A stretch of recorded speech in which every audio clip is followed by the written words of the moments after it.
Awesome. We are coming to you live from the Neutrina Loyal Life Arena. We are just holding our open cattle round 2 handlers meeting, as you can see. There is a microphone in the arena, so I'll go ahead and mute myself so maybe you can listen to the course and the obstacles.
Okay, so they're getting ready to wrap up their open handlers meeting. A little bit about the course. If you've been watching throughout the week, you'll notice that obstacle number 1 is always our fetch. What we have, though, is a fetch plus an additional panel, so they will have to direct the cattle out a particular side. So get the fetch and then, shape them a certain direction. Coming down to obstacle number 2, it's a load and a U-shape obstacle. Number 3, similar to what it's been previously, with a little bit of a twist, it's a bottleneck hourglass shaped obstacle with, again, like our fetch, a panel at the end with a left exit and a right exit. They'll drive them around to number 4, a little bit tighter of a space than you've seen, and then as previous, 5 will be a load, where you'll see all of our handlers standing right now with a sort to complete the run. In today's class, we have 62 handlers. It is their second run of the week, so they are working to try to be, I believe, in the top 20 to make the open cattle finals, and we'll see those handlers on Saturday. First 5 handlers, if you're watching from home and trying to keep tabs, we're going to start with Angie Johnson and Kit, Abby Mahern and Locke, Ron Long and Slick, Nathan Myers and Tori, Kathy Garner and Zara. We do want to kind of bring to your attention, we are running 4 arenas today. So right now we have sheep running in our Plaid Perks intermediate sheep. We do have nursery dogs in the ultimate field, and that class is running right now. This arena is going to be open cattle. And at 9 o'clock we will start our nursery dogs. Also will be running in the lower arena in nursery cattle. So it's a busy day. With that being said, several handlers showing several different dogs. We might have a little bit of changes to the run orders, but we'll do the best to stay with what we've got posted online.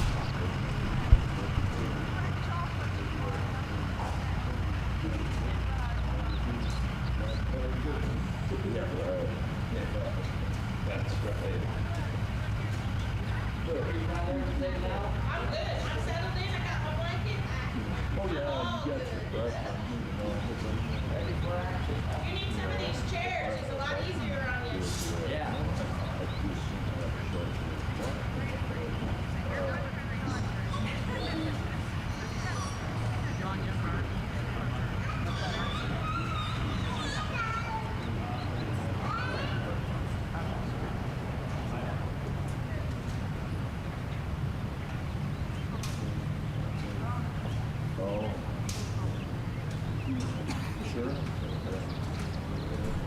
Okay, looking like we're exiting the arena. We're going to get ready to start here again. We're going to begin with Angie Johnson.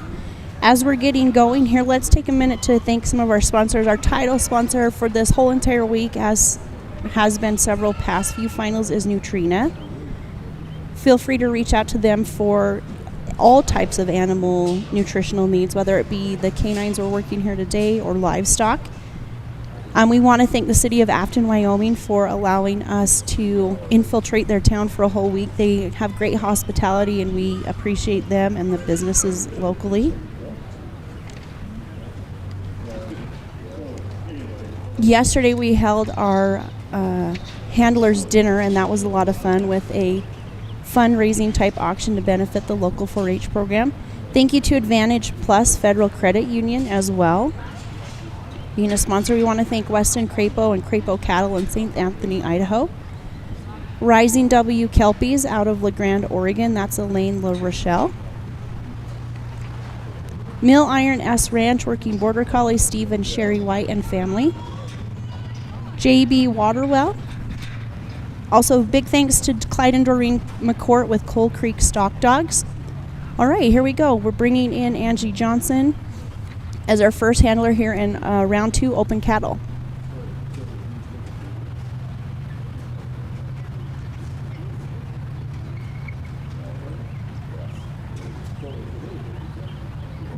All right, we're getting ready to run open cattle.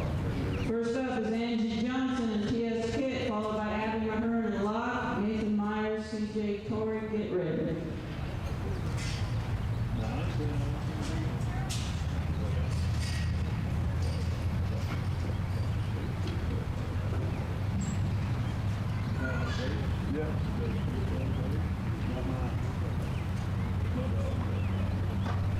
Okay, Angie goes ahead. She calls for her cattle, sends her dog come by. If you're a little bit newer to working dogs, we do have several different commands. Some communicate to their dog via whistle, some voice commands. But to send your dog on a come by, that's a clockwise direction. Also, you could send them away, which would be counterclockwise.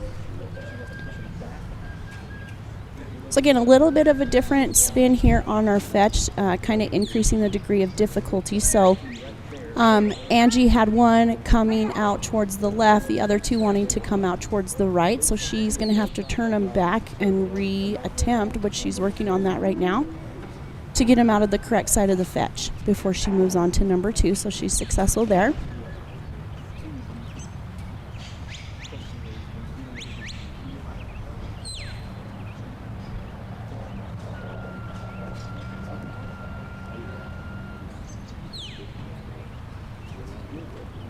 Kit really sharp and responsive here to Angie, doing a good job not getting the cattle stirred up, but staying on task. A little bit hard here. You can see the cattle kind of split out and spread out. They were going in beautifully and moving nicely. We got some space in between them, and so you can see that kind of caused a little bit of a problem. She does have plenty of time in her run to attempt them. She is doing a good job not stirring the cattle up. I think she'll line him back out and get through number 2, no problem.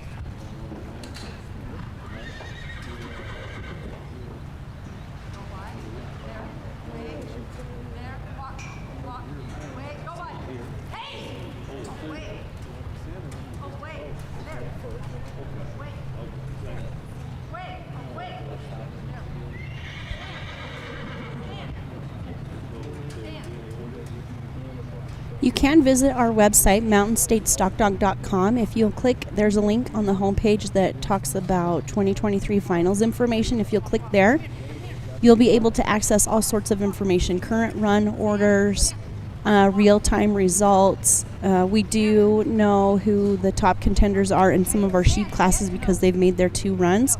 So open sheep and nursery sheep have our top dogs that are going to be coming into the sheep finals in those 2 classes. We're working on our second round of intermediate sheep currently in the Plaid Perks Arena. So good work. Angie sticks with number 2, gets through it successfully. She's going to drive him down the pen to number 3. Number 3, very similar to what you saw in the fetch. We have a panel there at the end with probably a high point, low point, or even a high point, no point side. So she's needing to load them in and getting them out the correct exhaust. Nice work, Angie.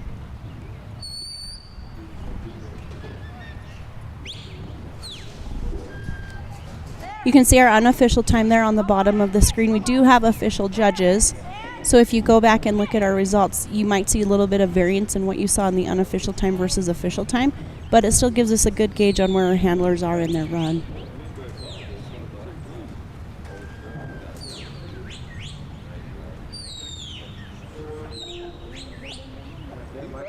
Just missed the nose on that last cow, so it didn't make it into the pen with the others.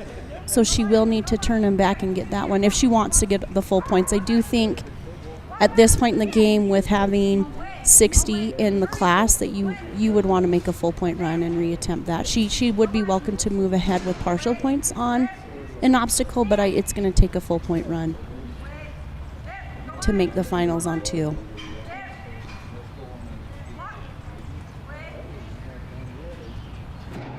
Nice job shaping them back around into there.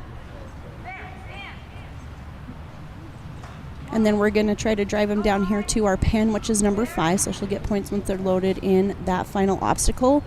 And then a second set of points will become available as she sorts them.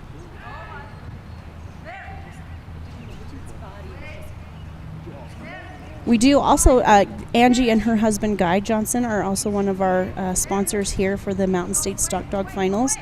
They own Double J Border Collies in Artesia, New Mexico. They have a website you can visit, doublejbordercollies.com. You reach out to them in order to maybe purchase your next trial dog or ranch dog.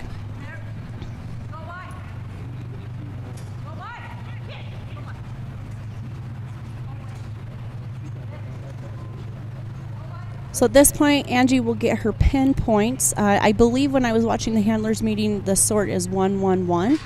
So there's likely 3 openings on this obstacle. We'll just kind of have to watch and see. It's a little bit difficult for me to see from where I'm seated.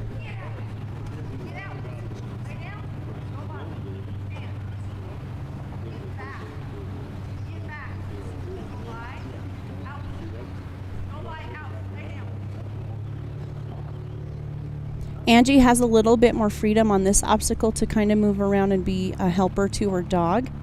It is a difficult sort, and then try not to keep the cattle blown out the top side. So she'll get her 1 out. Just barely misses stopping that 3rd. And unfortunately, Angie's going to run out of time. But nice work by her and her dog TS Kit. Next up's going to be Abby Mahern and Locke. Then we'll go Ron Long and Slick. And Nathan Myers and Tori. Oh, sorry, we're going to go from Abby Mahern to Nathan Myers and Tori. Thank you so much. A big thanks to sponsors XP Ranch. That's Kent and Lori Herbal. We appreciate the support they gave us. Kent is a clinician and dog trainer. He's also our judge in our sheep pen. And then Lori owns XP Ranch Photography, and she's our official photographer here for our finals. You can visit their website, xpranch.com, or find them on Facebook. Again, also huge thanks to Nutrena, title sponsor here at the finals. You'll see their banners all over. We've been blessed to have a few of their animal nutritionists here with us this week to help answer handlers' questions on how to best support nutritionally our canine athletes here this week. Okay, Abby Mahern dog is Locke. She comes to us from Thayer, Kansas.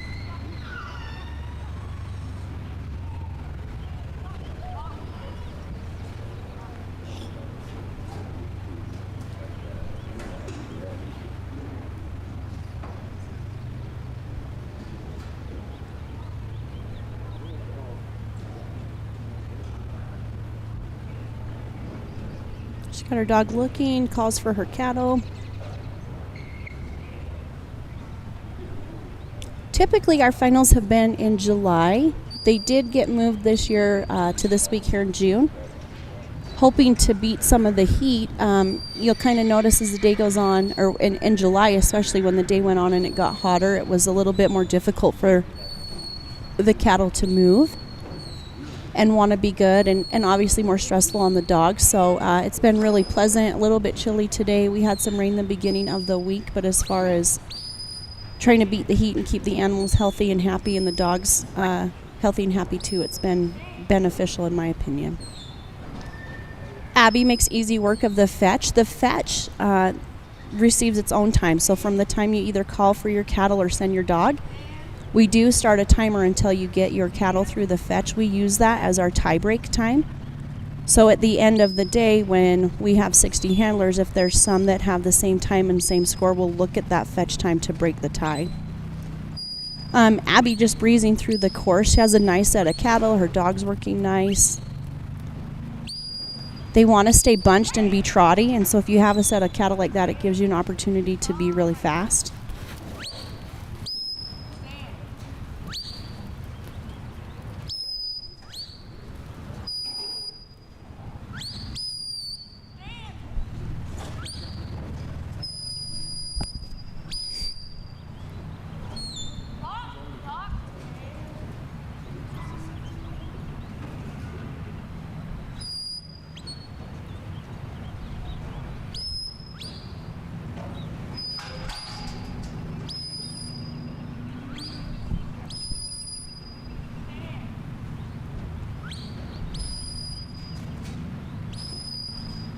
Abby's probably one of our youngest handlers here, and probably I would say the youngest one that we're seeing showing in the open. It's been fun over the last few years to kind of watch her advance through the different classes with different dogs, and always a competitive handler.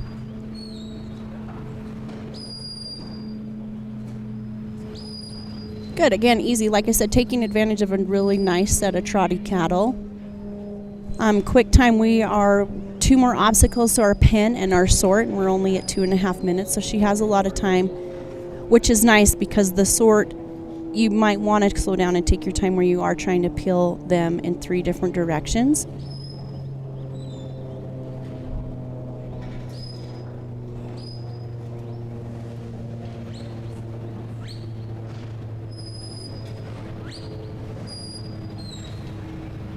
Good job getting them shaped into her pen. Just needs to bump them in to get her pen points. They have to clear, all the tail heads have to clear that end panel. That black one giving her a little bit of a fight right here.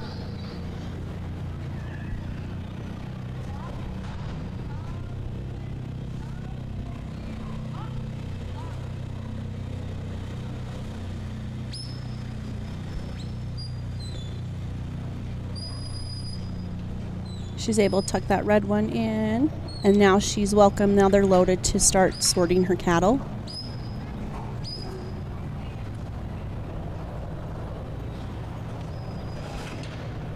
The sort, I think, might be a little bit challenging where these cattle want to stay shouldered up really tight to be able to split them those 3 different ways.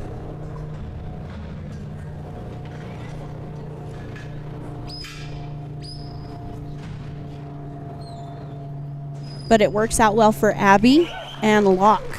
Nice run. So unofficially, she'll have a full point run with a time of 3:56. Next in, we're going to see Nathan Myers and C7 Tori. Then we'll go Kathy Garner Zara, James Butler Dolly. Thank you so much to Jeannie Biggers and Got Dog LLC. She is an owner and a trainer. You can reach out to her in all sorts of venues. She has stock dogs. She also has had a really successful career as an agility dog trainer and handler. So go to gotdogllc.com for more information. We also want to extend a big thanks to JB Waterwell. They are a service and drilling company.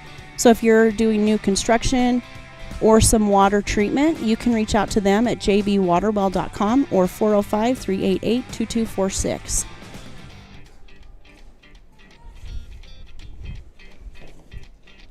Next in, we're going to see Nathan Myers and C7 Tori. I might be a little partial to this team. This is my husband, Nathan. We're located in Coville, Utah. He trains trial dogs that you're seeing this week, also some really nice ranch dogs, and rides some horses too. Tori's performed really well this week in the sheep class. She had a good run in open cattle, a little bit of a struggle yesterday out in the field. So we'll see how today goes for the team. Thank you so much to James Butler and High Roller Angus out of Texas. You'll see James showing several dogs this week. He's up in just a couple with his dog Dolly.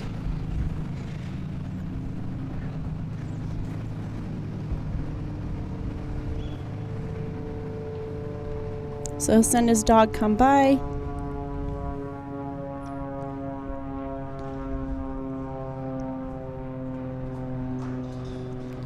Trying just to kind of rate the cattle where they're just standing there not really sure how they're going to react to the dog, so it's just best to approach him a little cautiously at first till you know kind of what you're dealing with.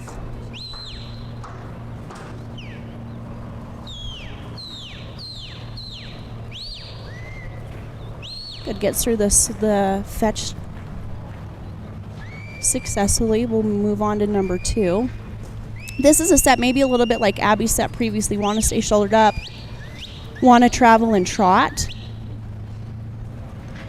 So they did go in the back side of obstacle number 2. So what Nathan's option is to take them out of the pen, daylight them, which means their body needs to clear the opening panel, and then he's welcome to reload and reattempt the obstacle.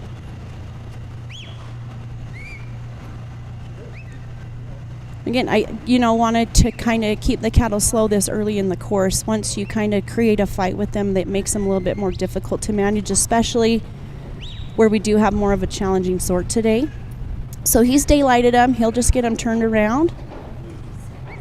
Drove through number 2 to get the points on that obstacle.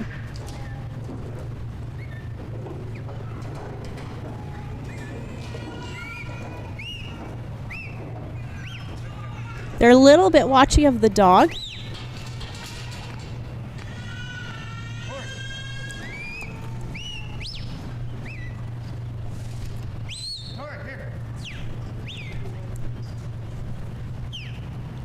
Good, so he's able to tackle number 2. Again, number 3, kind of hourglass shape.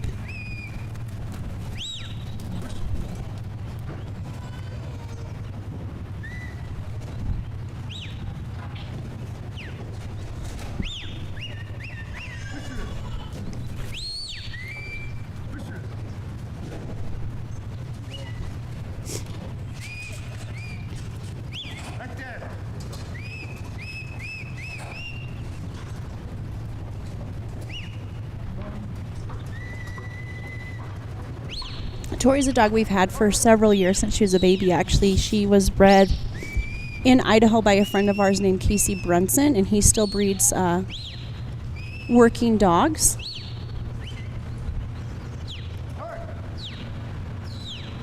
And she's been a nice dog. As far as ranch dogs, she's probably my husband's favorite dog to take when he's doing work on the ranch. She's pretty independent, able to work on her own, and that's something that he appreciates, that he doesn't have to babysit her when he's trying to get a job done. Got through 3, moving on to 4.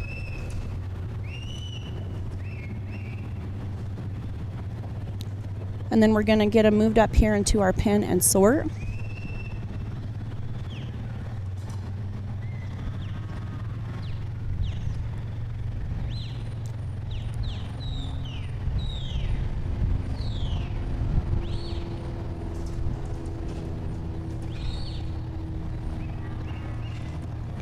So we'll have to kind of daylight that black one like we saw earlier, but once she pops out, then he can shape those cattle back into the pen to get the points for that obstacle.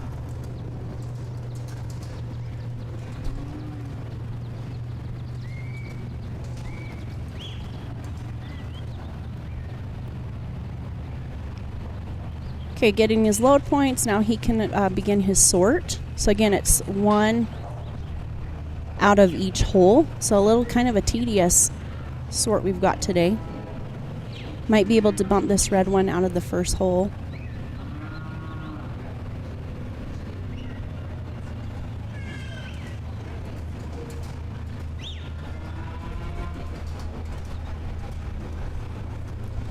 And Tori trying to work in slow. We don't want to bump him out the backside of the obstacle and have to reattempt him.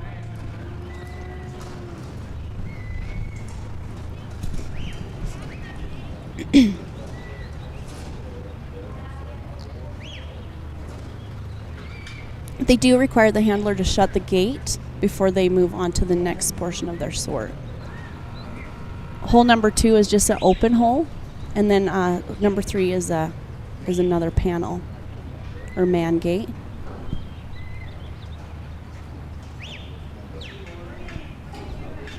And I believe this is a 6-minute course. We'll bring Tori in to bump this one out that last hole.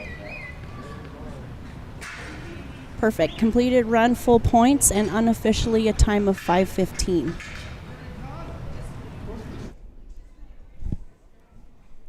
So the sort ends his time. Again, thanks, Neutrina. You see their flash ad popped up right there. Tori, full points in a time of 5:16. Up next, Kathy Garner and Zara. James Butler and Donna. Dolly. Brett Turner and Kimberly. Tiny. We want to thank, too, and I'll tell you about this program. It's really awesome, Apex Ranch Legends Stock Dog Sales. So you can go to apexranchlegends.com. They are running an online stock dog auction in conjunction this week with our MSSA finals. So if you truly are in a market for up to a finished open caliber type dog to puppies, you can visit that website and bid online. There are, for example, one dog that you'll see showing this week, Chance Horrocks' dog Reba, is consigned to that auction, and talk about a stellar dog that you could be able to pick up through them. So visit Apex Ranch Dogs or ranchlegends.com. Next few handlers we have coming in the pen right now is Kathy Garner from Live Oak, California with her dog Zara. Then we'll go James Butler, Brett Turner, Buck Mendenhall, and back to Abby Mahern.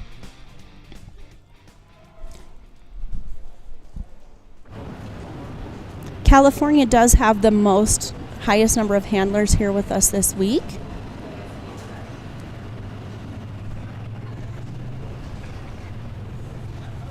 So she's going to send her dog away, which is different than you've seen from some of our other handlers today.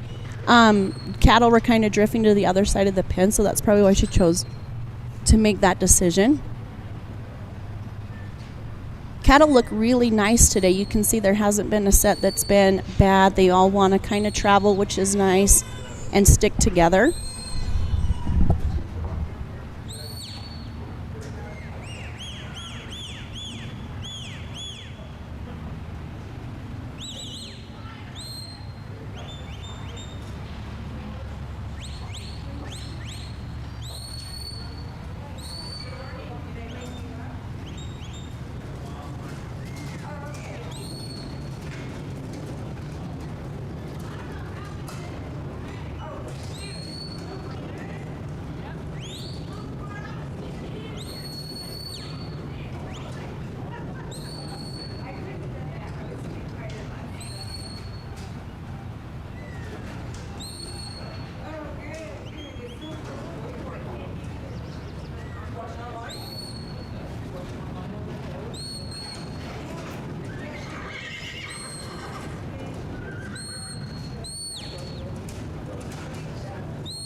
Lay down.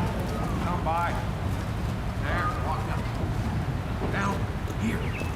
There. Down. Hear me? Hey, come here. Hey. Wait. Right there. Down. Come by. There. Down. There. Walk that way. Down. Come by. There. Way. There. Down.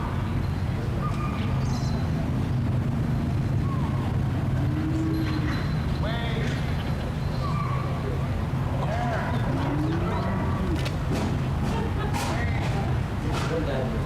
There.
She ain't been there. No, she said Lockport.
From playful pups to cuddly kittens, Loyal Life Super Premium Pet Food makes it easy to choose the product that's just right for your pet's life stage. Every pet has their own special nutritional needs, and we've got the super premium option your family's best friend deserves.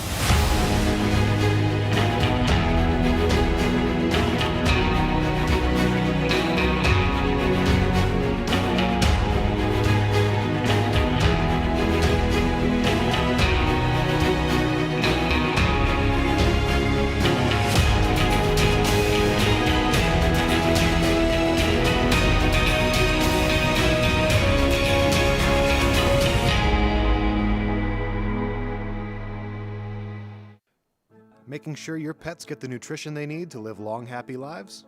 That's what we do best. With our special blends of quality ingredients, you can count on us for the pets counting on you. After all, being the best pet parent ever is what you do best.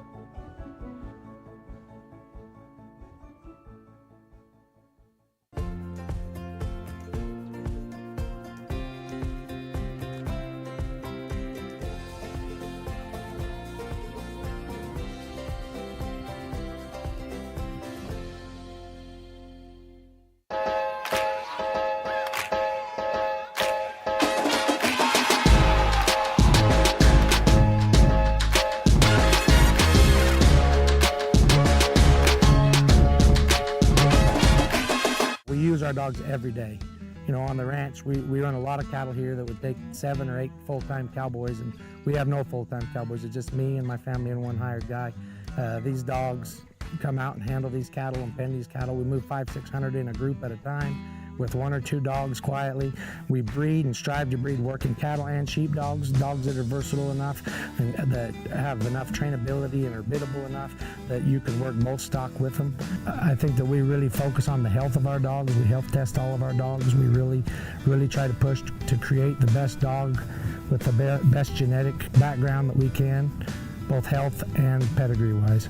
If you want to get a hold of us, go to milliron-sranch.com. You can get a hold of us. We'll always get back to you. If you have any questions about anything, it's not even about purchasing a dog, about a dog that you own that you need help with, please feel free to get a hold of us. Go to the website, milliron-sranch.com. Thank you, Charlie. Thanks, Rocky. Thanks, Cooper. You too, Toby and Jody and Daisy and Sadie and Gracie. Your loyalty means everything to us, which is why we perfected the recipes behind our food and included special support for mobility and immunity. Find premium nutrition near you at nutrinaworld.com/loyallife. Nutrina, what's inside counts. Hey everybody, it's Steve White with the Mountain State Stock Dog Association. Probably the number one question we get asked is why did we choose Afton, Wyoming as a spot to host our national finals? You know, we can be able to come here. It's cool days and cool nights. It's absolutely beautiful. The handlers love to come here. There's so many good places to eat. The women love to go shopping. They love everything about it. They can come walk up and down Main Street right from the fairgrounds. They don't have to get in their car. The recreation around here is great. They can go fishing. They get four-wheelers. They go riding up in the hills. Really what it comes down to, everybody, is we put on the great national finals here because this is a destination that everybody wants to come to. They save all their year worth of vacation just to be able to come here and spend 10 days worth of their life in Afton, Wyoming. We absolutely love it here and we look forward to coming back here every single year.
From playful pups to cuddly kittens, Loyal Life Super Premium Pet Food makes it easy to choose the product that's just right for your pet's life stage.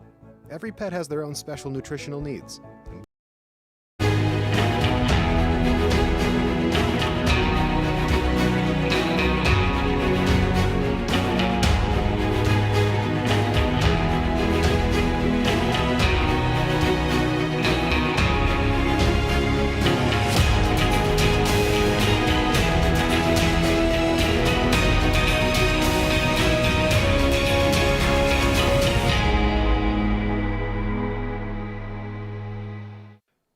Making sure your pets get the nutrition they need to live long, happy lives? That's what we do best. With our special blends of quality ingredients, you can count on us for the pets counting on you. After all, being the best pet parent ever is what you do best.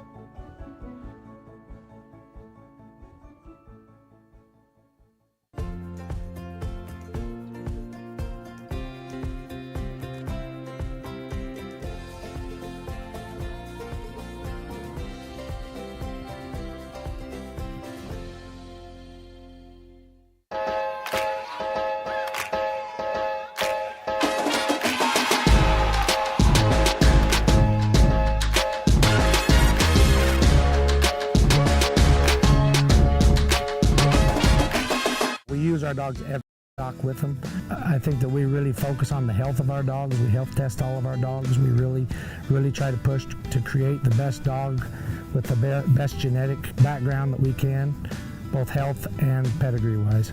If you want to get a hold of us, go to milliron-sranch.com. You can get a hold of us. We'll always get back to you. If you have any questions about anything, it's not even about purchasing a dog, about a dog that you own that you need help with, please feel free to get a hold of us. Go to the website, milliron-sranch.com. Thank you, Charlie. Thanks, Rocky. Thanks, Cooper. You too, Toby and Jody and Daisy and Sadie and Gracie. Your loyalty means everything to us, which is why we perfected the recipes behind our food and included special support for mobility and immunity. Find premium nutrition near you at nutrinaworld.com/loyallife. Nutrina, what's inside counts. Hey everybody, it's Steve White with the Mountain State Stock Dog Association. Probably the number one question we get asked is why did we choose Afton, Wyoming as a spot to host our national finals? You know, we can be able to come here, it's cool days and cool nights. It's absolutely beautiful. The handlers love to come here. There's so many good places to eat. The women love to go shopping. They love everything about it. They can come walk up and down Main Street right from the fairgrounds. They don't have to get in their car. The recreation around here is great. They can go fishing. They get four-wheelers. They go riding up in the hills. Really what it comes down to, everybody, is we put on a great national finals here because this is a destination that everybody wants to come to. They save all their year worth of vacation just to be able to come here and spend 10 days worth of their life in Afton, Wyoming. We absolutely love it here and we look forward to coming back here every single year.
Okay, this one's Mike too. I think this is the one, isn't it? Yeah.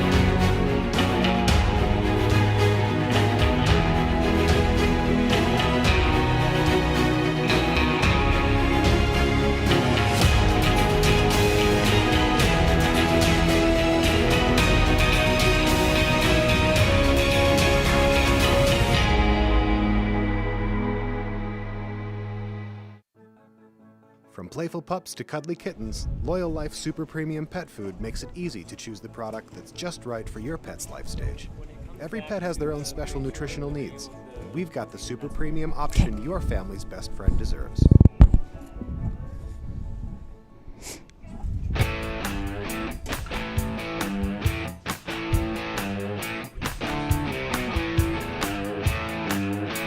Live from Afton, Wyoming, it's the 2023 Mountain States Stock Dog Association National Finals, presented by Nutrena.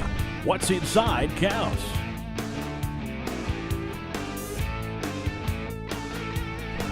Hey, welcome back. We are now officially running in 4 arenas. So if you're just joining and would like to know what's going on, currently here in the Loyal Life Arena, the upper arena, we are running our open cattle round 2. We have our plaid perts sheep arena, and we have intermediate sheep round 2 there. In the ultimate field, we are running nursery cattle, and just starting now, we just broke for our handlers meeting. We'll also be running the nursery dogs in the lower arena. So we have a lot going on. Picking up back here with Abby Mayhern and her dog Toast, all the way from Thayer, Kansas. You saw Abby, she was second out in this class, making a really nice run with her dog Locke. So we wish her good luck with her second dog Toast. Coming up after Abby, we'll see Kevin Lippy and Brian Jacobs. Do want to let you know that because we're running 4 different pens and a lot of our handlers are showing in several different pens, you may see a little bit of a fluctuation in sometimes the run orders as we try to accommodate them and let them be in all the places they need to be today, but we'll try to stay as close as we can to the run order. Please visit mountainstatestockdogassociation.com. You'll find a link on the homepage for things about the 2023 finals, and you can find current run orders and results there. If you're just joining us, obstacle number 1, of course, as is always, is our fetch. We do have a little bit of a twist on it today. You'll see that there's a panel just beyond the opening of the fetch. So what Abby's trying to do is get her cattle through that fetch, but then she needs to drive them out of the right-hand side. So had a little bit of a hiccup, but got it put together nicely in a decent amount of time to complete her fetch for a full point. She's going to drive these cattle to number 2. Obstacle 2 is a U-shaped obstacle, so they'll load there on the top side where you can see her standing and then kind of snake themselves around and out the side. Abby is probably the youngest handler here in the open class. She's been showing dogs probably her whole life. Her dad Sonny shows as well, and so she's been a really fun one to watch as she's developed into an open caliber handler over the last few years.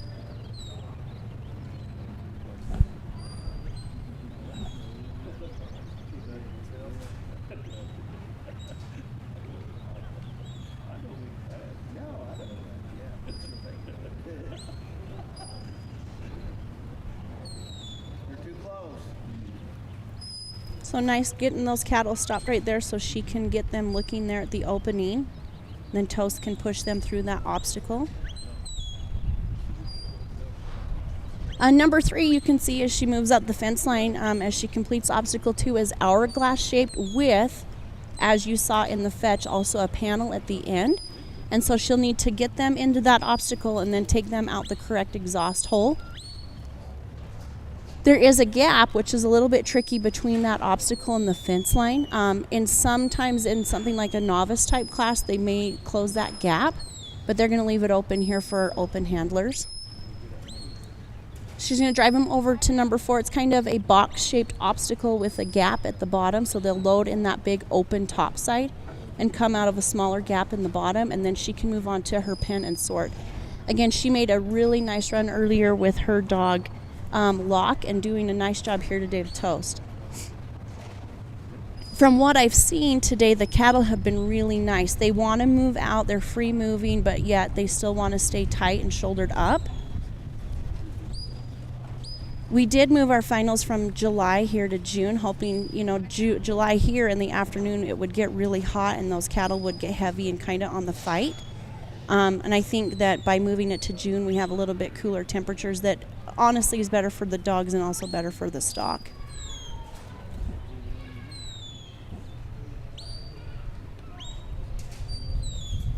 If you're interested in getting your feet wet and starting in stock dog trialing, there's a class here for everyone. We begin as novice handlers, so that's more of a beginner type class.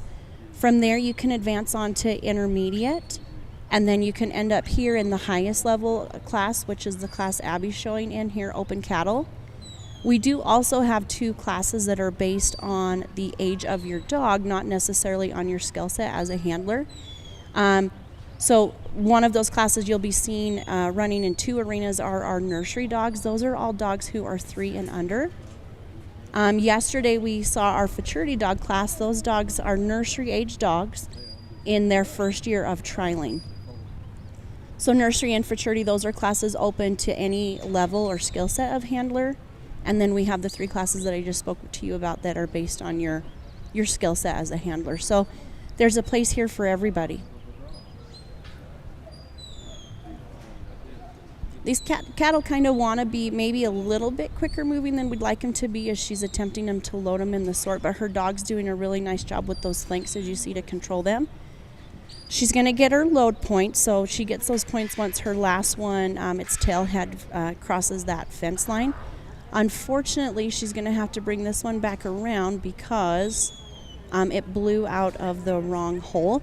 The sort that Abby's attempting is 1-1-1, so there's the 3 cattle. They have to go out of 3 different openings in that top side of the pen by where Abby's standing in a particular order, and so that didn't happen, so she's going to reattempt this obstacle.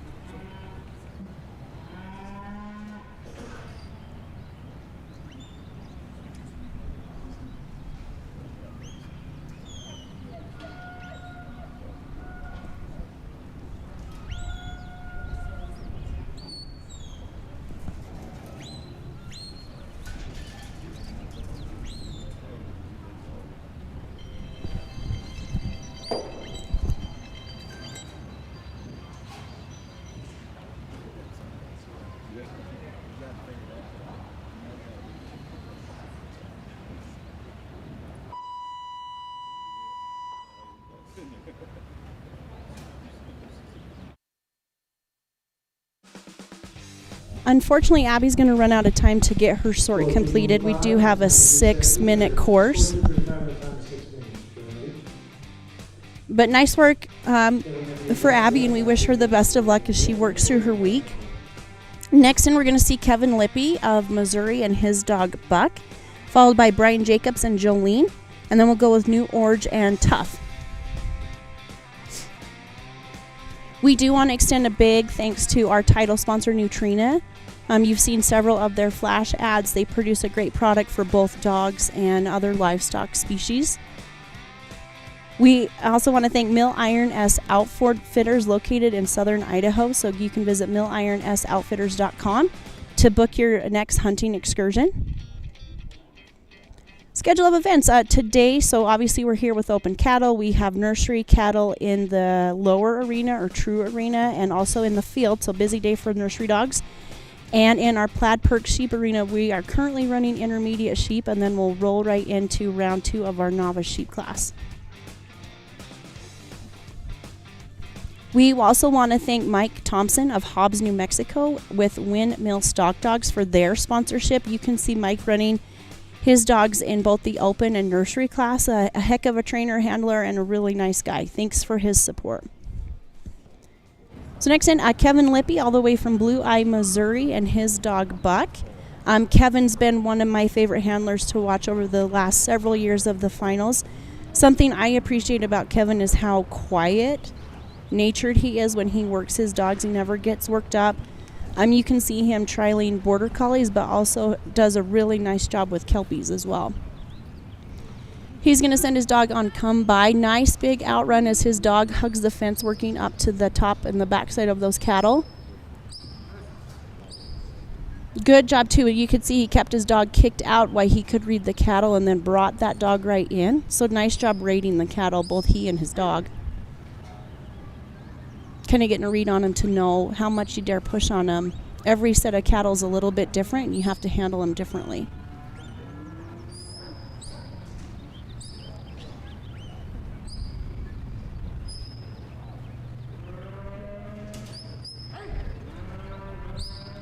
Nice how he kept him slow to get him out of the correct side of that fetch line, but they're coming into obstacle 2 on a trot, which gives him a chance to make up some time in between the obstacles. Good job getting them slowed down so they have the chance to look for that opening.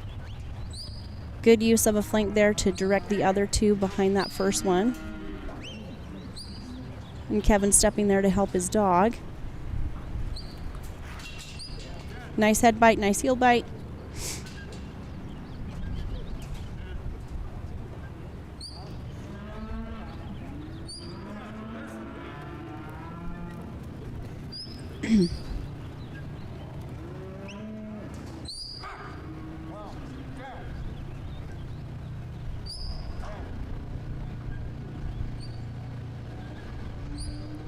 Tonight we do know who our top handlers are going to be in our open sheep and nursery sheep class, and this evening we'll be holding a sheep Calcutta.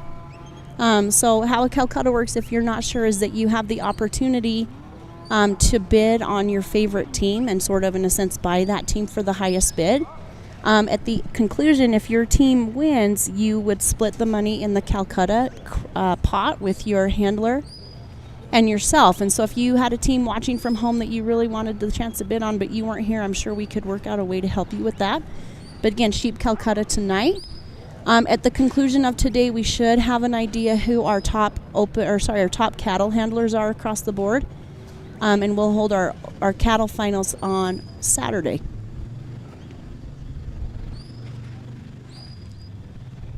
Nice job getting through 3 and 4 here for Kevin.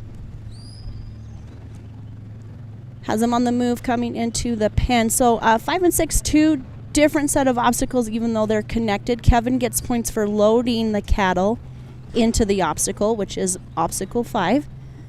And then he gets a separate set of points for sorting them, which is obstacle 6. So it's hard to kind of see the openings from this vantage point, but there's 3 different openings, and Kevin will need to sort them 1, 1, and 1 in the correct order out of those openings to get his sort points.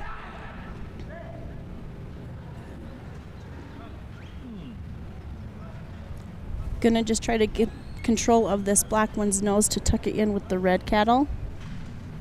When its tail head clears, he'll get the load points on all 3. Right now he has load points on 2. And gets some turn to get the load points on all 3. So now we're going to move into our sort.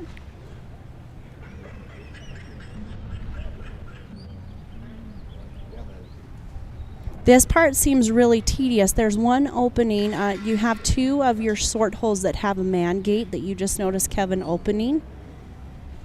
But there is one hole right there in the middle that's just an open hole. So you'll see Kevin blocking that.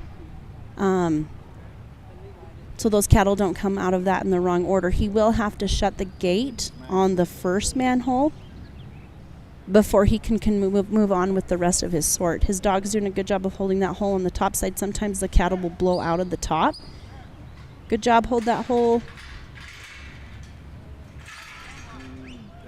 Darn it. Kevin has plenty of time, though. It's a 6-minute course. He has time to reload the cattle and reattempt the sort. I would think my mindset going into this is that you want to have full points and a completed course on both runs in order to have a chance to make the open finals. So we really want to, support Kevin and help Kevin and hope he gets through this sort so he has a chance of making the finals with this dog.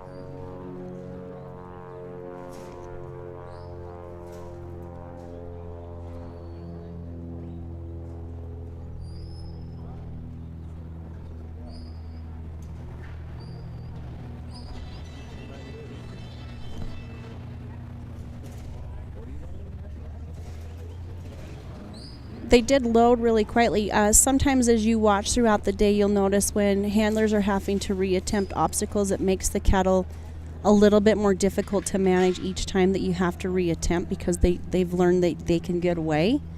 So I was pleased to see that they did walk into that obstacle really quiet.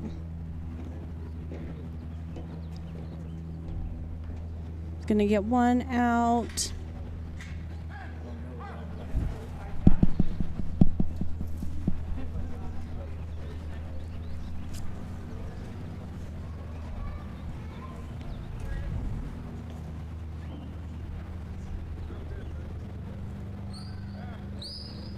So Kevin recognizes he's going to run short on time.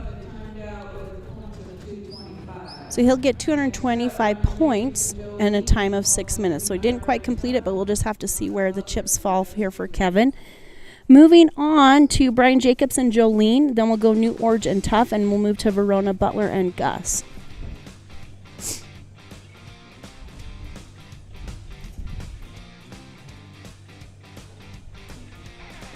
We want to thank the Herbals, Kent and Lori with XP Ranch.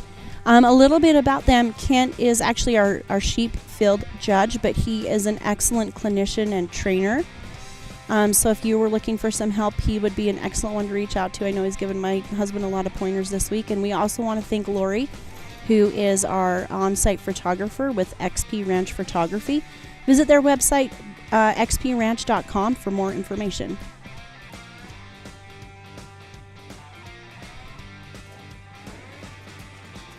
Again, we also appreciate the large support provided to us this week from Nutrena in their title sponsorship.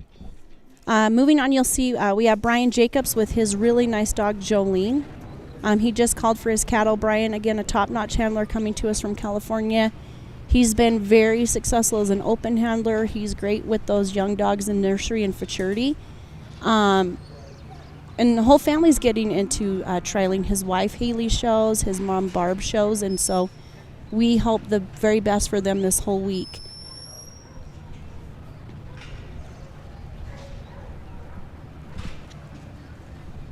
Brian's really great if you watch him. He's excellent at reading the cattle, and kind of anticipating very well what's going to happen next.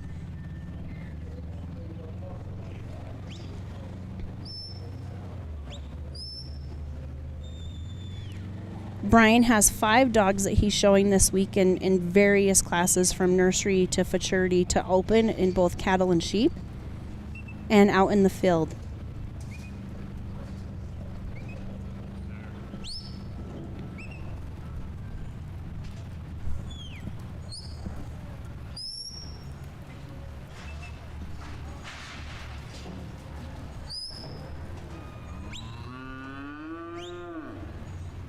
Brian's cattle, maybe not the most trotty set of cattle, like the last set of cattle you saw with Kevin and some of the previous handlers wanted to be a little bit more trotty. This is a slower set, which isn't always bad.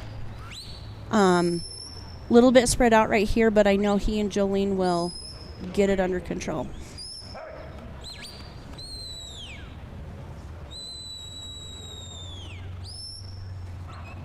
Going to work on getting him kind of shouldered up and tight again, and we'll give number 3 a try.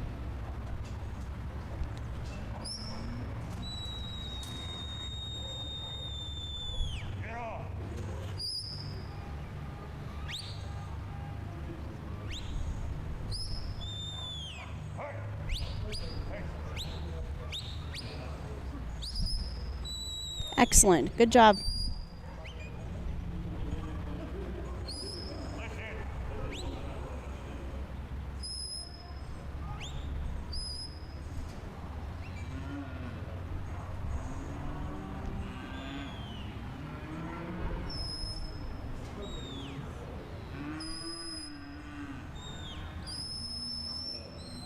So again, 4, if you might not be able to tell much from your vantage point, it's a square-shaped type obstacle, a little bit on a diagonal, and then the gap that the cattle need to come out with is in that bottom corner, which actually sets them up really nicely just to go straight into that sort.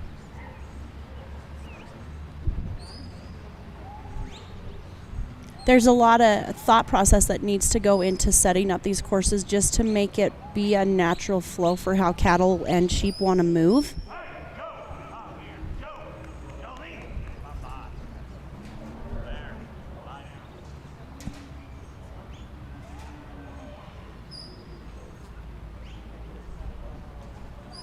Sends that black one around, and then get him turned towards the obstacle, and then just kind of send his dog and shape their noses and tuck them in.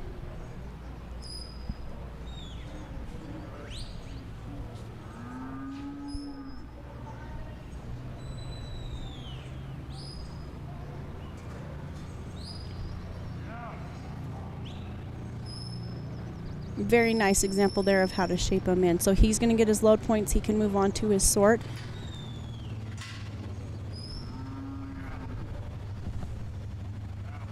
Making a nice run. So he's about at the 4-minute mark of a 6-minute course.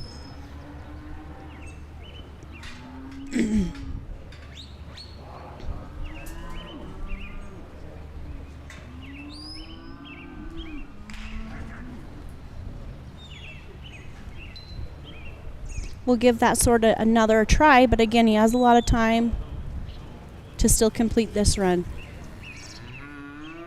This dog's one of my favorite ones to look at. She has this brindle colored pattern. She's a really beautiful dog, which is something that I haven't seen a lot in border collies.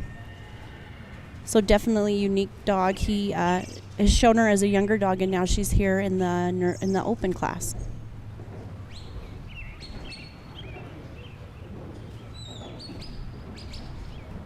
Trying to get those cattle peeled off the fence. Sometimes that can be hard to get your dog to kind of go in that tight space between the cattle and the fence to get them turned.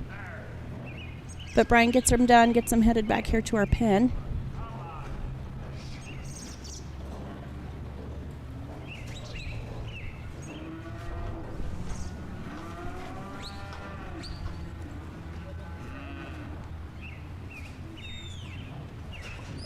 A few other sponsors we want to extend some gratitude to would be Sheer Bliss, Alpine Animal Clinic, Arizona National. We want to say thanks to Driftwood Farms, Lowen House Boar Goats, Flying Fins Border Collies. We appreciate JLP Livestock, S4 Stock Dogs, Red Baron Drive-In here in Afton. Thanks to DB Stock Dogs. Big thank you to Roach Ranches, who helps provide us our sheep this week, and Arlo R. We couldn't make this event possible without the support of our sponsors. If you're interested in the future in sponsoring, you can visit our website, mountainstatestockdog.com, for more information on how to do that. Okay, Brian's got them reloaded. We're going to give this sort a reattempt.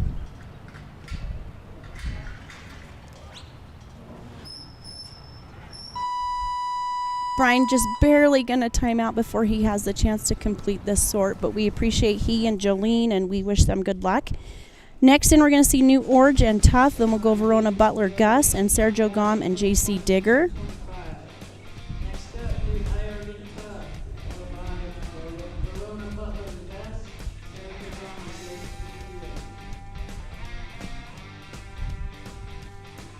And we very much appreciate the stock setters and our livestock handlers through this week. They get up early in the morning to help make sure our cattle are penned and good to go and stay with us all day long. We appreciate them and extend our gratitude to our stock setters. Those people are Morgan Davis, Olivia Banham, Haley Mackey, Keston Johnson, Holt Ohlenschlager, Anna Ohlenschlager, Debbie Morin, Stockton White, Cashley Hepworth, Austin McRae, Kaylee Lessenberg. And we also want to thank SVI Media for helping us with our live feed this week and the past few weeks so that we can provide this live to you. Next in, you see Newt Org and his nice dog Tough. Newt comes to us from Mountain View, Wyoming, and I believe he's been having a pretty successful week with this dog here in the open class.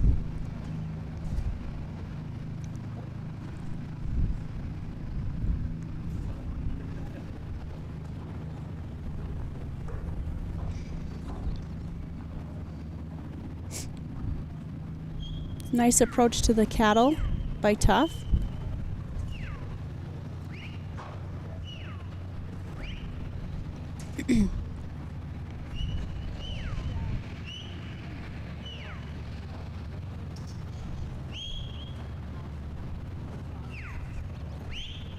Good. I really liked how he used Tough there on the outside of that pen to get these cattle directed through the correct side of the obstacle.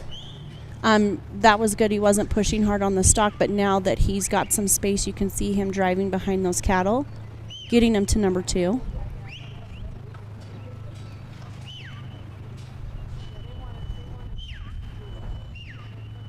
Newt's a good friend of my family's and a really nice guy, talented dog handler, hard worker. They own a ranch there in Mountain View, Wyoming, so these dogs get used on the ranch really frequently, plus they're talented enough to come here in the trial pen. Okay, got him through number 2 again. That one's U-shaped, so he's going to kick him past this panel. They'll take a left and they can exit at that point. These guys are working on trying to make the open finals that we'll have on Saturday, so it'll be the highest, I believe, 20 competitors over 2 runs this week. This is their second round. They ran on Monday for the first round.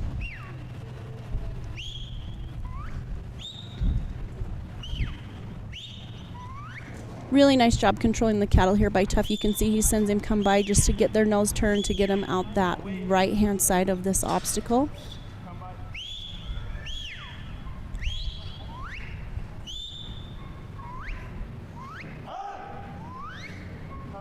Coming across the pen, you could get him kind of extended out and trotting and still have time to shape him into number 4.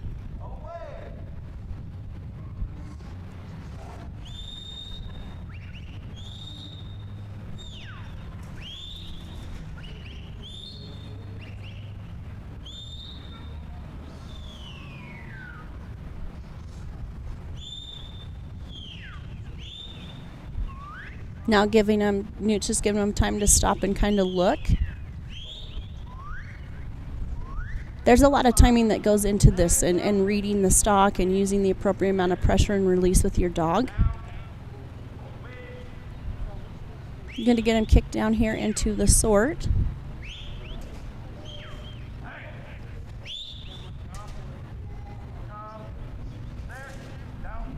Newt's done all the training on this dog since he was a young dog, eligible in our nursery class up to being a top competitor here in the Open.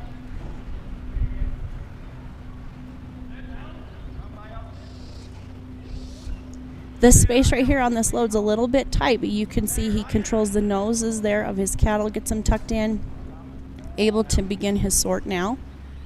Again, if it were me running this course, this is where I'd really just take my time and go slow, let my dog control the stock, but not push on them too hard, because there's a lot of spaces that you can lose cattle. What you're seeing right here is Newt has to shut that gate before he can move into that next hole. So even though his cattle were there ready to be sorted, the rule is you've got to shut those man gates. He's easily going to tackle this sort with a really quick time, unofficially of a 3:49 with full points. Excellent job for Newt, Orge, and Tough.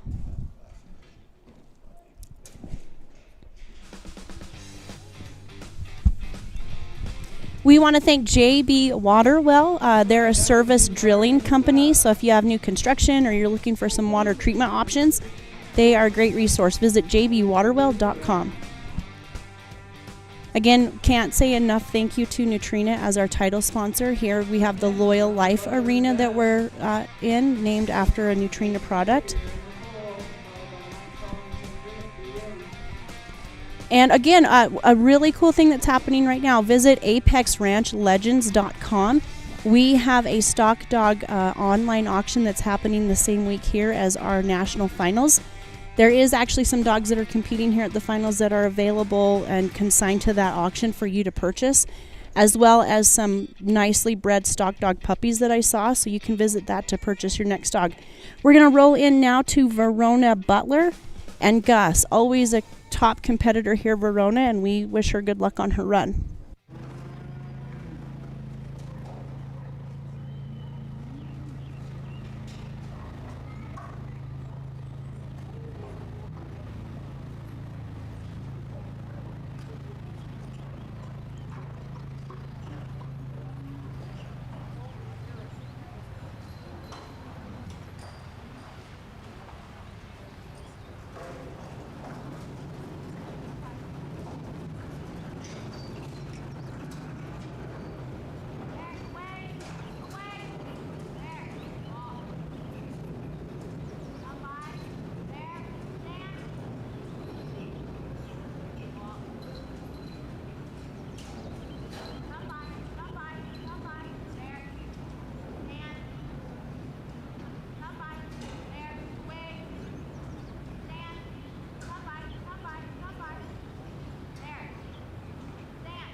Come. Stand. Come. Stand. Wig. Wig. Stand. Walk. Walk. Stand. Wig. Wig. Walk up. Get in there. Stand. Stand. Wig. Stand. Stand. Wig. Stand. Come on. Come on. Still trying to Come watch on. friends run all over. Stand. Come on. Good. Good. Good. Come on. Good. Good. Come on. Good. Stand. Come on. Come on. Come on. Stand. Stand. Stand. Good. Here. That'll do. Good. Here. That'll do. Good. Good. Good. That'll do.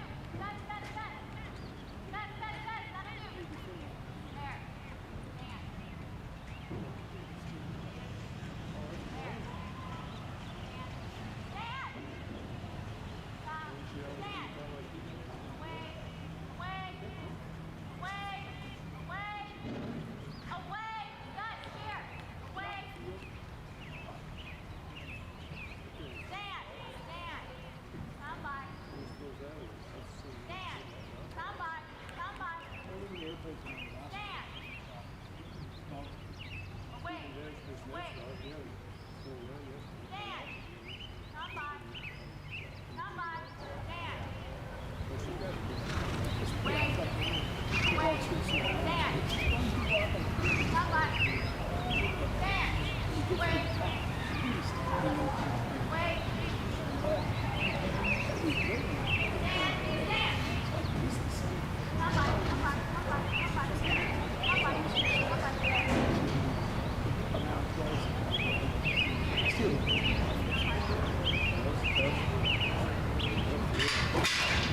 Real bad to birds. Stand. Stand. You know, I run him at 800 yards. Just there's a dead spot. I can't go maybe to the back of the boys to the good.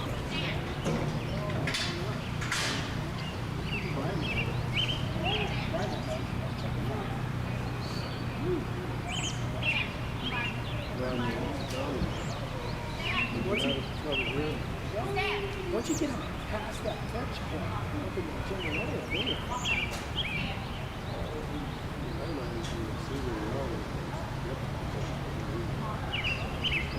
oh, you know, good.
up, Mike Collins and Rip. Full score with a time of 4:15.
Okay, so I am Stockton White, and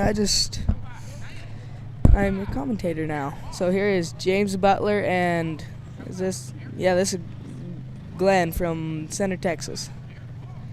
So he's through number 2, on his way to number 3, which will be the right side of your screen in just a second. What side are they going out of? So they have to enter that side where the volley face just went in, by the 3, and go out by the other 2. I think that's how they have it going on this class.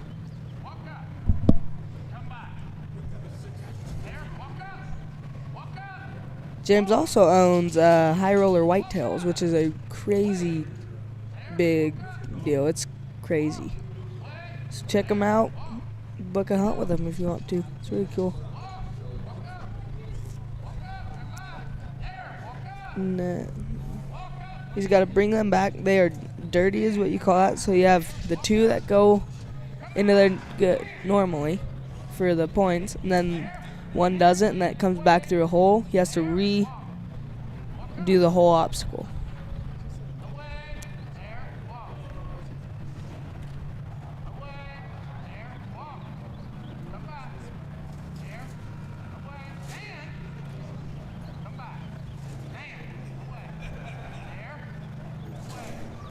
So he's got to bring him right back around to by that number 3 on this side of it. Enter right there.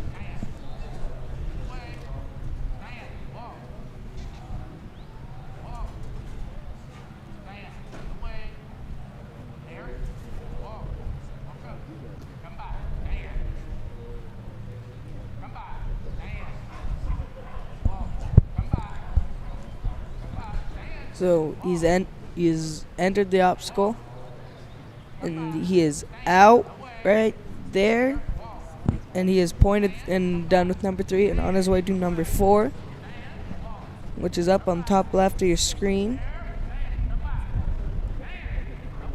And then he's got to go around. It's a really tough obstacle from where he is to see the entrance and exit too. So he goes in right there and out just right there. Then he's go to the sort, number 5 and 6. 5 is a pen, and then 6 is a sort.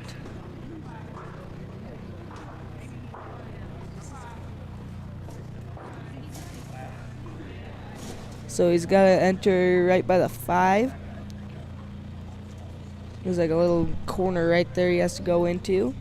And then he is in number 5, and he can start his sort about right now. So he has, which one is this?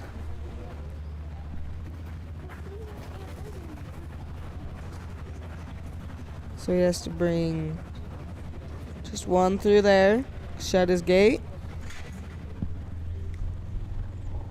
and then let one out there.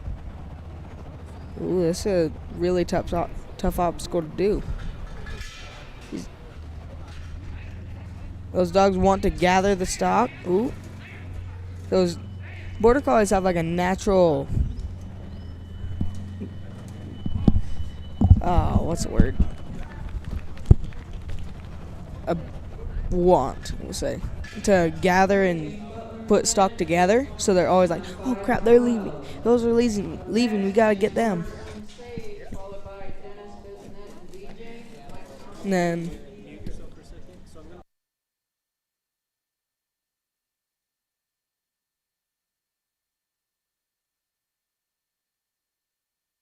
the handler will call for the cattle. They'll come down to the fetch. The cattle can go to the right or the left. They must go to the left to get the points. They'll then bring the cattle down towards the handler and stick them in this tight U. Go inside the tight U and go out. The handler then still has to stay behind the line and drive the cattle away from him up to obstacle number 3. There's a hole to the left and a hole to the right. They must go to the right. They will then go down and push the cattle to the other end of the arena and pull them back towards them for obstacle number 4. Then the handler can move anywhere they want. They're going to bring the cattle down and put them in the pen. All 3 cattle must be in the pen before they let one out. Then they open the gate, let one cow out, shut the gate. The next opening is just straight open, straight out. Then they must go over there the whole time holding the cattle in the pen, open the gate and let the 3rd cow out. Time stops when the last cow goes out the gate.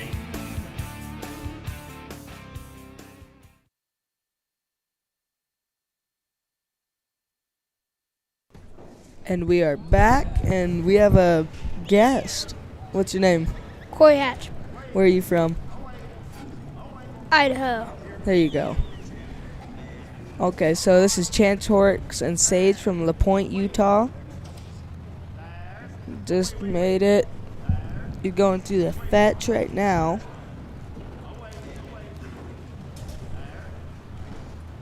Now they have to go to a certain side of the fetch.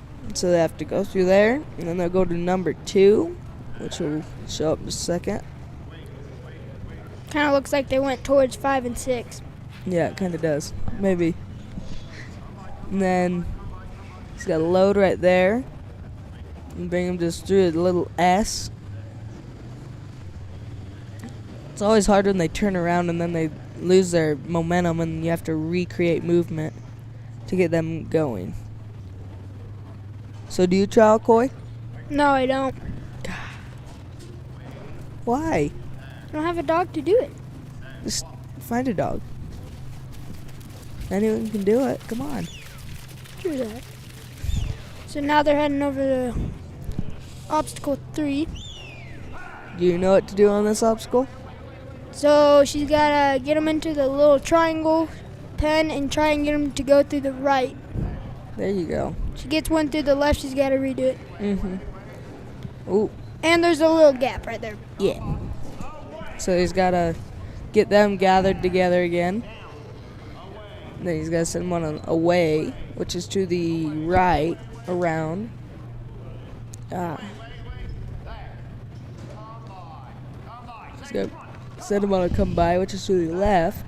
And then there's a lie down, which is, there's either a stay or a lie down. And that means just stay there and face up to the stock. And then there's a walk up, which is walk towards the stock. Now we're on to number 4, and it might look like that one panel is up against the fence, but there's this gap that that a bunch of them like to go through.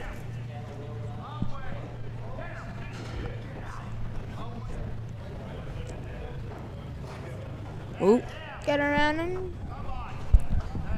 so he's going to number 4. He's got 1 through it. If he can keep them separate, he can just get those 2 through.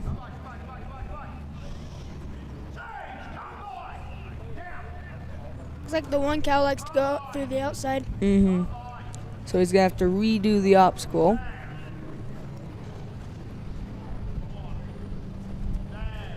He's gonna have to daylight them. That is where you can go back through the obstacle the opposite way to a certain point and then bring them back around and put them through the obstacle, if that makes sense. So he's got, and, ooh, Oh no. oh, I think it's that Dang same it. ball he keeps doing that.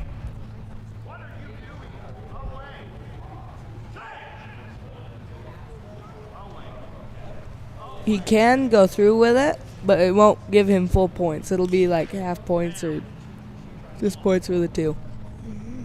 Alright. So what are the full points?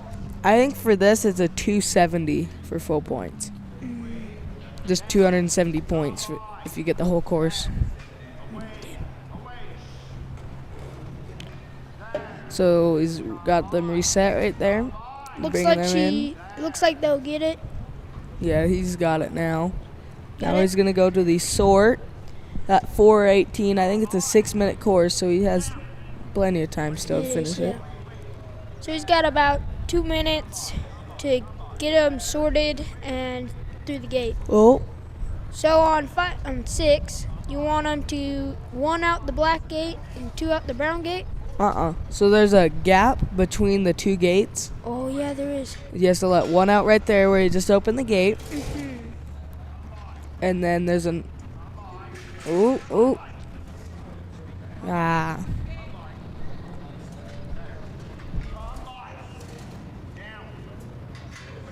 So you can reload that effort, and then he can continue with the obstacle. He just has to restart the obstacle.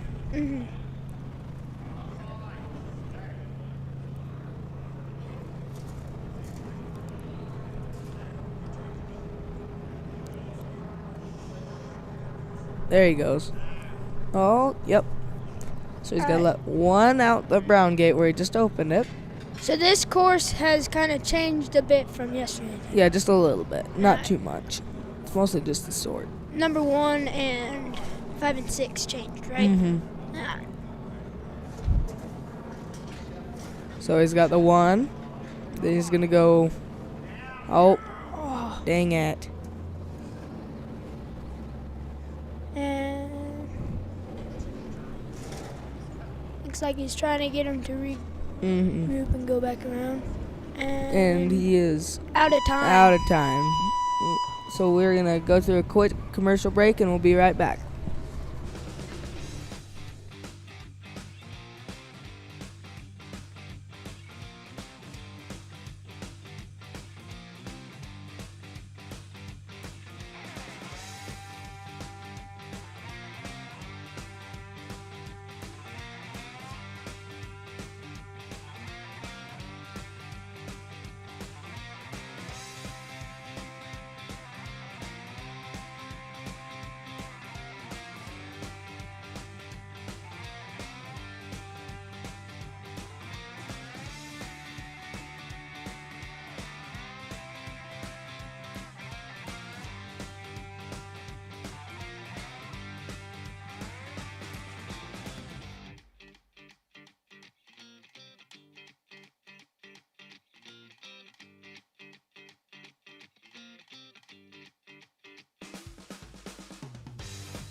We are back, and this is Dennis Bisnet and DJ from Wilton, California.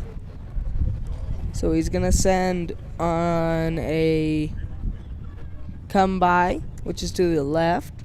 Stockton, Yeah. you do this, don't you? Yeah, I do. So why do most of them send him on a come by? It depends. Really, you can strategize like watching is what I do, and see what side of the gate they're coming out of, so you can correct them and get them going straight towards the fetch. Okay. Have you ever had to send him on an away? That's what I mostly do, a lot of times. But a lot of these cattle and sheep are liking to go to the come by side a lot.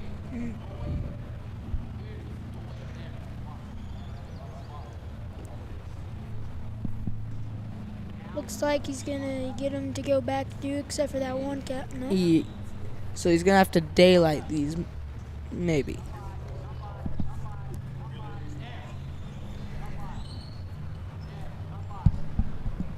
From the angle they're going, this one might work best, but I don't know. Yeah. So he's gonna have to go get the other two, All three of them. all three of them, I guess now, and restart. Just start over.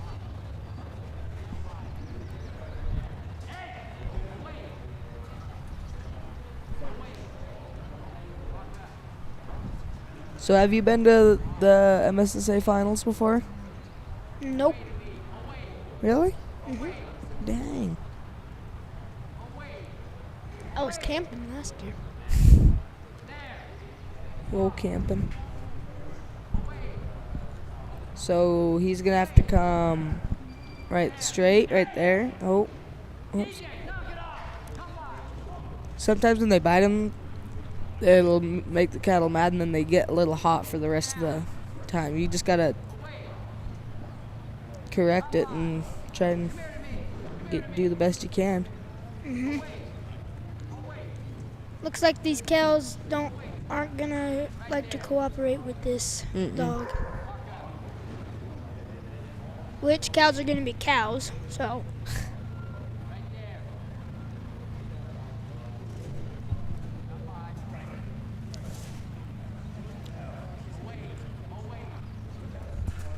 Maybe if he came at a little bit slower pace, maybe, but not put too There he much goes. He's pressure. send running away. Oh, Ooh. ah. One cow. So you want him to come out the left The side? closer side, I The think. closer side. All right.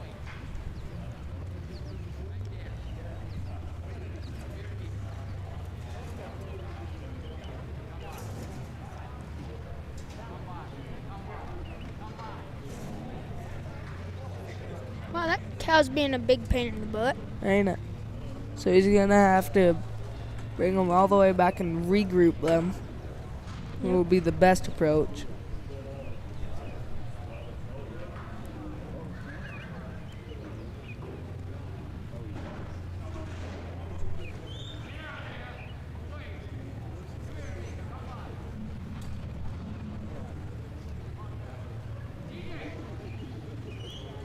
So Stockton, Yeah. for this course, which one would be better, sheep or cows? Which one do you For think this would course, go through it dep- better? really depends, really. Sheep are a whole different animal to work. They're just a lot different in many ways.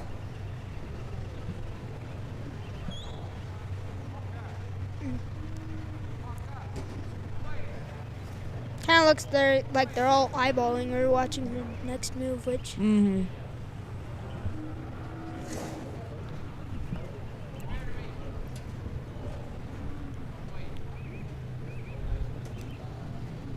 she's kind of got all of them kind of spread out. And Yeah, just a little bit. You Bit of- can get them gathered up again and get them going. He's gonna have to really hurry if he wants to get this course done, though. yeah, he's only got about 2 more minutes or so. And he still needs to get to 2, 3, 4, and 5, and 6. Mm-hmm. There, he's gonna. Maybe. He just got to make sure that Yeah, one. right there. He's got it. Okay, He is good to go. Ooh, yeah, he's good to go to number 2 now. Yesterday when I was with Stone, we talked about on number 3 and 2 and some of the other ones like 4. Dogs kind of gotta make sure that the cows are heading in there before they come and head them, because they could easily just turn around and Yeah. run off.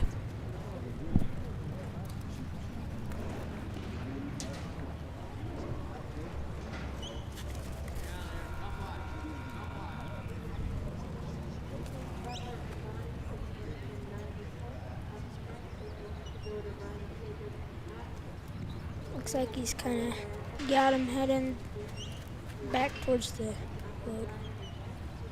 Yeah, he's got to send him on a way right there and Head turn him that- right into it. There, he's got There it he goes, now. He got it. As long as that one will actually go in, he can head him up around that U-turn. And He that's is time. Yep. Good job, Dennis Bisnet and DJ from Wilton, California.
All right, and we're back with Mike Thompson and HP from Hobbs, New Mexico. Signals for his cows. Gonna send him on a come by.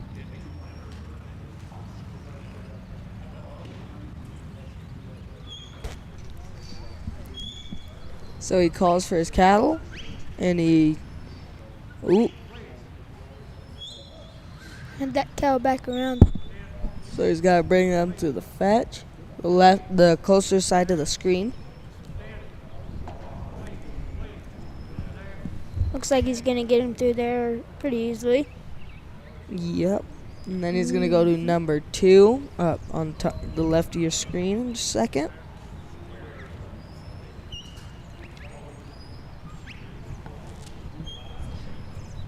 Look, he's got a really good set here. He's just got to keep them together and keep movement going, and he'll be set. Oh, that one cow. Oh. He just needs to walk up there a little bit and push him back, and then send his dog on a come by just like that, and they'll be in. And then you have to walk his dog up and almost send him on an away just like that.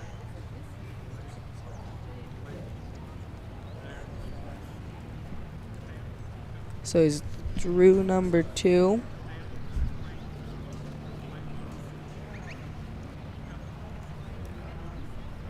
And then he's going to go to number 3, which will be the... Ooh.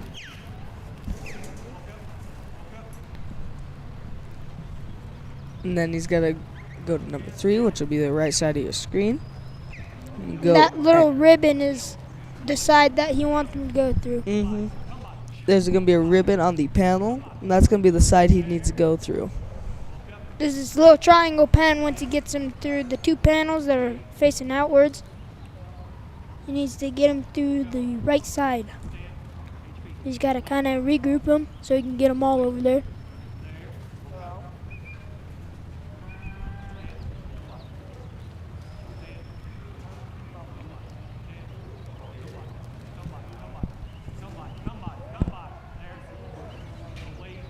Looks like he kind of got him, but then they came out the outside of that one panel.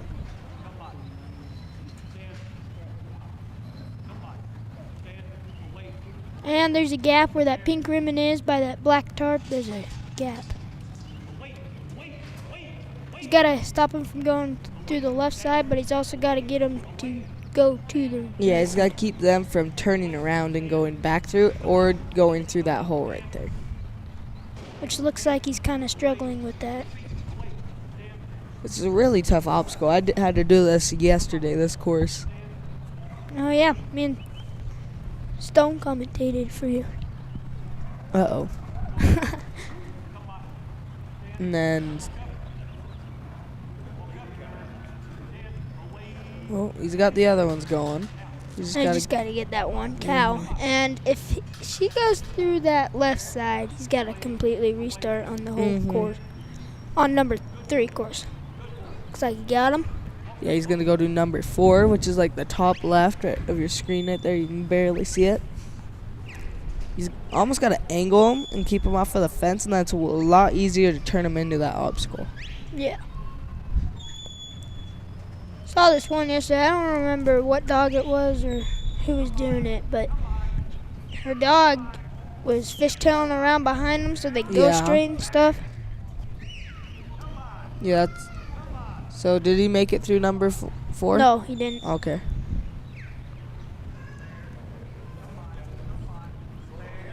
And Mike has a handler's line. He can't go past a certain point for the open. And some, like for the other classes, they'll like until they get to a certain obstacle, they have to have a handler's line. So I was gonna ask you this because Yeah. Stone didn't know this question yesterday. Do the owners of the dogs, the workers, have to stand at a certain point when they send their dogs? So they have the handler's line, like I was just talking about. They can go anywhere within that handler's line to start to send their dog. They just can't leave go past the certain point. Okay, that makes sense.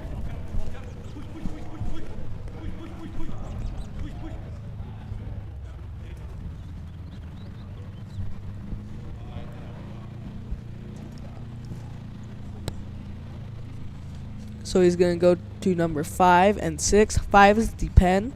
You have to pen him in there. And then 6, you have to sort. That's the sort.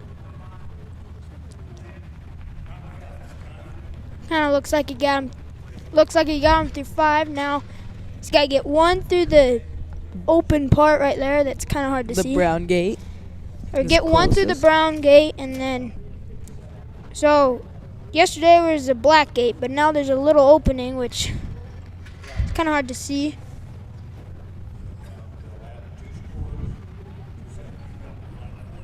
So he's got the 1 gate, and then there's like a little deal right there. Does he want 2 of them through that one? No, just 1. And then there's the other gate over there.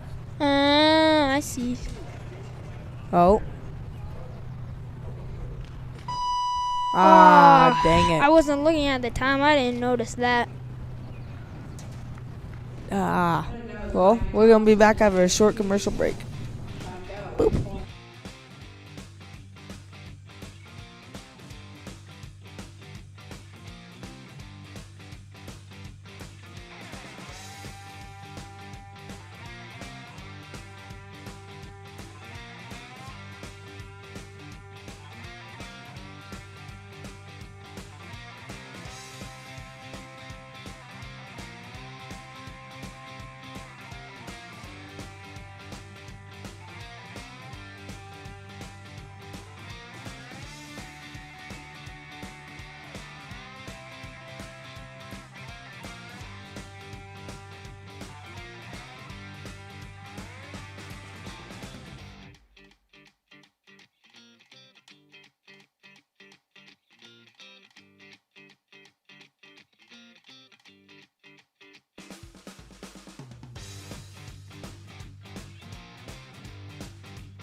Making sure your pets get the nutrition they need to live long, happy lives? That's what we do best. With our special blends of quality ingredients, you can count on us for the pets counting on you. After all, being the best pet parent ever is what you do best.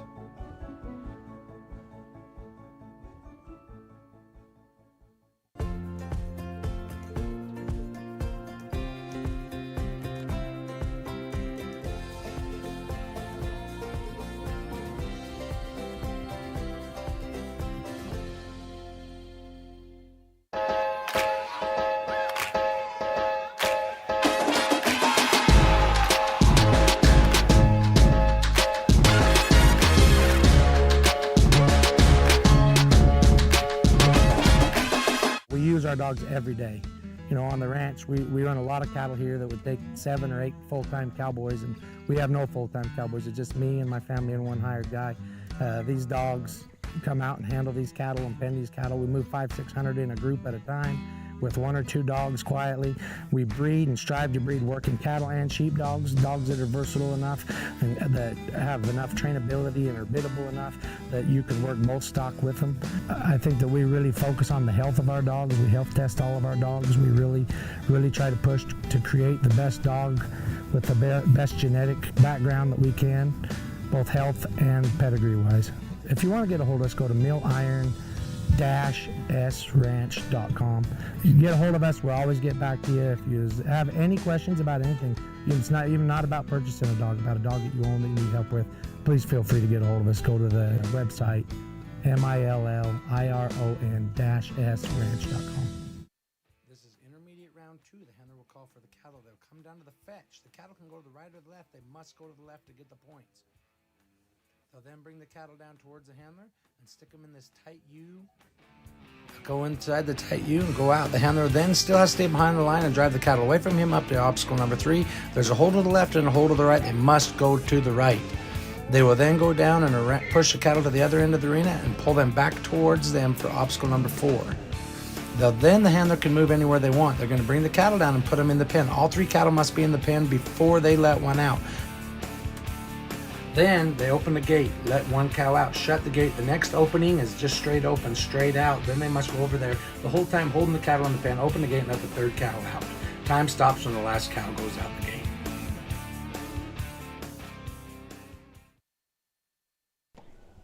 All right, and we're back with Bo, Sir, and TJ Francis. Oh, TJ Fancy. Gosh, Stockton. TJ Francis. Looks like he's getting them through number 1. Had to sunshine him. Now on to number 2, which is get him through the S-shaped obstacle thingamabob.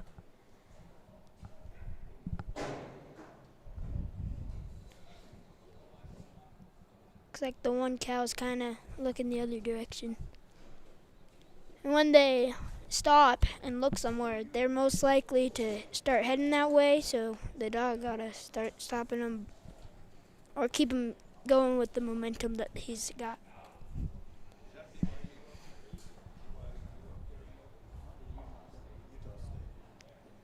Got 1 through it.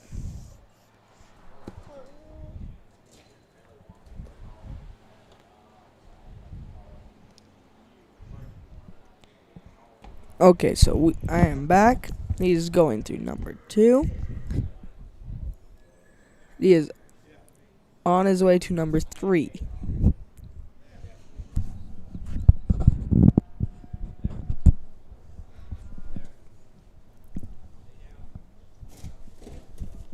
So he's going to come in there a little fast, but that's all right. And then, oh, too far.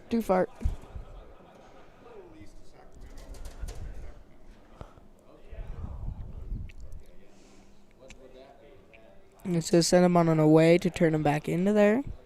So did he get him through number 2 then? Yeah, he got number 2. All right.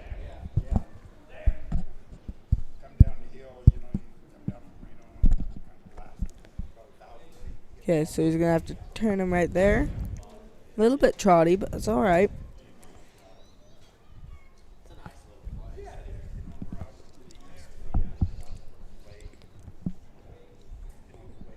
So he's got, yep. And he's going to bring him towards number 3.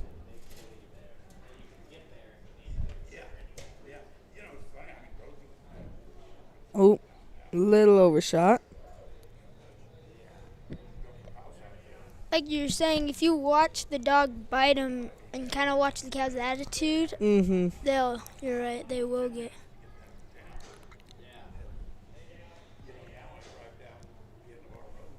Well, looks like 2 of them will go in, and then 1 will go out the wrong side, so he's got to restart it all over again. Yeah, it's painful. Straight up painful. Especially if you got him going good through number 1 and number 2, There, and then he's got to keep him just like that. and Send then him you right think there. they're gonna There, go he's good got through it. number 3, but He's not There done we with go. number 3, and he's on his way to number 4, which will be the top left of your screen. finished that within 3:58. He's got to kind of angle him.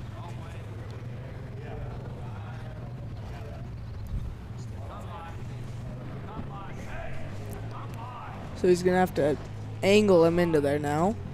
Oh, too far. Gonna get around him.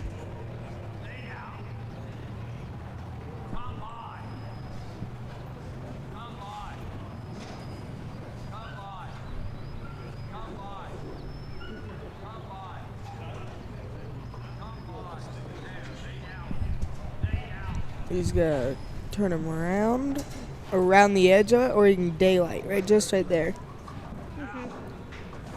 He's gotta bring him up just a little bit farther.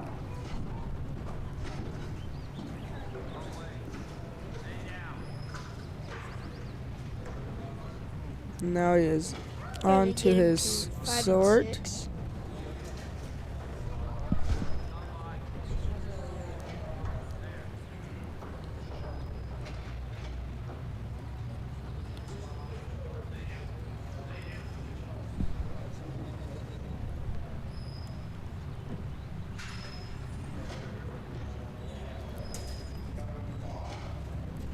Now he's got to get him around the corner towards the 5.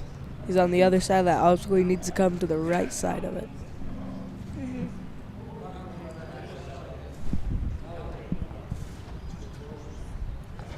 Looks like he got him through He 5. is loaded. And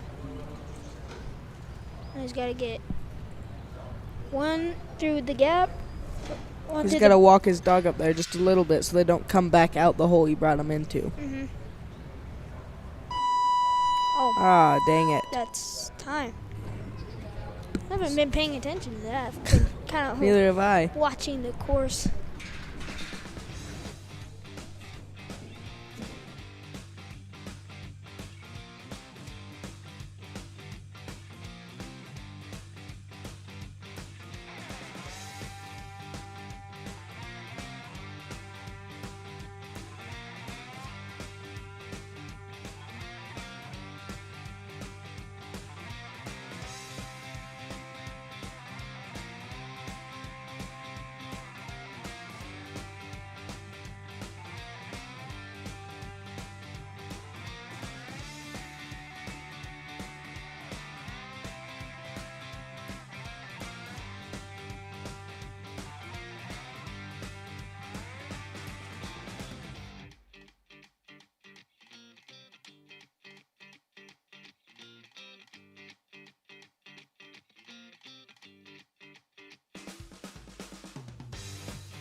Okay, we are back. And don't die, don't die. I know, I'm choking on it. Oh, they just brought us some deep fried Oreos, you guys. If you haven't had a deep fried Oreo, you're missing out. Oh, yeah. That's Steve White. I just got on here with my son, Stockton. I apologize, I haven't been on here too much. We've been around trying to keep everything rolling. Today, you guys, we have 3 arenas going, plus a field. So you can click back and forth. You guys can sit at home and have the pleasure of watching all these wonderful dogs. We appreciate SVI and coming in and doing this event for us with our live broadcast.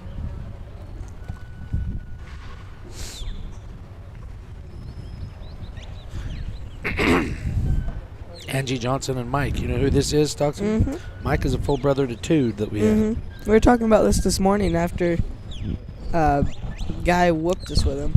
Yeah, heck of a dog here. And it says a lot about a dog for Angie to be able to come out and do what she's doing on this course, and then for Mike to be able to grab the same dog and go run the course. How much different do dogs work for different people, Stockton? A lot. A lot. So if I go take your dog, does she work different for you than she does for me? Mm-hmm. A lot different, isn't it? And so that says a lot about the dog that can go compete on both levels. Go compete on both levels with the same dog. And here we allow that because they're in different classes. You can't show the same dog in the same class. Mm-mm. But as long as they split up their classes, they're okay to show them. She's going up through number 3, and you guys, I'm here to tell you, she's got a run going here. She flanks to the left. I shouldn't have bragged on her, but she's too late. But Angie's a good hand. She'll get Mike redirected. I want you guys to notice one thing about Angie. Look how calm she's keeping her cattle. Stockton, how important is it to keep your cattle calm? Very, very, very. How does it help you? Keeps you from not having a wreck. Yeah, it keeps you from not having a wreck. The cattle won't be offended. Now, remember, even right now when the dogs were supposed to be, cattle are a creature of habit. Mm-hmm. So they went out that side the first time. They're going to want to go the second time. So she has to work even harder to make them go the other way. Not a problem for a good handler like Angie Johnson or Mike. Says John Day, Oregon. They're not from John Day, Oregon anymore. They actually moved to New Mexico, if I'm not mistaken. I can't remember the name of the town.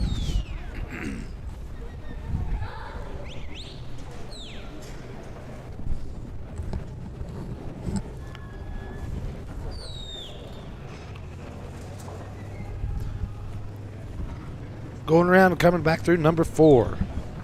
Still behind the handler's line. As soon as they clear number 4, right there where the pink tape is, they can leave the handler's line and roam freely to help the dog pin. You guys, this is the toughest sort I've set up for him this year, or this week. This is the second round of the Open, so I anticipate, I want my courses to be tough enough to weed through and find the very best dogs. This is a tough one. So as they throw these cattle in here, there's 3 gates, 3 openings. 2 have gates and 1 has just an opening, and there's 2 panels in it. I wish we had a picture of it from right above it so you could see it. Once all 3 cattle get in there, then she has to open her gates, and they have to come out this one on the closest to us first. So she's walking. You see how calm she's being. She does not want to push hard on those cattle. Okay, you guys, now here's the trick. Here's the tricky part. She's got to sort one back. She's got to sort one to the closest side, shut the gate, and then she's got to put one through the middle where that one is. You can kind of see, not really. Do that one doesn't have a gate, and then he has to do the last one farthest to the side.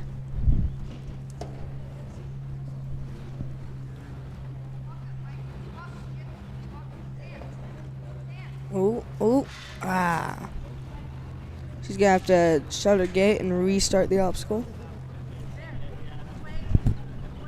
And then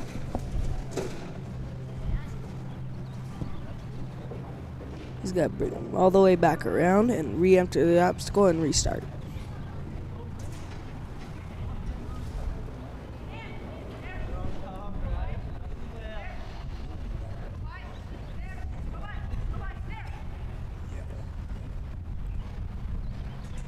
She is reloaded. She just can't let one out of there. Now She has to let the one out the brown gate she just opened. Oop, risky letting your dog go over, sending your dog over there. So it leaves that hole exposed right there. There you go. And then if they went out that, she'd have to restart the obstacle. So she's got 1.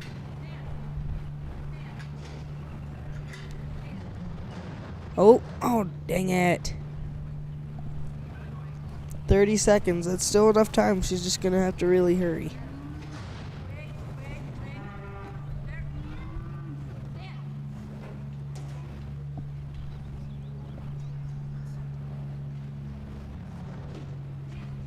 Now she's going to send him on a come by against that fence, just like that. Enter the obstacle. We'll be right back after a quick commercial break.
So I am back with Buck Mendenhall and Trio from Alpine. It's Utah.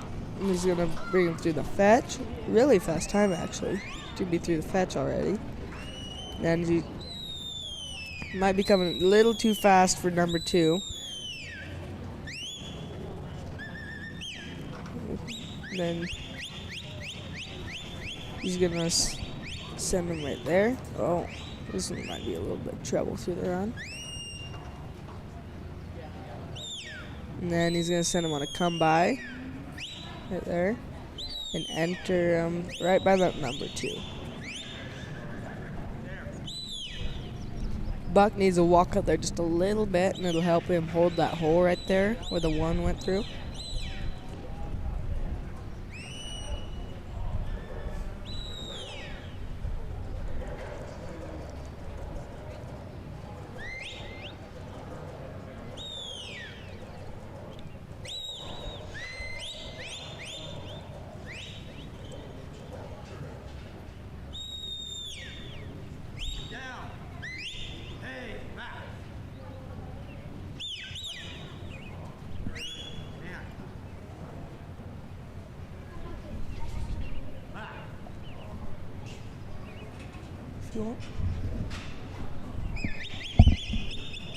So he's gonna have to gather him back up and restart just the whole obstacle almost to just get lined out.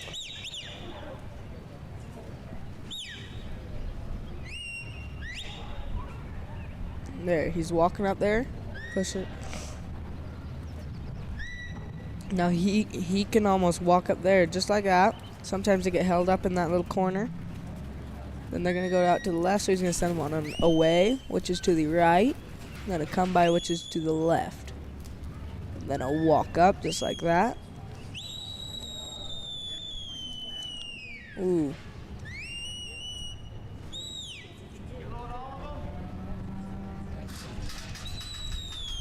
He's going to have to... Ooh, this is going to be tough.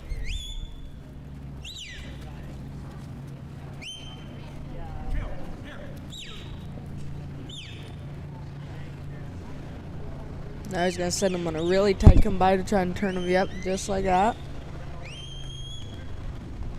And he's going to be able to send him away in just a second, like that, and push him into the mouth of that obstacle. Ah, that one's just not wanting to cooperate real good. Sometimes a dog will bite him and it just kind of ticks him off, so like, dang it. Just go to heck, I'm going to do what I want now.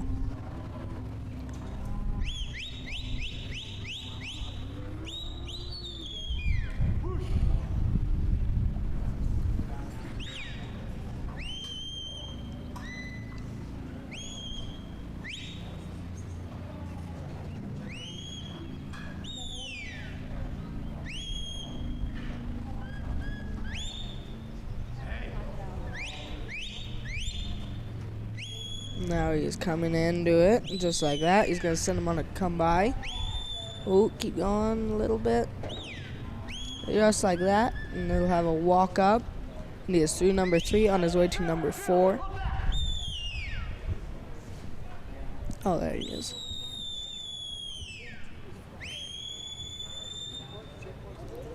So then do it away right there.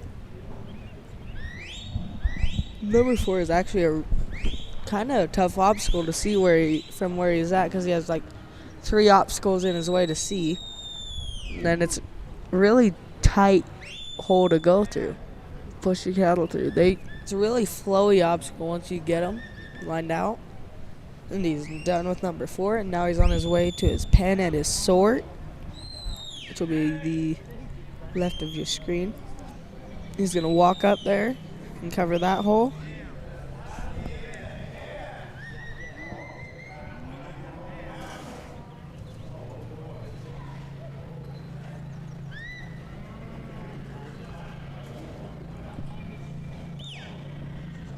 He is loaded now, and he's gonna start his sort. So they have to go through the brown. One has to go through the brown gate first, right?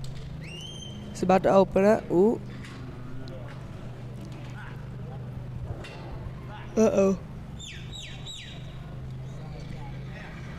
He has to cover a hole to his left right there too.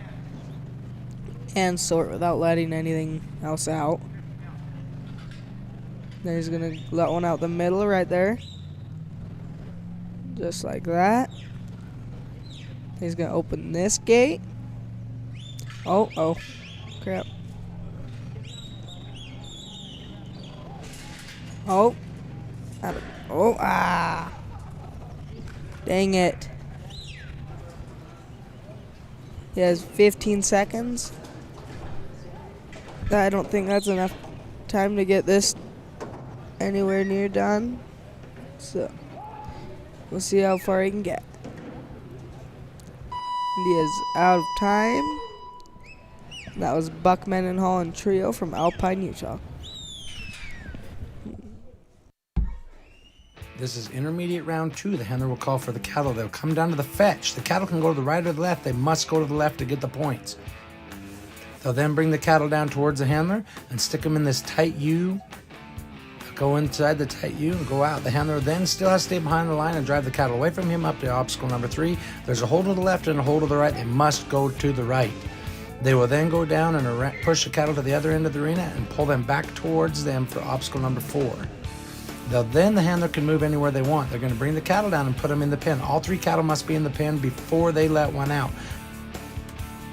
Then they open the gate, let one cow out, shut the gate. The next opening is just straight open, straight out. Then they must go over there the whole time holding the cattle in the pen, open the gate, and let the 3rd cow out. Time stops when the last cow goes out the gate.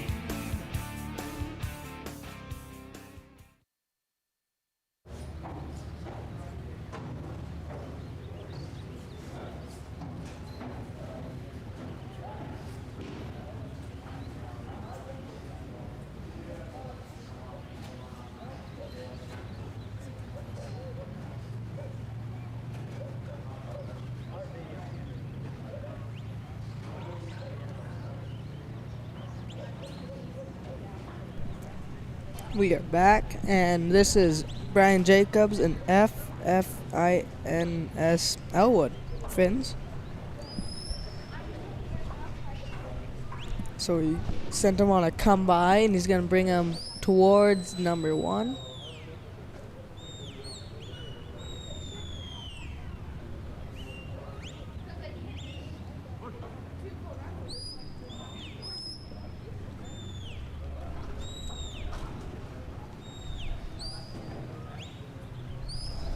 They have to come towards the screen. Yep, just like that volley heifer. So he's going to bring them to number 2.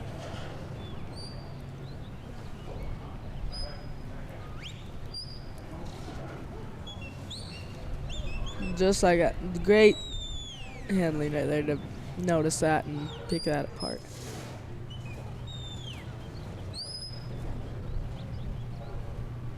See, they sometimes get distracted by that dog and then they don't know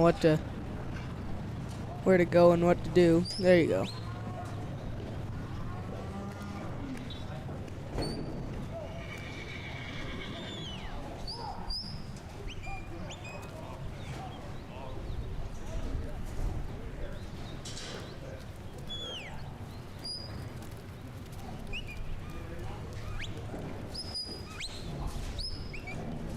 Okay, so he's done with number 2, on his way to number 3, which he's going to have to come out the right. So he's going to enter just like they are. He's going to send him on a come by and push him towards that one side, out that hole.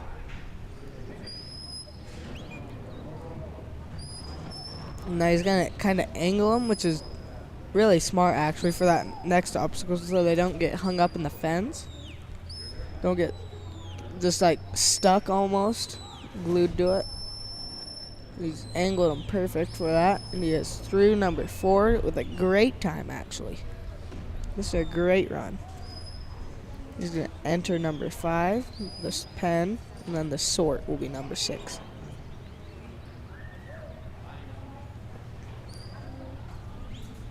This panda-eyed heifer is a really good leader. You always want a good leader when you have a run. One that also doesn't leave, though. That wants to stay together, but also will lead and be really good. It keeps the other cattle calm. Keeps your dogs way more calm. So he's got the other 2. This is a really good run by Brian Jacobs and Finns Elwood. And just like that. That's a really good run by Brian Jacobs from Wilton, California. And we're going to take a quick commercial break, and we'll be right back. Round 2, the handler will call for the cattle. They'll come down to the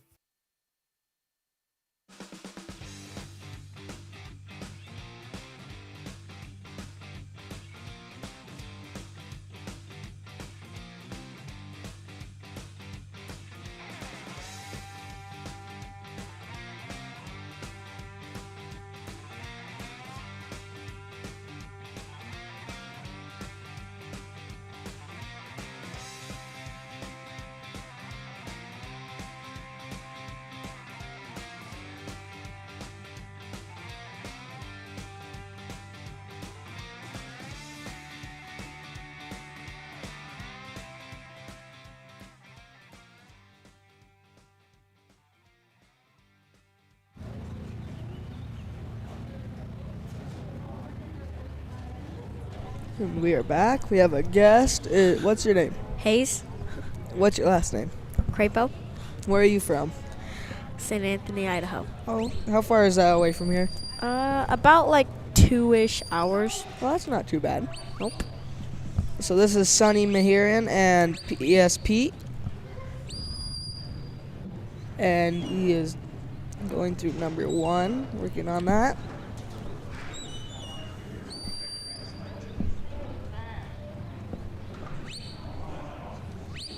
And there he goes. He's got them. Now he's going to send them on a way. Oh, dang it. They have to go through that. Where the 2 came out, that's where they all 3 have to come out. Yeah, this obstacle looks pretty hard.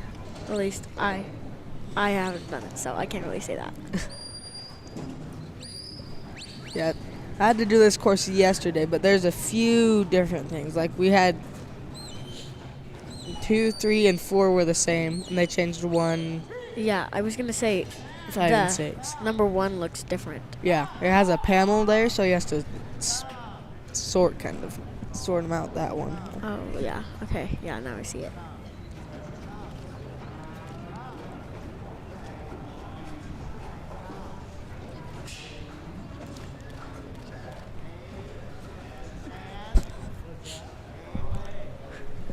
Cold or what?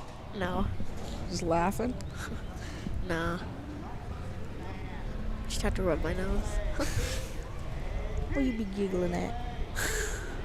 So he's gonna have to regroup right there and get them all regrouped, and then he's gonna send them on an away. Get them going in there nice and slow. And then he's gonna send them on a come by right there. And then a walk up, which is a walk straight towards the cattle. And then a come by is to the left, just like that. That dog's pretty fast. Zoom in. And then he's got then there's walk up, which is walk and face the stock. And then there's come by, which is out to the left, and the away, which is to the right. And then lie down is lie down and stay. Or there's a there, just like he did right there. So has he made it through obstacle 2 yet, or? No, he is working on 2.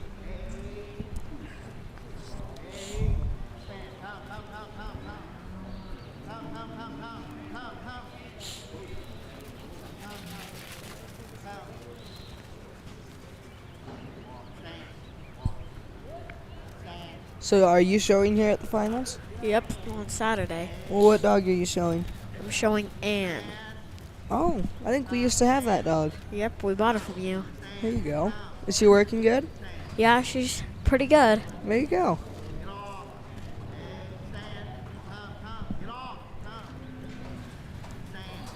So he's got to bring him around and enter right by that number 2.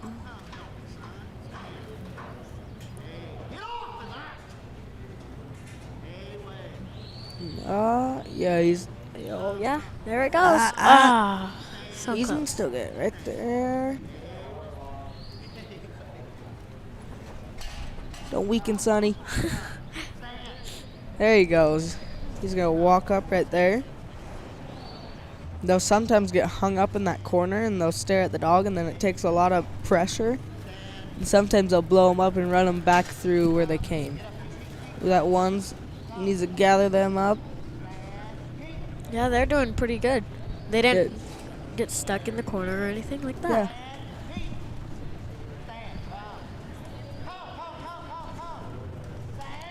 Yeah. Ooh.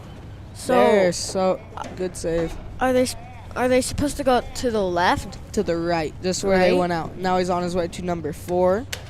Okay. So what do you do on number 4? So you have to go around, and then you can kind of see that pink tape. You go in from the right side by the number 4 and come out by that pink tape. Oh, okay. Now I get it.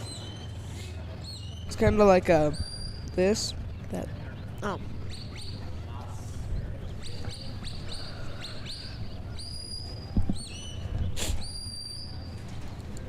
So he's got them going just like that. Still has a minute to do this, which is enough time. He's just got to hustle a little bit.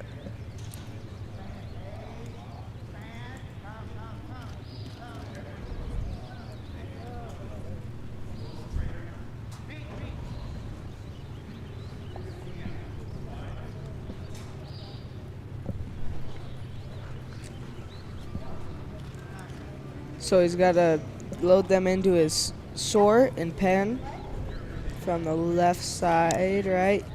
Send them on an away.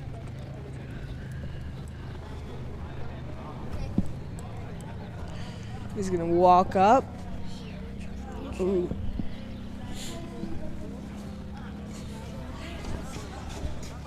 Oh, you just got to keep that one from turning out right there. How would you go for this obstacle? Hayes? I would kind of like whatever cow is in the front. I would like have my dog just like slowly walk up on them. Yeah. And then get one to go through and shut the gate fast. He's still doing the obstacle, which is pretty good. Yeah. Okay, we're gonna take a quick commercial break and we'll be right back.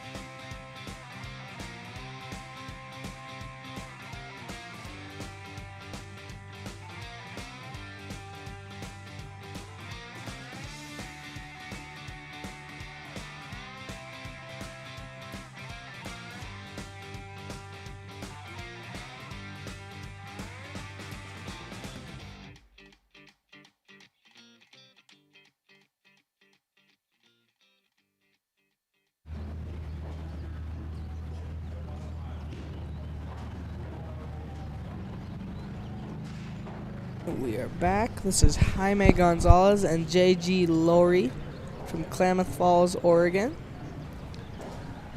And he calls for his cattle and he's gonna send an away. Yeah, he's got a good set for it, though.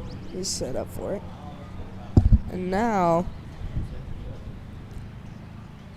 he's gotta bring him around, put a little pressure, and get them moving. Just like that. Oh. That dog's looking way focused. Oh, yeah. Oh, we gotta keep that one.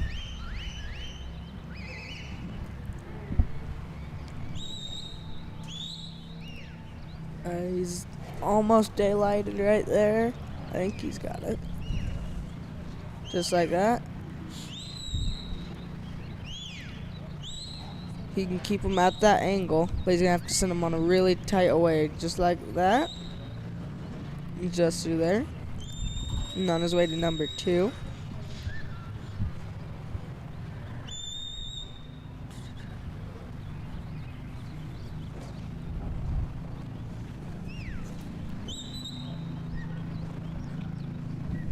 So he's got 1 in number 2, 3 in the number 2. Now he's got to push them through, just like that. Now he's heading on to away right there. There he goes. Now he's heading over to number. Yeah, now he's got number 3.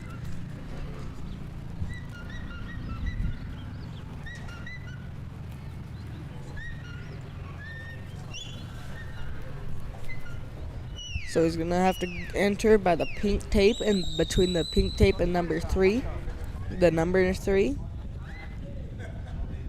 and exit on the side of the tape is on that side of there.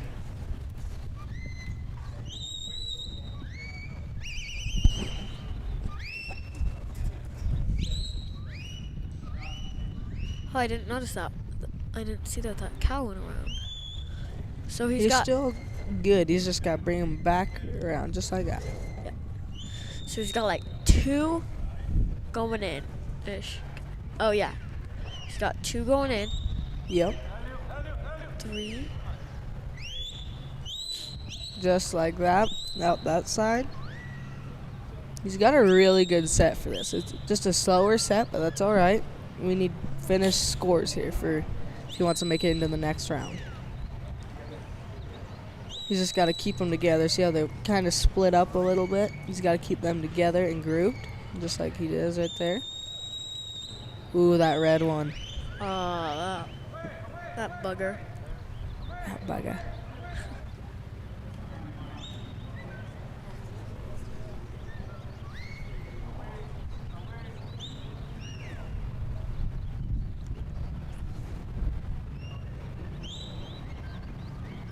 So he's got to bring him back around through the obstacle or around the obstacle, whatever he wants, or whatever works really. Yeah.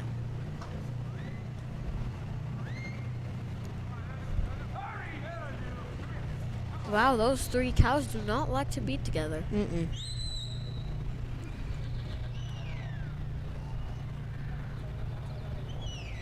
He's got to bring that red one out a little bit more so he can daylight it.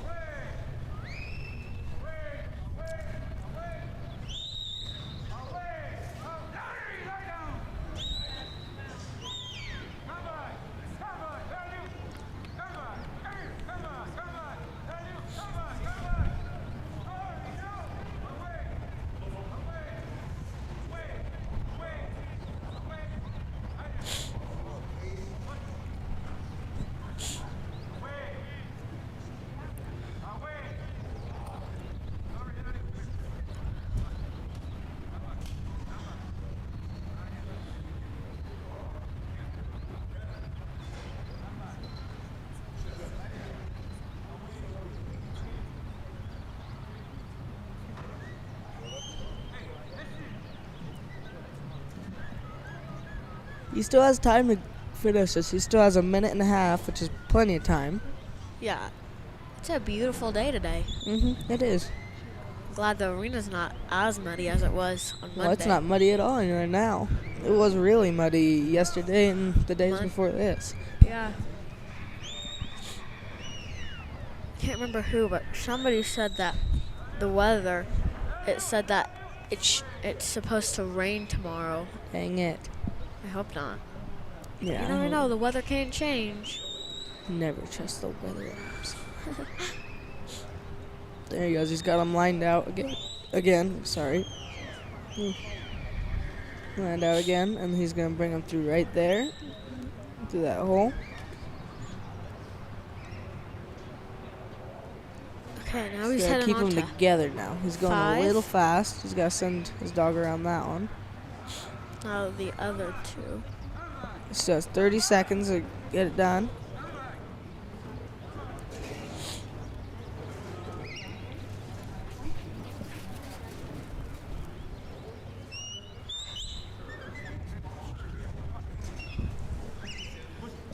So he's gonna walk him up. Looks like he might run out of time right here.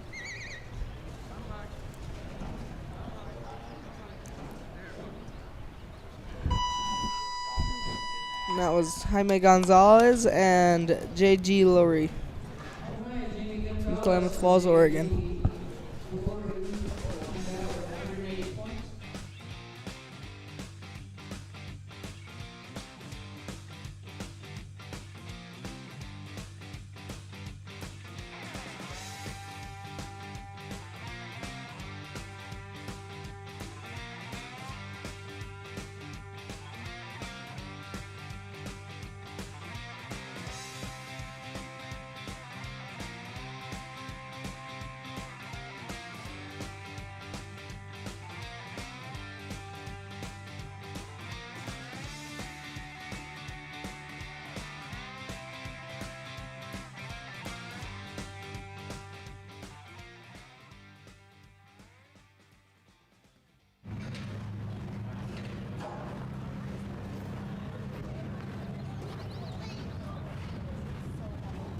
And we are back, and this is Dwayne Hurleman and Bill from Cordell, Oklahoma.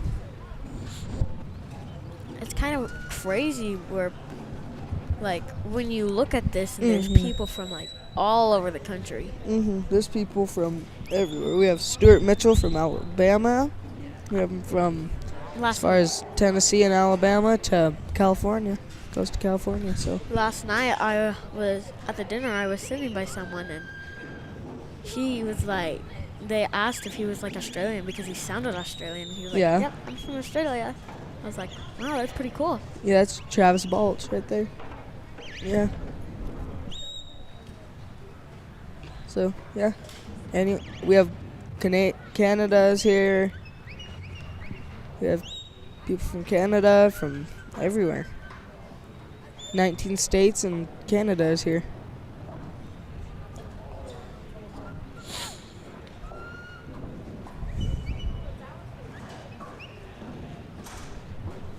Okay, and they just got right to the first obstacle. Obstacle. I can't say it. And now they're heading to the second obstacle.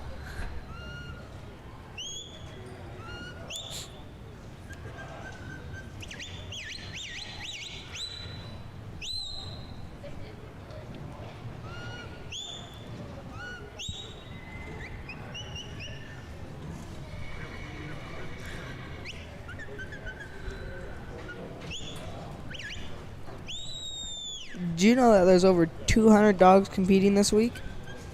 Wow, that's a lot. There is 1 McNabb, 4 Australian Shepherds, 4 Kelpies, 3 Australian Shepherds, and 1 BC Cross. The rest are Border Collies. Guess how many miles they have driven? All the handlers total have driven How many? to here. How many? 77,187 miles. One way to compete at finals. Wow. And finals is like a big week for everyone. Mm-hmm.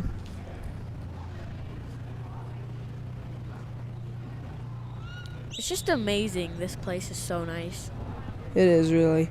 I love the creek. That's my favorite part. Creek. There you go. Creek and competing, of course. Okay, now he's heading through the third obstacle. He's taking it nice and easy. Doesn't want to rush him.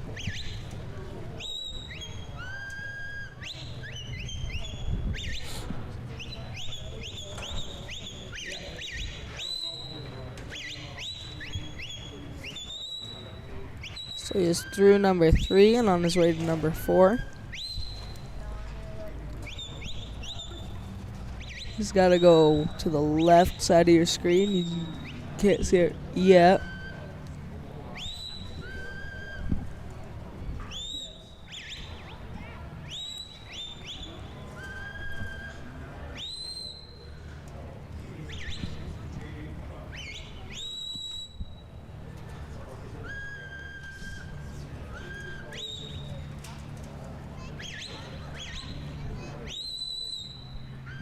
He is on it, and he is through number 4 now.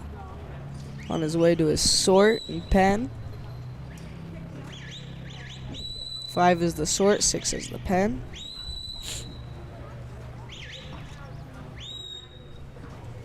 He's going in there nice and easy. Mhm. He's not rushing them.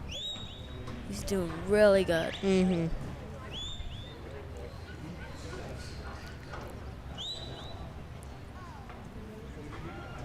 Oh, don't let that one out. Ah, That one is kind of like a close call. dang it.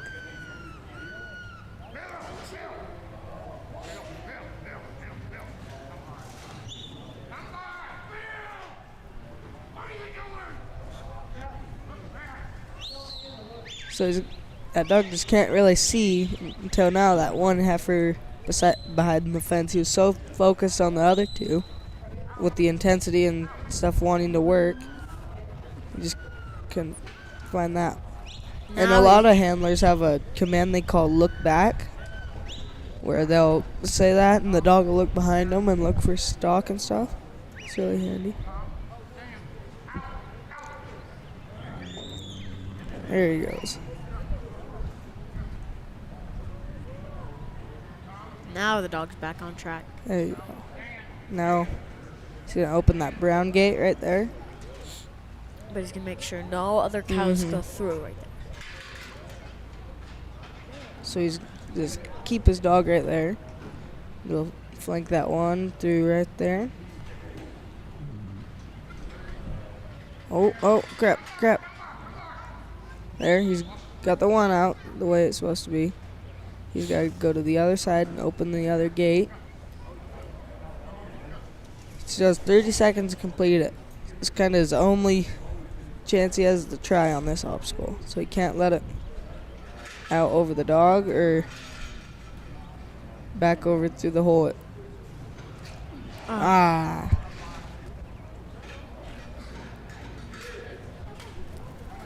That was. Mm-hmm. Those cows can be Yeah. so slow sometimes, and then He other was out of times they're time. just so fast.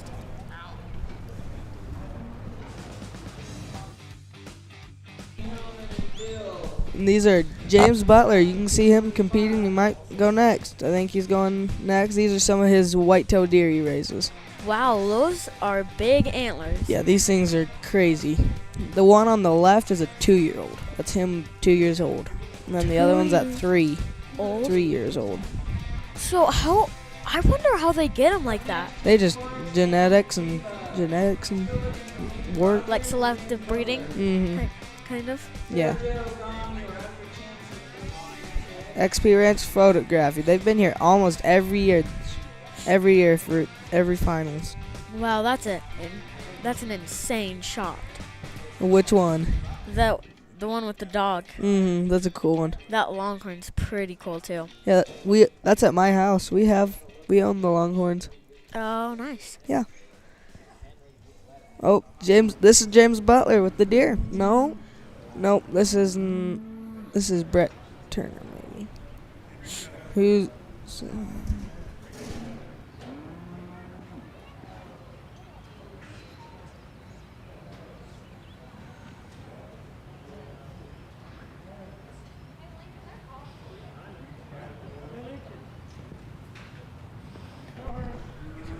we had a quick little deal.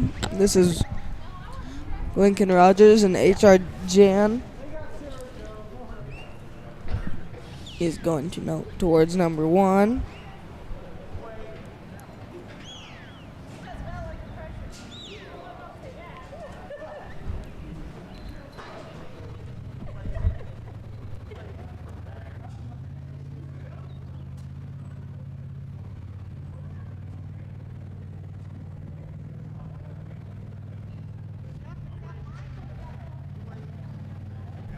Okay. Another mix-up. Yeah. This is James Chance Horrocks. Yeah, Chance Horrocks and Reba LaPointe, Utah. I think. Yeah, Utah. Okay, so he's already got him through the first obstacle, and he's heading to the second. This looks like it's gonna be a pretty good run. Ooh. Wait. So you just gotta keep him going through there. Get a good leader through there. Yep. But also not over push him and have him come back over the dog. So he's gotta push him towards number 2. 3, I guess.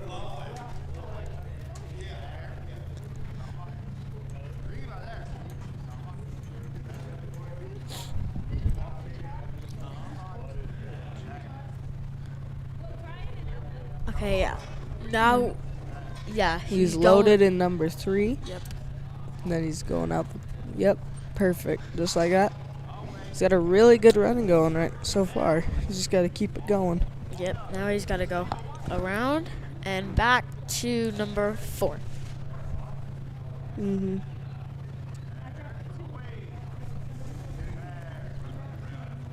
I like how when he sends the dog one way, like away or like come by, the dog is focused. Like the dog doesn't really leave the cows. Like she always keeps an eye on the cows.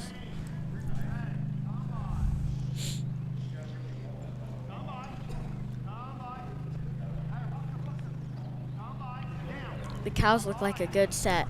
Yeah. They're calm, they're not jumpy, and he's got to bring him around. Try to go around the edge of number 4.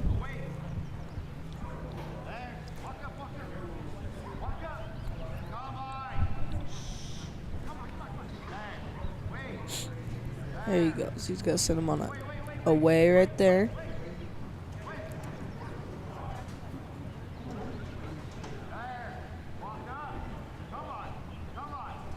There, you just got to walk him up now and push him into there.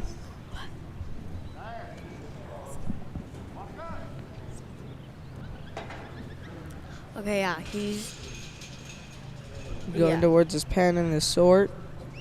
Yeah.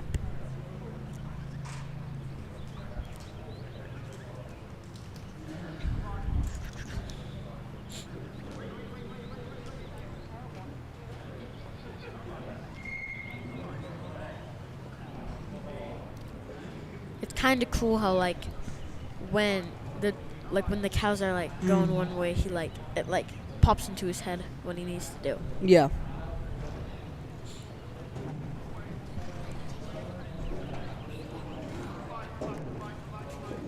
So he's got to open that gate just like that. Step back and cover the one hole. And then let one out that side. It's kind of, the sort looks way tricky. Yeah, it's a really tricky sort. He's got to only let one just like that. There's a hole between the two gates right to his left. Just risky bringing your dog all the way over there. You just got to let one just like that.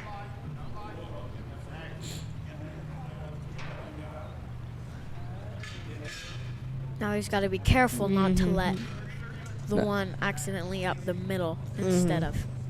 3 places he can get out right now. Only one of them. He can. There you go. Great run by Chance Horrocks and Reba from LaPointe, Utah.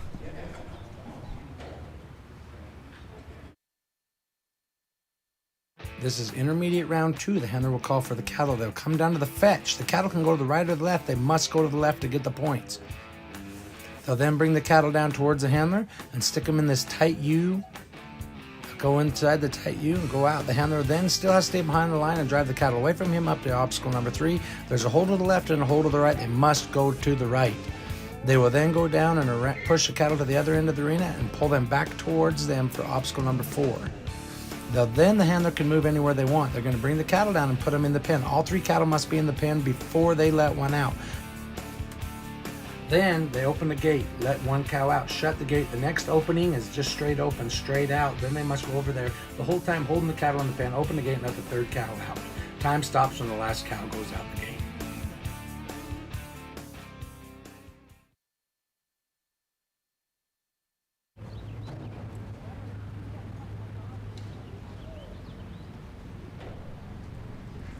Okay, so we are back with Lincoln Rogers and H.R. Jan from Seminary MS. I have no idea where that is, so wait, maybe it's Minnesota? I don't know. But anyways, he sent his dog on a come by. That's a pretty fast dog if you ask me. He's got a pretty good start.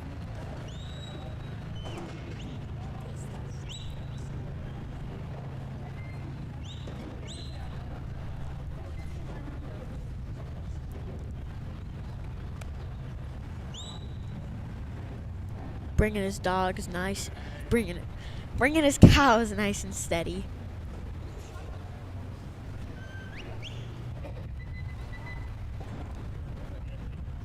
This is gonna be a pretty good run from Lincoln Rogers and H.R. Jan.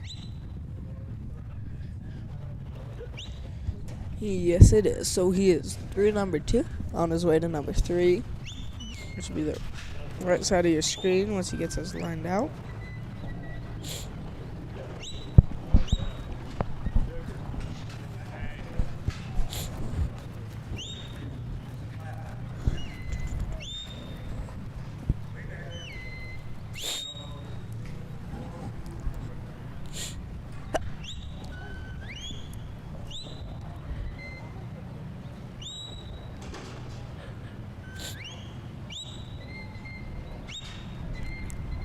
And, yep, he's doing pretty good. Got a smooth going right through. But right now, I can't see. Oh, wait, yeah. Okay, there they are. Popping up. He got good job coming through number 3. And now he's starting to bring him around to number 4. Mm-hmm.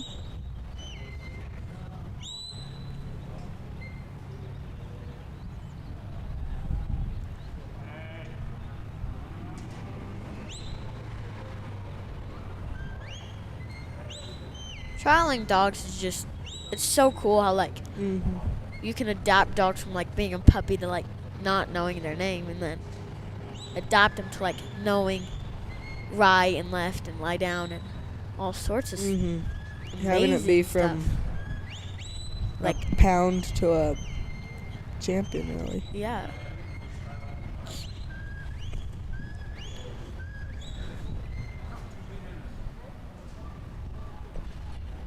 The one thing that I like a ton about finals is Sherry White makes the best clothes.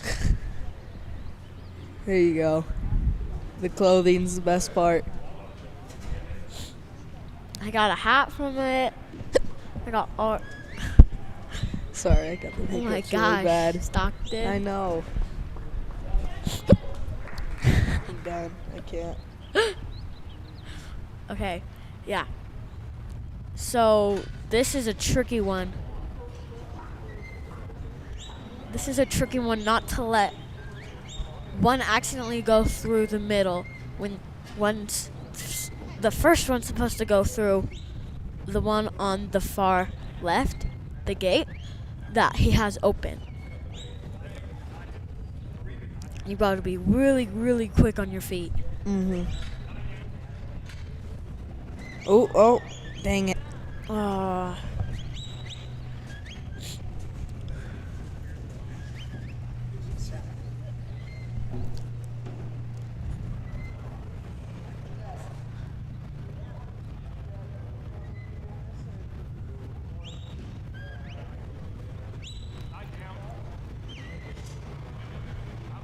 It's just so cool how, like, the dogs can get, like, knowing how to, like, sort.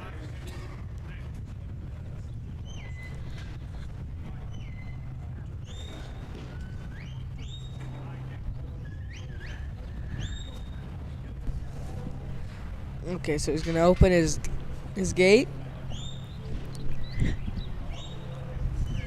He's gotta bring one through.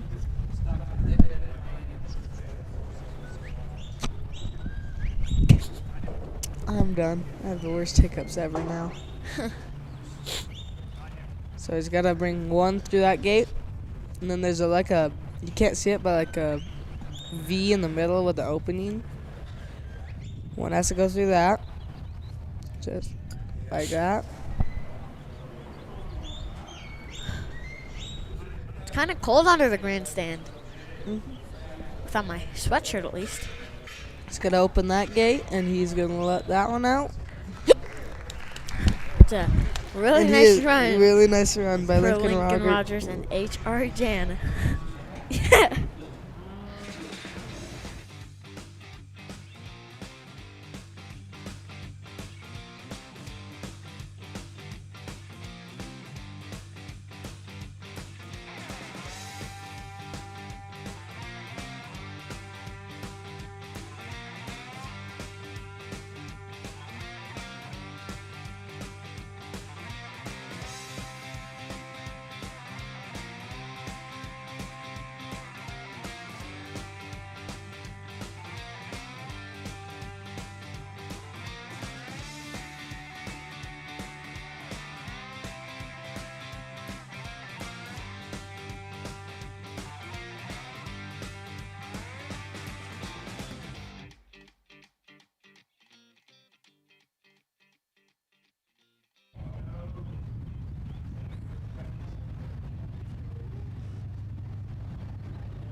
Okay, so here we have Sarah Jo Gom and Pace from Arlington, Washington. All right, Hayes. This is Steve White. Just got back on here with Hayes Crape was up here announcing some. Hayes, how old are you, bud? 9. 9. Well, you're doing a great job. We got Sarah Jo Gom. Here's something fun for you, Hayes. Hayes, what do you want to do when you get older? Probably trial. Be a dog trialer professionally? Yep. I like that idea. There's people here with all sorts of professions. Sarah Jo Gom right here. Guess what she did for a living? What? She's a retired ER doctor. Wow. Can you imagine? So you imagine how good her nerves are working in an ER. This is nothing, is it? No, it's not. Really nice dog that Sarah Jo Gom's got here, Pace. Been a competitive dog. She got this dog here about 2 or 3 years ago, and ever since she's got him, it's really even upped her game a little bit. Super, super nice dog. She's come and spent the week with us at the house before the finals. Sure, Joe needs to step up a little bit. She needs to get that calf to get grouped back up. But you want to know what she's doing right now, Hayes? She's What? keeping her cows calm. Yeah, that's what you really want. You really want like your cows to like not be super skittish. That's right. And what's going to make the cows super skittish? If like the dog like bites them or something. Yeah, like that. unnecessarily, huh? We want to treat these cattle really nice. See how calm they are walking into there? They'll give and do what you want them to do until they don't trust you. All of a sudden, them cattle are going to lose their trust, and then they're not going to want anywhere near the dogs. Right now, these cattle are really taking this dog really good, and Sarah's working this dog good. She needs a flank pace outside of that pen. So the number one thing, Hayes, and you're going to be showing when? You're showing Saturday? Yep. Saturday. Hayes is signed up in the junior championship we have on Saturday. What dog are you showing? I'm showing Ann. You're showing Ann. Well, good deal. Well, that just tickles me. They got Ann from us a little while ago, and I think, Hayes, you like her a lot, don't you? Yeah. Well, good. So as you're going through an obstacle, as she's going into number 3, she has to almost be getting ready to set up for number 4, even while she's in number 3, right? So right now, if it was me, I'd flank my dog to the left a little bit. She's not going to because the lead cow's going to go ahead and take that. But right now, I would be flanking my dog to the right, where he's going to go out of sight here and bending him over and start pointing towards number 4. Yeah. Okay.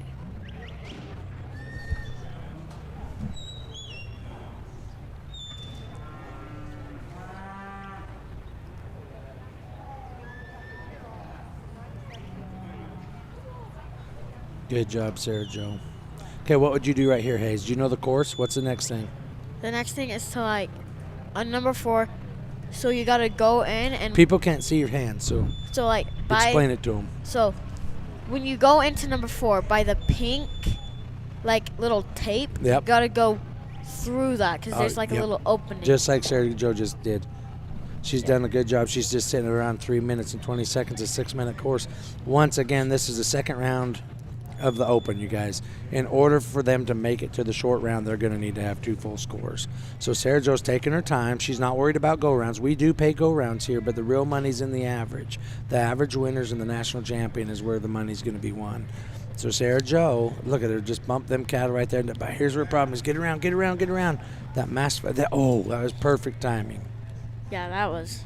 Okay, now what's her next move?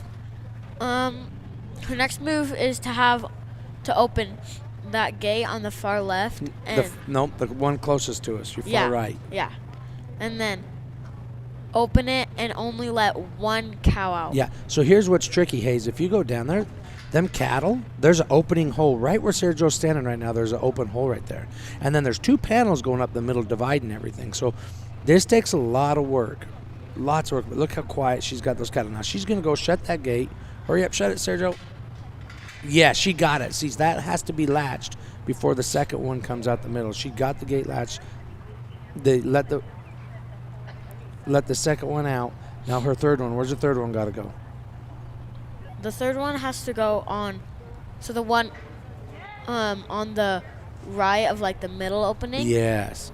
She's got to open that one. But Sarah Joe, listen, Sarah Joe's reading that cow wants to go out or push over her dog, so she's safetying up.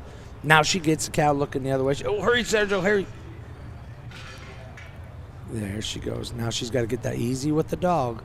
She's going to push the cow out the hole over top of it or all the way out the back. There she goes. She'll flank pace away to me and walk him on through the obstacle. It's going to stop her time. I'll get you her official score, a full score of 270 and a time of... That's not the official time, so just listen to the announcer.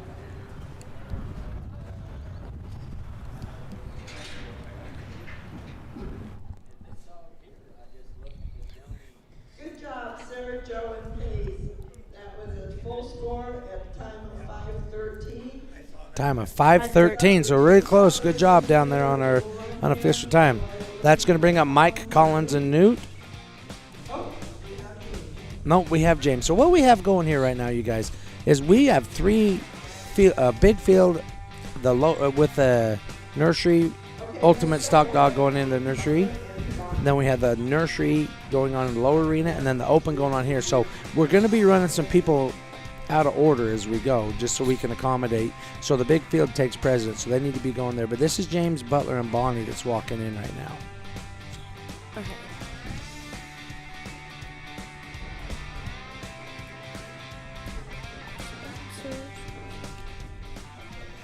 How about our reserve buckle sponsors? Who we got on there, Hayes? We got Double J Border Collies, Crapo Cattle. You know them? Yep. What does Crapo Cattle got? Cows. Yeah, exactly. Then they got Rising W Kelpies. Yep. Then Lowen. Lowenhaus Boer Goats. And then Arlo R. And then Driftwood Farms. Good job, Hayes. Looks like James Butler and Bonnie calls for his cattle. He's got Carlos. It's my kids see that cow with the white skunk tail on him. He's the only one here. My kids call him Carlos. We've got just shy of 400 cattle here. My kids have them memorized as we've been working them for the last month and a half, getting them ready for the finals. He's a leader. You want to win, you want Carlos on your team right there.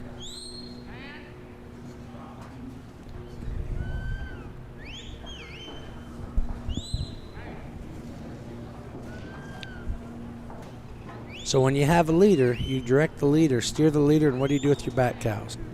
You make sure that they're following the leader. Make sure they're following the leader. That's way good, Hayes.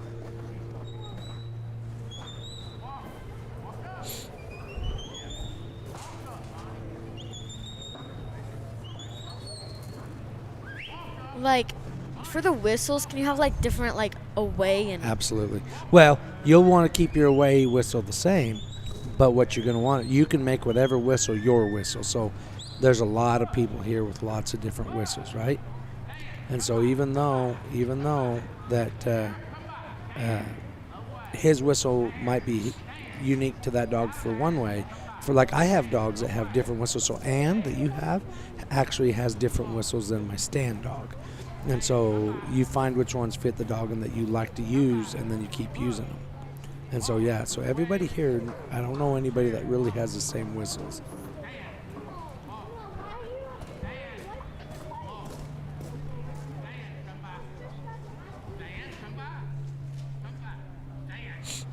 Red calf wanting to be a little bit crappy. Here's the one thing I will say, though. Like right there, that dog could have bit it. It needs to probably push on a little bit. But when it does do that, when it does end up pushing on them, if they do it inappropriately, like right there a little bit, then sometimes it offends a cattle. But right there, she gave him a little nip on the heels to get his motion going again. That's fine. But the ones that constantly peck at him for no reason, your cattle's not going to take that very long. This red calf is making it tough. He's really having to cover this red calf a bunch. But I just barely watched this dog run in the nursery. This dog ran in the field. Oh, no. Carlos, stay in there. He'll get him. He'll get him.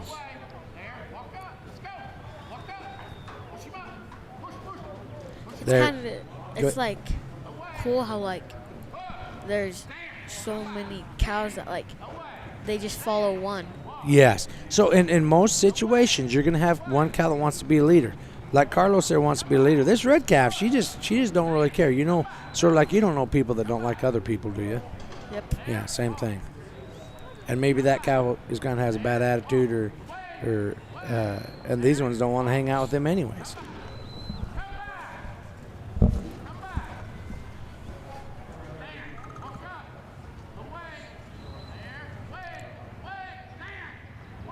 Okay.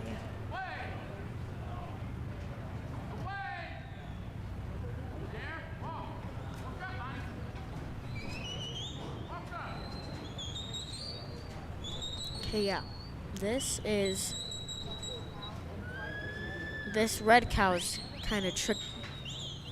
But the one that the whites call Carlos he's trying to like tell them that they should follow him, kind of.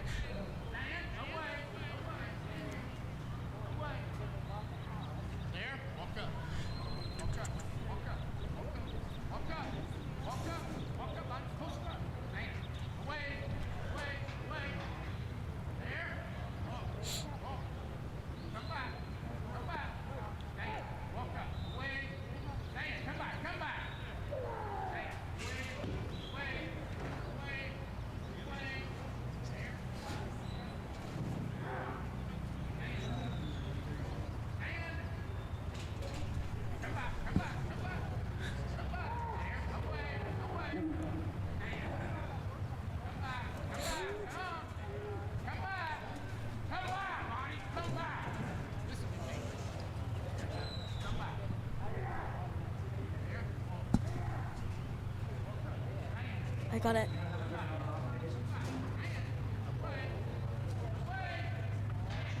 That should be him. Top. Okay. This is This is That's your sponsors and talk about sponsors. This is Weston Crapel. I just joined. My boy Hayes has been helping Steve here for a minute, but Steve had to run and take care of some things, so he asked me to jump on here. So, just jumping in here with James Butler. He's right in the sort here. He's had a little bit of a challenge with that red steer he's been dealing with on this run, but he's just about to get the first one through the first sort. Perfect. Nice and quiet. Get Carlos out. Now if he can hold that red steer, he's going to have a little bit of a challenge of that red steer not wanting to run over his dog here. Yeah, this one's kind of tricky because you got to be quick on your feet. Yep, you got to block that hole in the middle. Needs to get that steer to back up about 2 feet around the corner of that. Perfect. There we go. Good job, James, with an unofficial time of 5:47, but let's see what the official time ends up with. Great run for James Butler and Bonnie.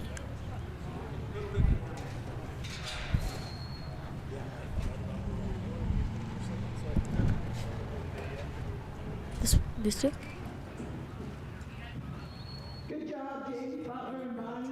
Call for the cattle. They'll come down to the fetch. The cattle can go to the right or the left. They must go to the left to get the points.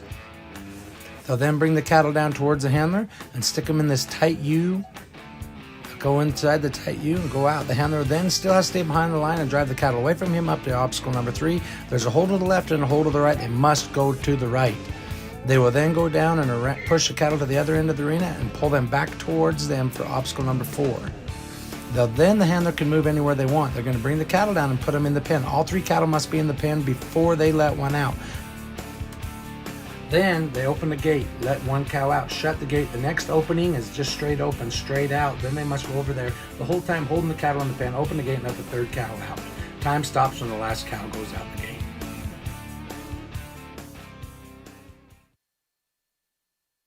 Okay.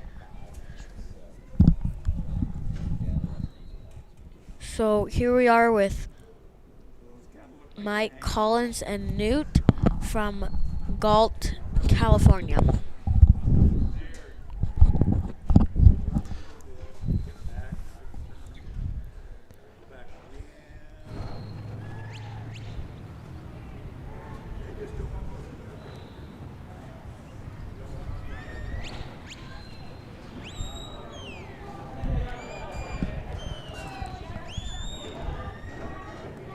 So today's course that they've got set up on the fetch is just a little bit different. If you notice right as these cattle are coming through, they've got 2 openings they can go through. But they need to, like, if I was standing, like, how do I put this? Like, well, those cattle went through the wrong hole, yeah. So he's got to reload. Yeah. So he's got to take those cattle clear back through the back of the fetch. See, right now they're still not clear from, I believe, I didn't hear the judge yell clear. They've got to go clear back through the back or the opening to be clear and then come back through. So they're still dirty right at the moment, I think. Maybe not. Maybe the judge yelled clear. Looks like he's moving on. So they must have cleared him on that. So he's headed to obstacle 2. yeah. So he kind of needs, like, so he's got the cows kind of together, but they kind of look calm, but not, like, super calm. He's doing a pretty good job of keeping the pressure off of him. It looks like that black heifer in the middle there, she could be a little bit high-headed, so he can see that, and he's keeping his dog off to keep her as calm as he can.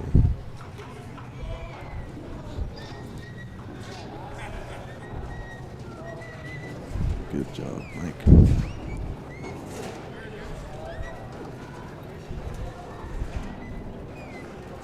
Got points for number 2.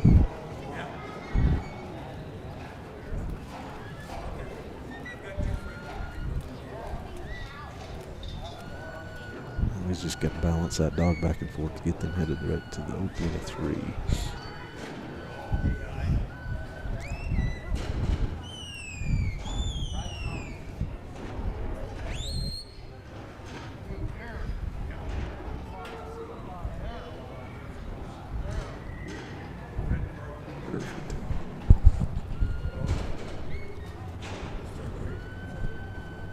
obstacle number 3 there's got 2 openings as well. They've got to go through the right.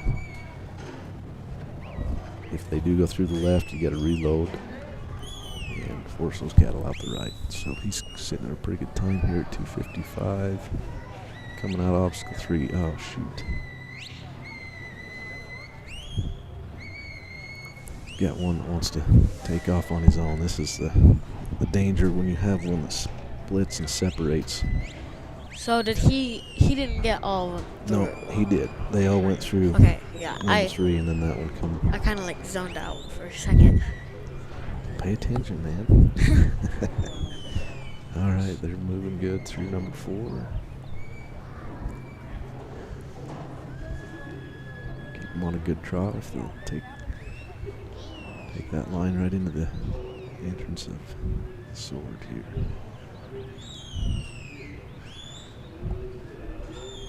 Do they like run like? Do you know if Steve like runs them through like the courses at his house? He does. Yeah, he's always working these calves, especially a few weeks before finals. Just to like get him into shape.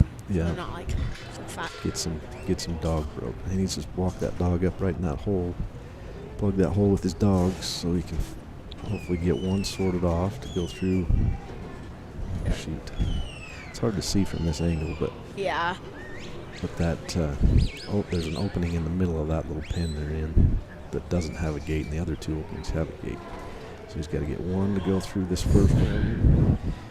Got that one there. Stop that one. Perfect. Get that one to go up through the middle. Boom.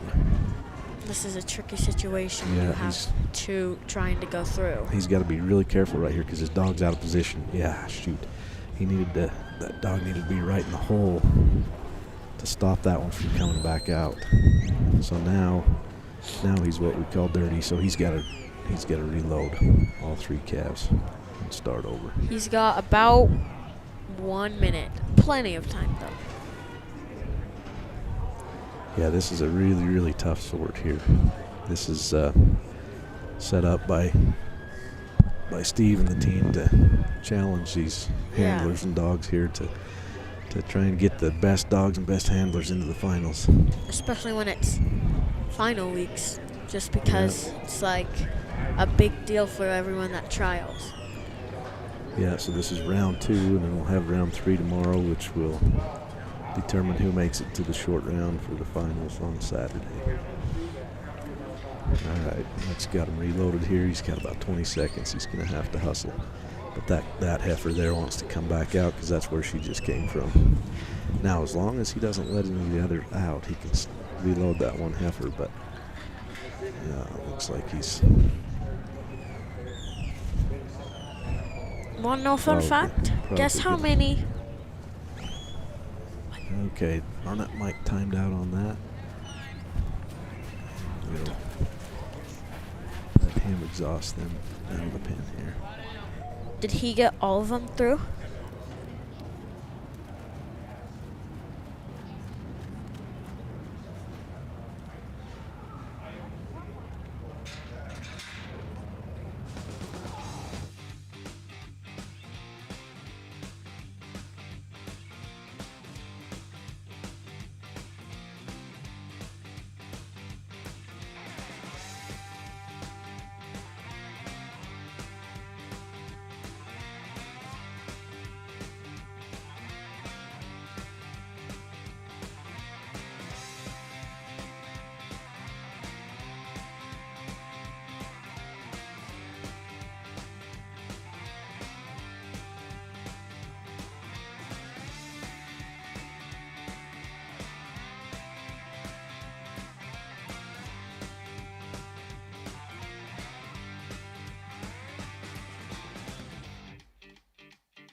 Okay. Okay, we've got Randy Mooney and Duke.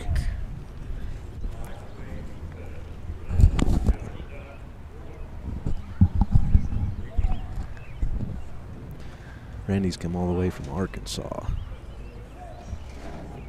Long drive to Wyoming from Arkansas. Hayes, you were just telling me, how many miles did you say that the competitors have driven?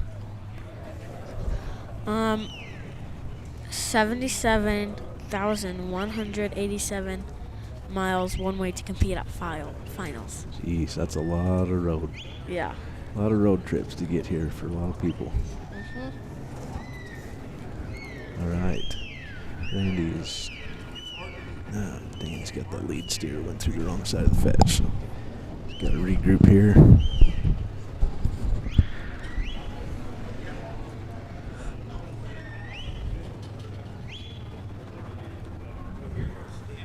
Okay, looks like they don't have to reload completely. They can bring one of them calves back, and as long as they all go out through that left side of the fetch. Perfect. Drop right into number 2.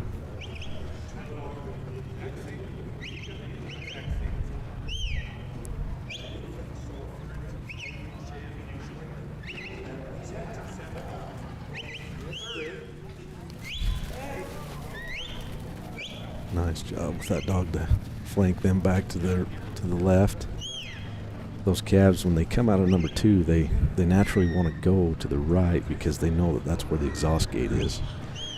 So you'll see these handlers and dogs, as soon as they come out of 2, they've got to flank them back to the left because they are naturally wanting to leave the arena.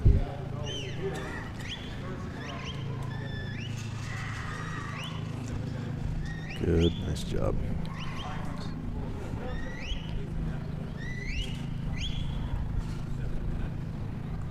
This is a really nice dog. He's really crisp on that whistle that Randy's got him on.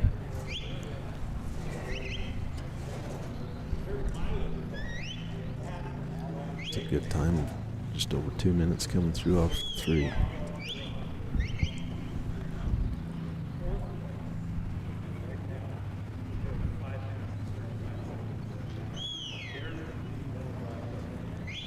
This obstacle 4 is really tough because it is really hard to see. Just like that right there, it's hard to tell where those calves are coming into that entrance at number 4. And once they get over on that fence line, they want to just follow that fence around. And so to pull them off of that fence sometimes is really difficult. But Randy did a really good job of getting Duke over in front of them and bringing them back in through the entrance. This looks like it's going to be a pretty good run. He's sitting pretty good. He's got him almost going to have him loaded within about... Oh, shoot. The old calf just took off to the right. Flanks Duke over and brings him back. Oh, shoot. Just missed it.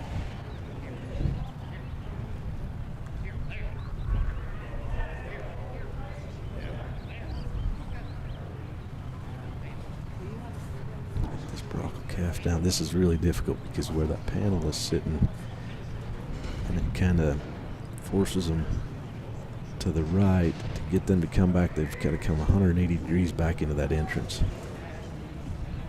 Good, perfect. Get Duke flanked around there just right.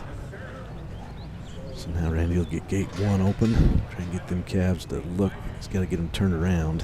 They're all facing the wrong way, so he's got to bring Duke around to the right. And now to get them calves to turn around and look. See, this is really difficult because see that calf looking at the opening that they came into. Now he's going to want to get Duke back in position in that opening right there. Perfect. He's got to get Duke to hold that hole and get them calves turned around to get the second calf up through the middle opening.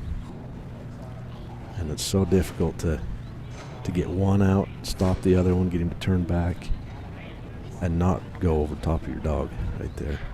He's also got to use his dog to... This is tough when you get a couple of them calves outside of that pen. Those dogs see those calves go out and they're like, oh, I got to go get them. And so they'll... Oh, shoot. Duke got just a little bit too excited there. Dang it. Pushed that calf. And it looked like he almost got stuck under the fence. The panels. When he went under, he's like...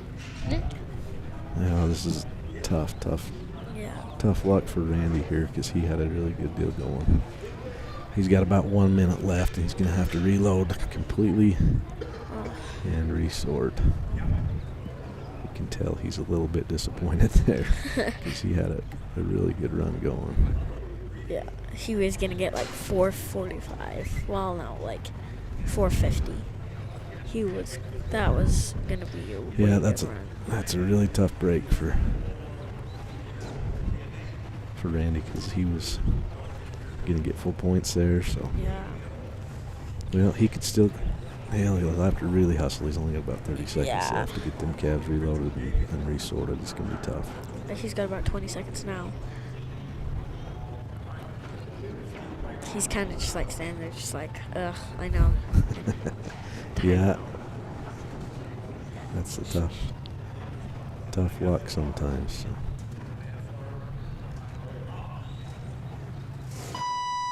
Darn it. That'll be time for Randy. Good job, though.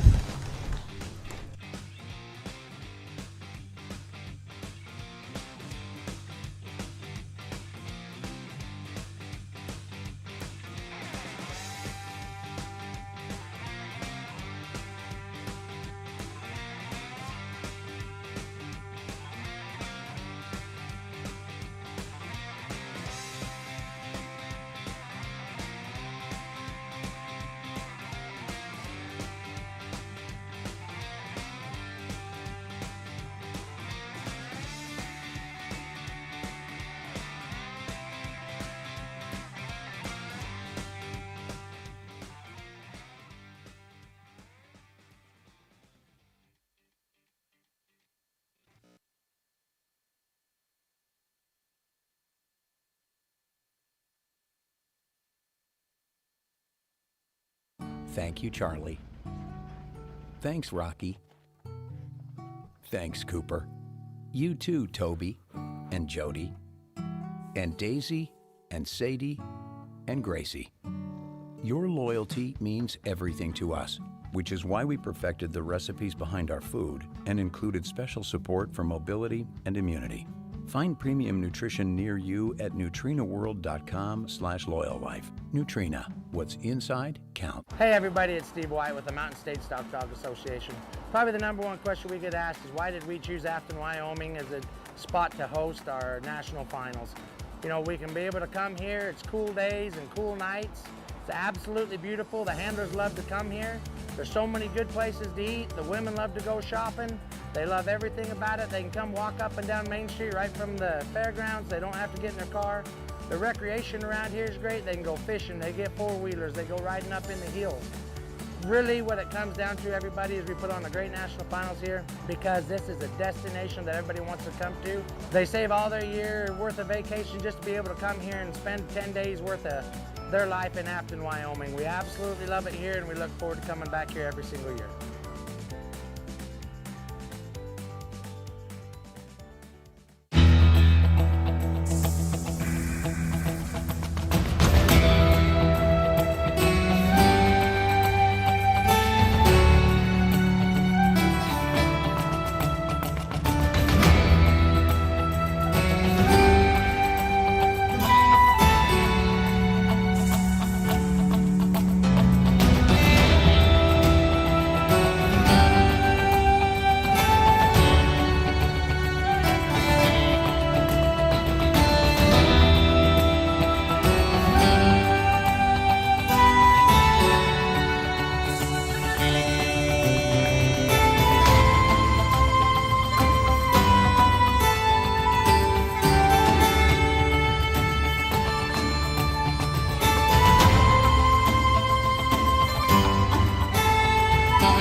From playful pups to cuddly kittens, Loyal Life Super Premium Pet Food makes it easy to choose the product that's just right for your pet's life stage.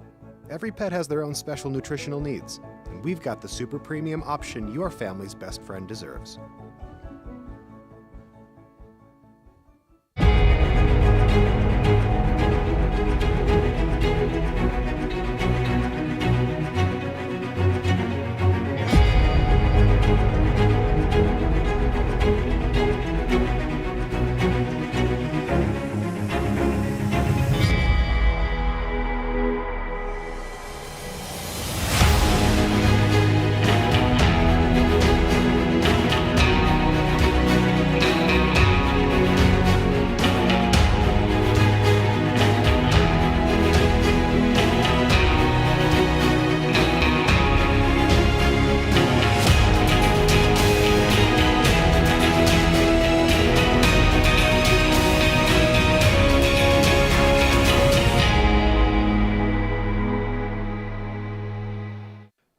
Making sure your pets get the nutrition they need to live long, happy lives?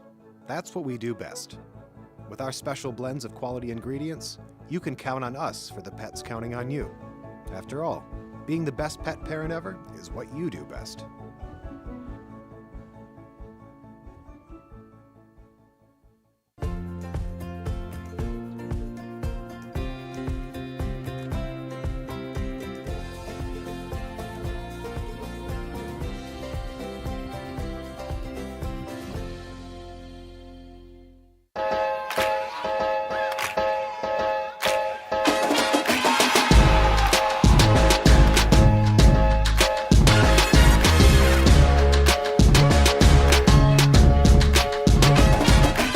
We use our dogs every day. You know, on the ranch, we run a lot of cattle here that would take 7 or 8 full-time cowboys, and we have no full-time cowboys. It's just me and my family and one hired guy. These dogs come out and handle these cattle and pen these cattle. We move 500-600 in a group at a time with 1 or 2 dogs quietly. We breed and strive to breed working cattle and sheep dogs that are versatile enough and that have enough trainability and are biddable enough that you can work both stock with them. I think that we really focus on the health of our dogs. We health test all of our dogs. We really try to push to create the best dog with the best genetic background that we can, both health and pedigree wise. If you want to get a hold of us, go to milliron-sranch.com.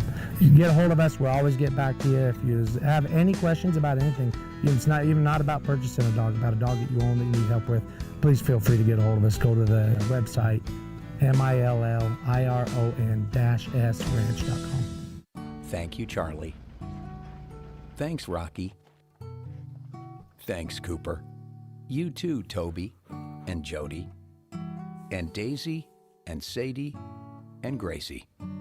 Your loyalty means everything to us, which is why we perfected the recipes behind our food and included special support for mobility and immunity.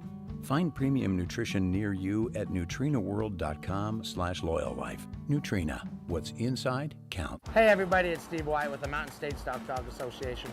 Probably the number one question we get asked is why did we choose Afton, Wyoming as a spot to host our national finals?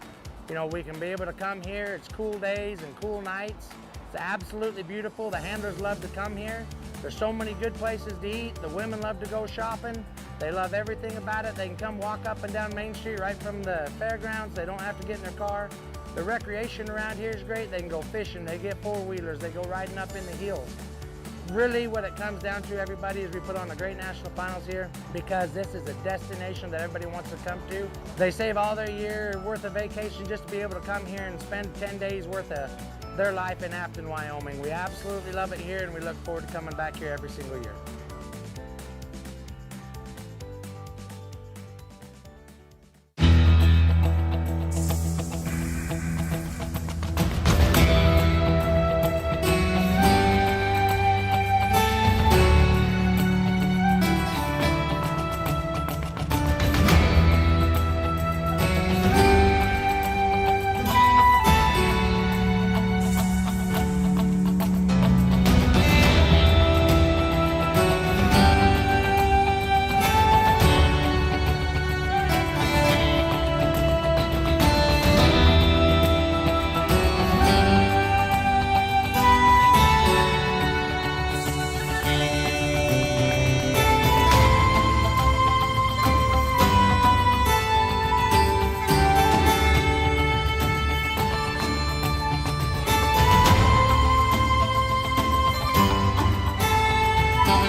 playful pups to cuddly kittens, Loyal Life Super Premium Pet Food makes it easy to choose the product that's just right for your pet's life stage.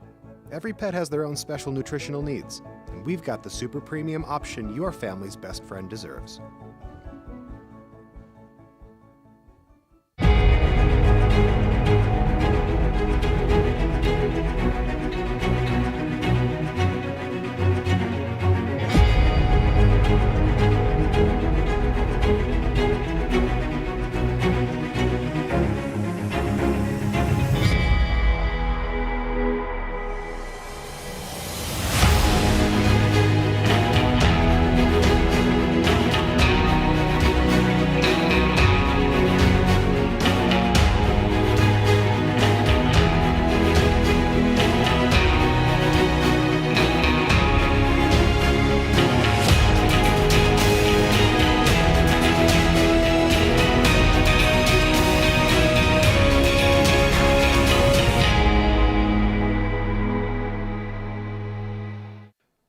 Making sure your pets get the nutrition they need to live long, happy lives? That's what we do best. With our special blends of quality ingredients, you can count on us for the pets counting on you. After all, being the best pet parent ever is what you do best.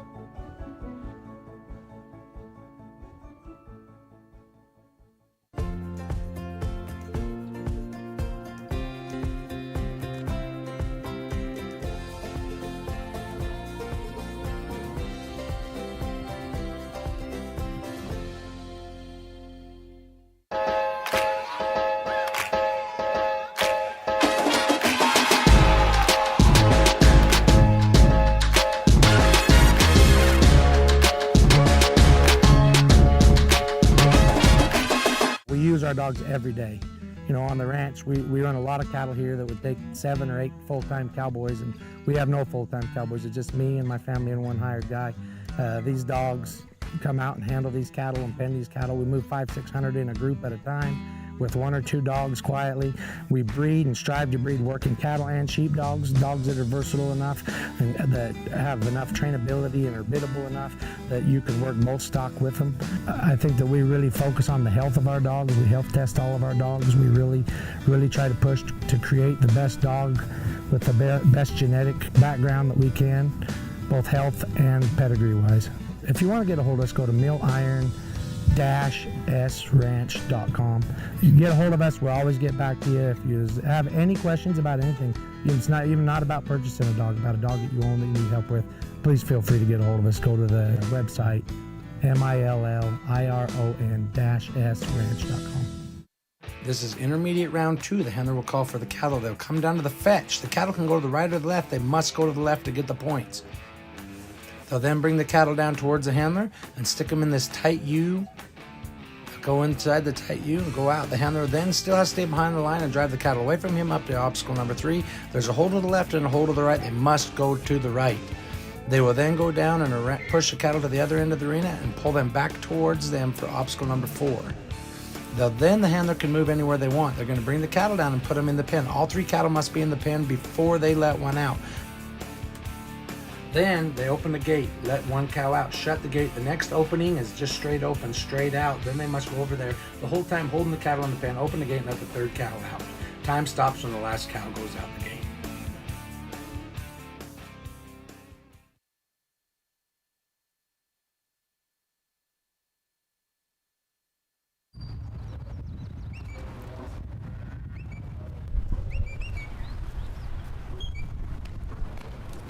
Wrong one.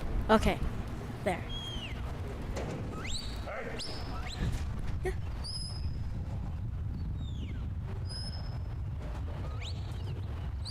Okay, this is Brian Jacobs and Clem from Wilton, California.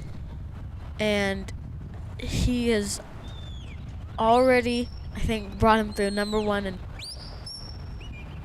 what? Oh, and he just got through number 3 and is heading over to number 4. Awesome. Brian's showing several dogs with us here this week in both nursery, futurity, and open. And he's one of the top dog handlers here in the nation. Wow, that's cool. Yeah, how have the runs been going?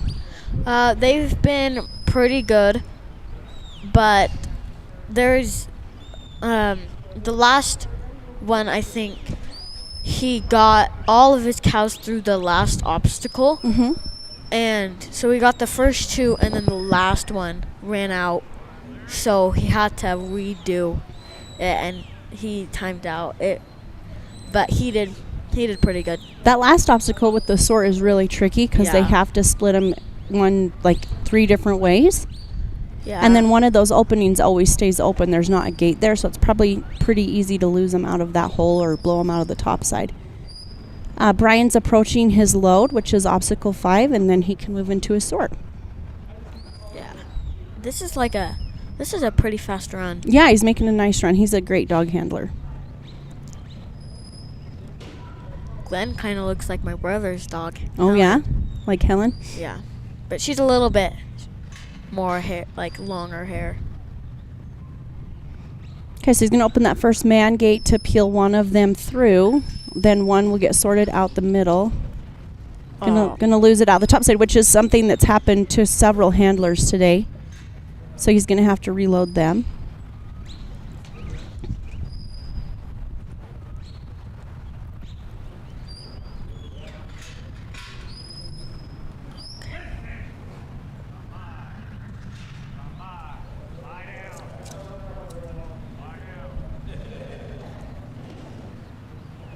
If you're watching online, there's a lot of action to see here today. We have our field trial going on, the open ultimate field, nursery field trial. We're up here with our open dogs, probably just maybe about the halfway mark. We have nursery cattle dogs being shown also in the bottom, and then we're on to novice sheep in our Plaid Perks arena. So it's a busy day. What's your favorite part of finals? I think my favorite part of finals is being with my friends and trialing, definitely trialing. And you're going to be in our junior handler class on Saturday. Yep. Tell me about your dog. So my dog, and she's pretty easy to handle. Awesome. So for me, the juniors, if we're just doing the fetch, Mm-hmm. you just stand there and call her away, and she knows to bring the cows to you. Yeah, and that's really a kind of a real benefit of showing a border collie is how well they do at gathering. Yeah.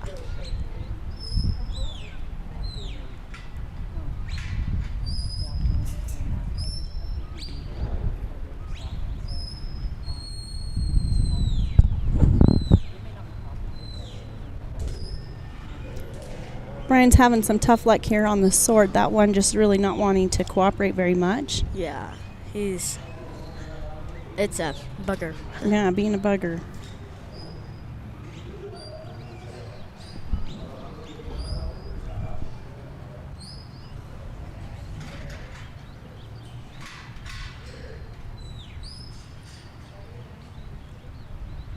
But yeah, I feel like I think that this year there's a lot more junior handlers than there were last year. Yeah, and it's probably one of the most exciting things about the finals. The crowd loves to watch the junior handlers. Everybody's rooting for you guys. And it's kind of nervous when it's your, because this is my first time ever showing a national. So what's your strategy going in?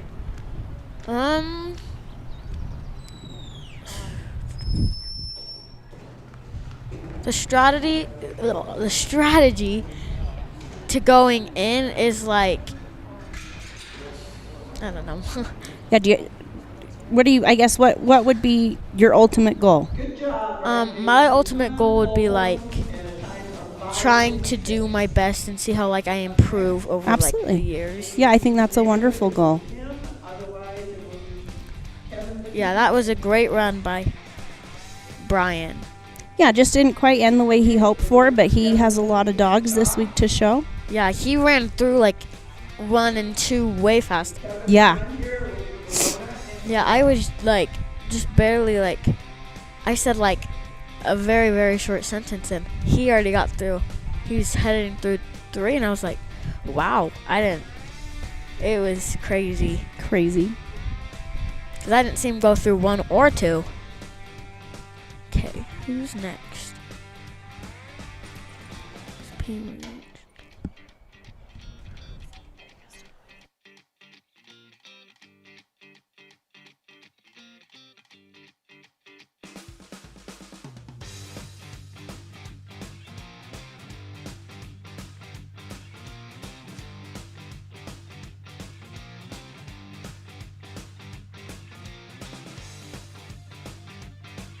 Hello?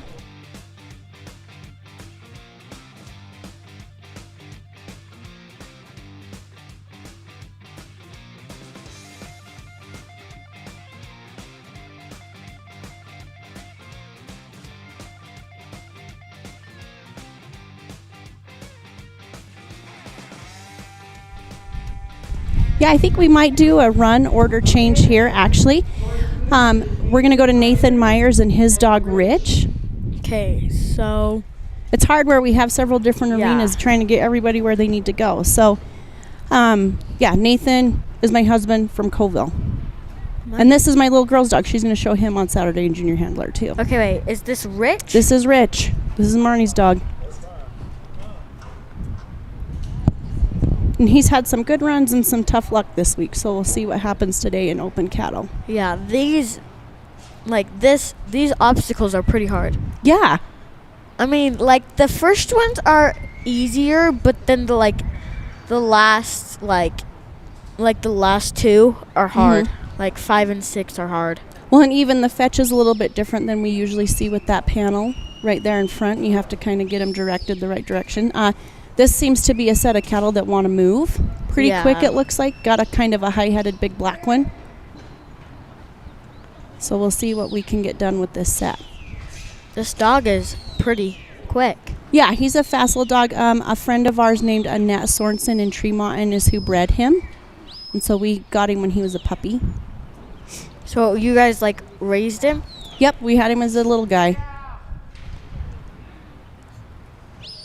Yeah, Kane, probably not the draw that he was hoping for out of the gate, but maybe he can get him put together. Yeah. If they could just stay together. Yeah, they're all over the place. Yeah. This is a rough run for Nathan. Yep. But just the luck of the draw. Sometimes it doesn't go the way you hope for. Yeah.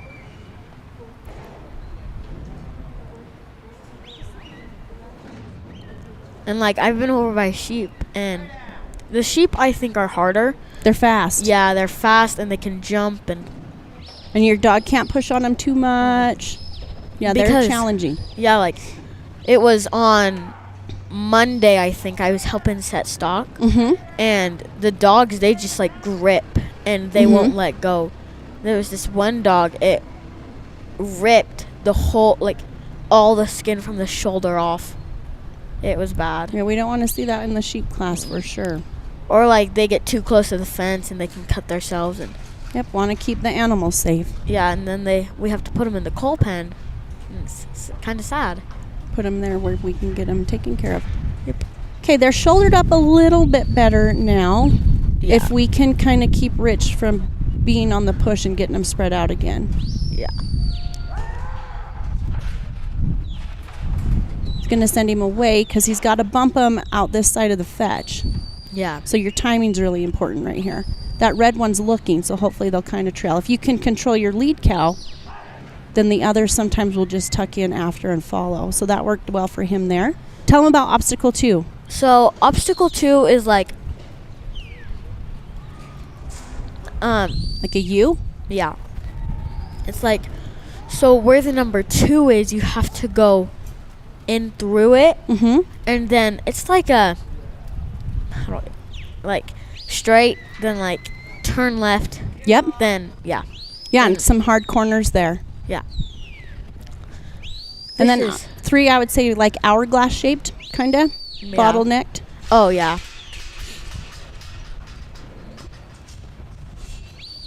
It's kind of tricky because the cows, they're not sure which way to go out. Yeah, because we got to load them and we got to get them out of that right-hand side. But then from there, we want them to flow to the left. So if they've been through before, they might kind of want to drift that left way anyways. Have you seen that happen today? Yeah.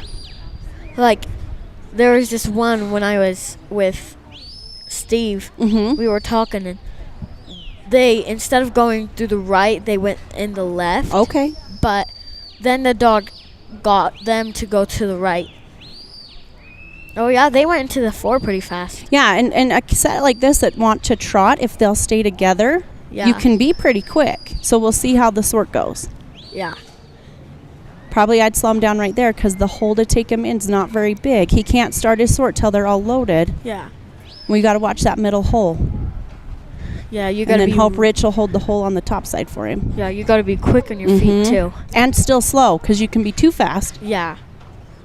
Or you can't be fast enough. Yeah, it's tricky. Yeah. It's a challenge. And you don't really want to like move your dog too much Mhm. because Stir the stock up. yeah. And then you have that opening. Yeah. Yeah. So again, sort 1, 1, 1. There's 3 openings we got to work towards. The middle one doesn't have a man gate.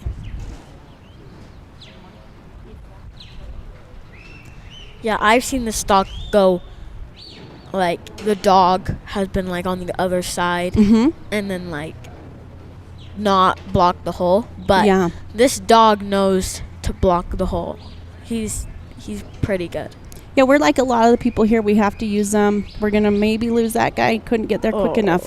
But, yeah, they get used on the ranch and load trucks and trailers. And Yeah. so should know to hold a spot. That just couldn't get there quick enough. Yeah, but I like this dog. Yeah, he's been a nice dog for us.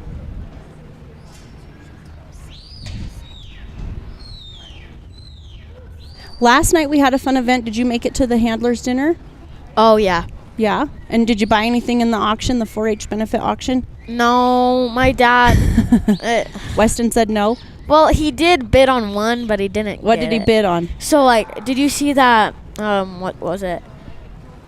The Longhorn painting.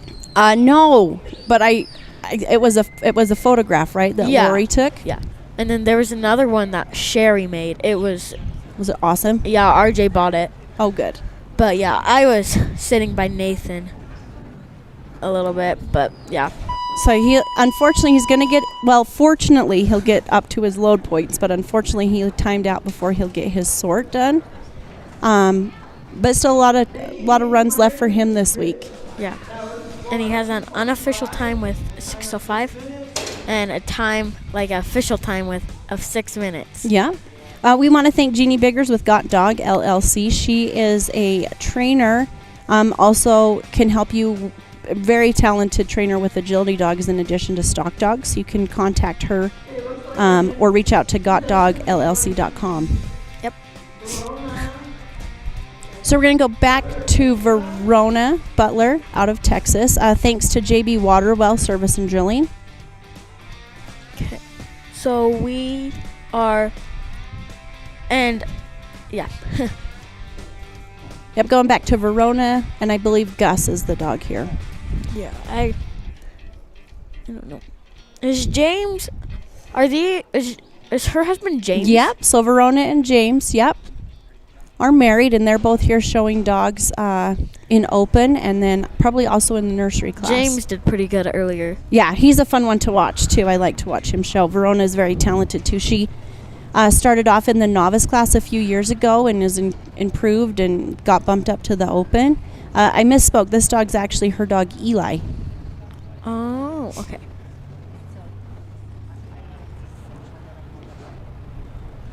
Sends him on a come by. Nice outrun as he kind of hugged the top of the fence line there.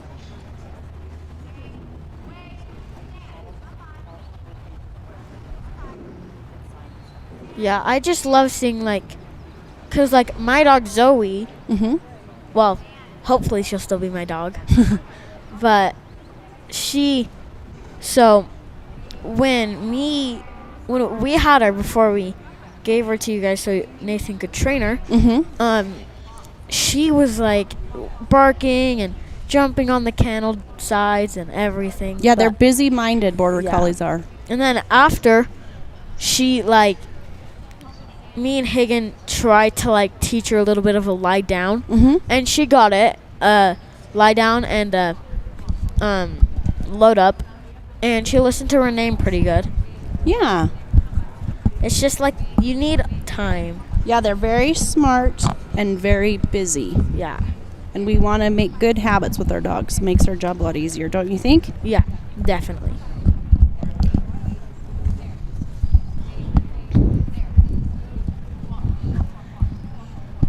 Okay, Verona is making pretty easy moves through this course right here. Dog's handling well.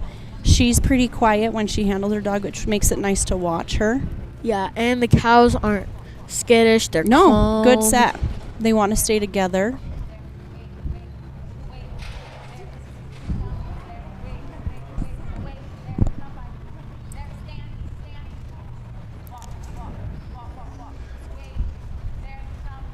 Yeah, I feel like it's kind of tricky to get through like number 3 because Yeah, you can kind of see right now. Like, yeah, not so much pressure they come out the back, but just enough you can get them turned. yeah. So yeah, she's having to work at this one a little bit more. I But I she's wonder gonna get what it. like do you know like if like stand does like what's the difference between like lie down and stand? Like I know like they lie down and then the other one stand, but sometimes I think it kind of, to be honest, is a handler preference or a dog preference. Sometimes my husband has dogs that prefer to stand and not fully lie down. oh, So, you know, just kind of preference of the dog and the handler. Okay. I would think with a stand, it's going to be faster to get them moving when you're ready to be moving because they're already up. But maybe sometimes that might give them a little bit bigger of a presence on the cattle that they may not like. oh, okay. So I don't know. Yeah. These cows, they're not like, these are a really good pair. Yeah, she drew a nice set, and she's taking advantage of that dog working well. And like, I like how the dog's fast. on his Yes. feet. Yeah, he's been a nice dog for quite a long time for Verona. And it's cool how like, when like she tells him to like there, like Mhm. it's cool to watch how like they just like slide. Yep. Yeah, quick and responsive. And then like the pictures that like the people that do like photograph, Mm-hmm. those are really cool pictures because like they're not blurry Mm-hmm. and like you can get them like biting or like it's really cool how Yeah. they do it. And we have Lori with XP Ranch Photography that's photographing dogs here this week. And yeah, exactly like you talked about. She does beautiful work. Yeah. Okay, oh. And you can see Verona there kind of helping her dog. She's going to get him out. She set him up perfect. You see that? Yeah. They went right where they needed to. Hopefully she can, block that hole. Good job, Verona. Good job. She's going to get it. She earned every point of that. Unofficially a 409 full point run for Verona. That was I think that's the fastest run I've seen today. Yeah, she did great. Well, of my common. Well, when I've been here. Great job, Verona Butler and Eli. I'm number 1, I think. Okay, yeah. So I didn't hear the official time. I know the unofficial time, but I didn't hear the official time. 4:10. Okay, so the official time was 4:10. Are you gonna commentate?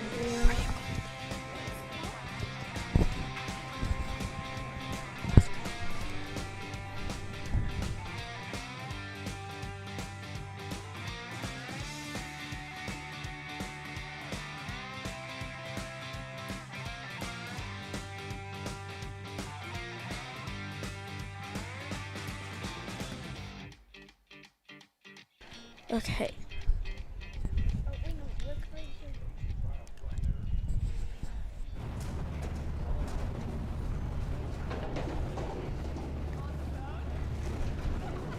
Okay, so we have Frankie, Acosta, and Sam from Bristow, Oklahoma.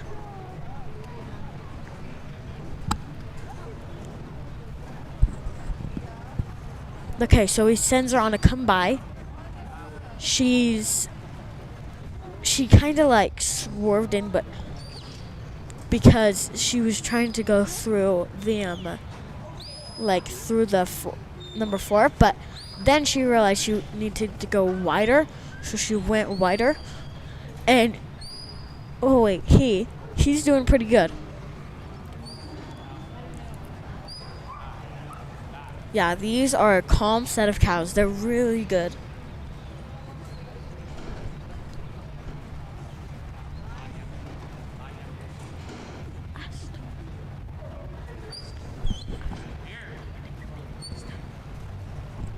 Okay, and he did a really good run through for number 1, and now he's heading on to number 2.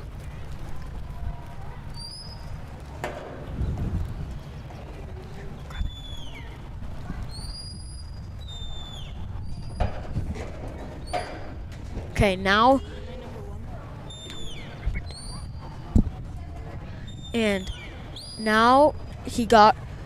he did a good job getting them through number 2. All right. I'm back. 3. All right, now he's just got to get him through number 4. The course has changed a little bit from the viewers that seen it yesterday.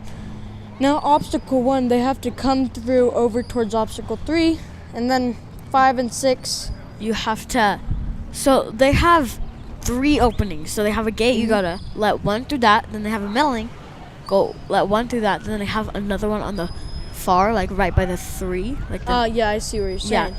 So they need to separate all 3 cattle. Yeah. Did you see if he got him through the, okay, yeah, I think he got him through 4. I like this dog because she's really quick on her feet. And actually, this is a really good timing right now. Yeah. The last time was really good. But this time, I think it's going to be pretty good, too. Yeah. All right. He's got one of them through the brown gate. Now he just needs to get one through that. The middle. Yeah, the middle I don't know panel. what they call that, yeah. Okay. Oh, the cow stopped. Okay. And now he just need to get that one through the black gate. Yeah, they kind of need, like, that dog to stay right there. Because the cows, like... That would suck if it went straight through and out of the obstacle. Then you had to reload them all. He has plenty of time to... Yeah, he's got time to spare. Yeah, he's got almost 4 minutes left. He's got 3 minutes left. Yeah, this was a really quick run. I think... This dog's kind of struggling a little bit. Not really the dog, but the cow just doesn't want to leave that. The cow's like, I just want to go through, like, the quickest way to get to my friends. Yep. Okay. The time is way fast. I haven't seen it run this fast yet. All right. And with an unofficial time of 3:28. Wow. And I'm pretty sure full points. Yeah, that was fast. All right. Hold on. That's Frankie Acosta and Sam from Bristow, Oklahoma. Okay. What's the official time? Official time. The unofficial time is 3:28, but they have to have an official time, not an unofficial time. Got it. They haven't announced it yet. Good job, Frankie Acosta and Sam. That's a nail biter. Full points of 270 and a time of 3:32. Full points of 270 and 3:30. A time of 3:32. Wow. All right. Okay, who's up next? Up next. Oh. And time for a commercial break.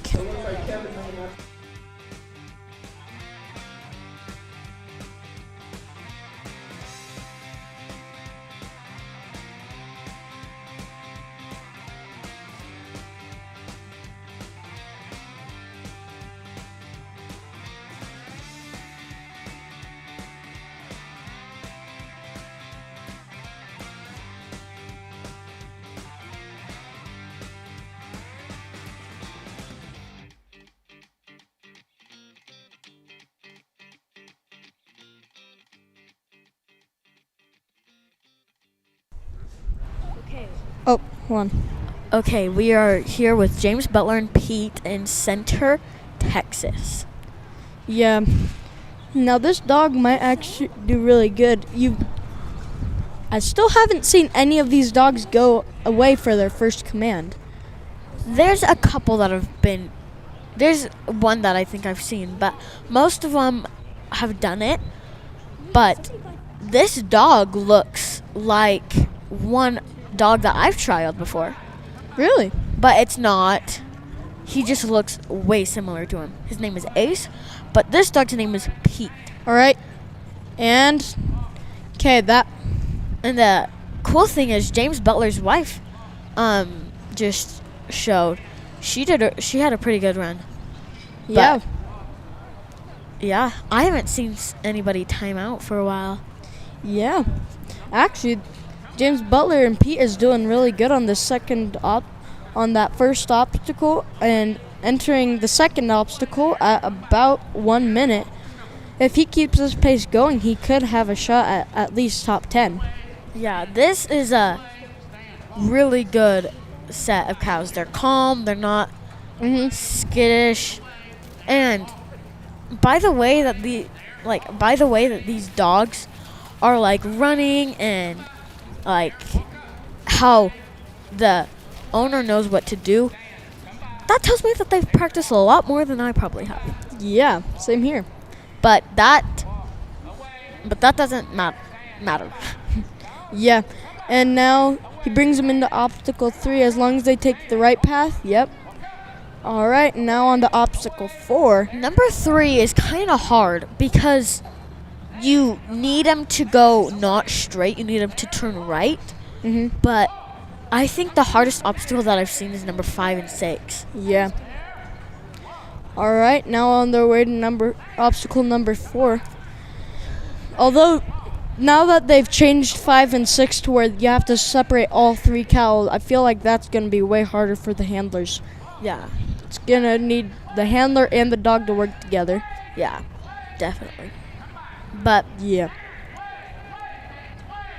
Like, he's got to regroup them. Yeah. And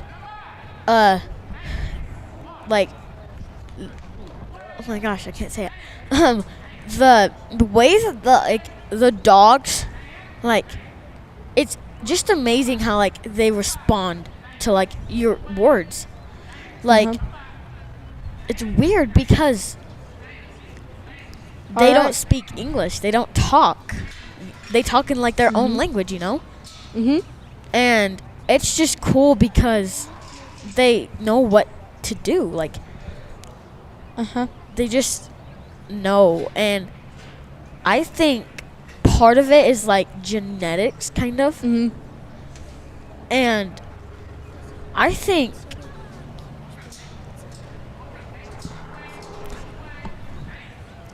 yeah, but all right, he's got one through the brown gate. Now he's just got to get one through the middle. Yeah, I feel like the last one is the tricky one. And you got to be really quick on your feet. But if you're too quick on your feet, like, it's like the cows back up and try and go away. Problem is, they can't walk through that obstacle, so they can't get in there and help. You can only stay outside of it. Yeah. That. Okay, and with an unofficial time of 3:46, that's James Butler and Pete from Center, Texas. I think he's going to get second, although the other one was pretty fast. Okay, so his unofficial time is 3:46. What's the official time? Official time, 3:46. All right, and we're back to a commercial break. We'll join you soon. Mill Iron S Ranch.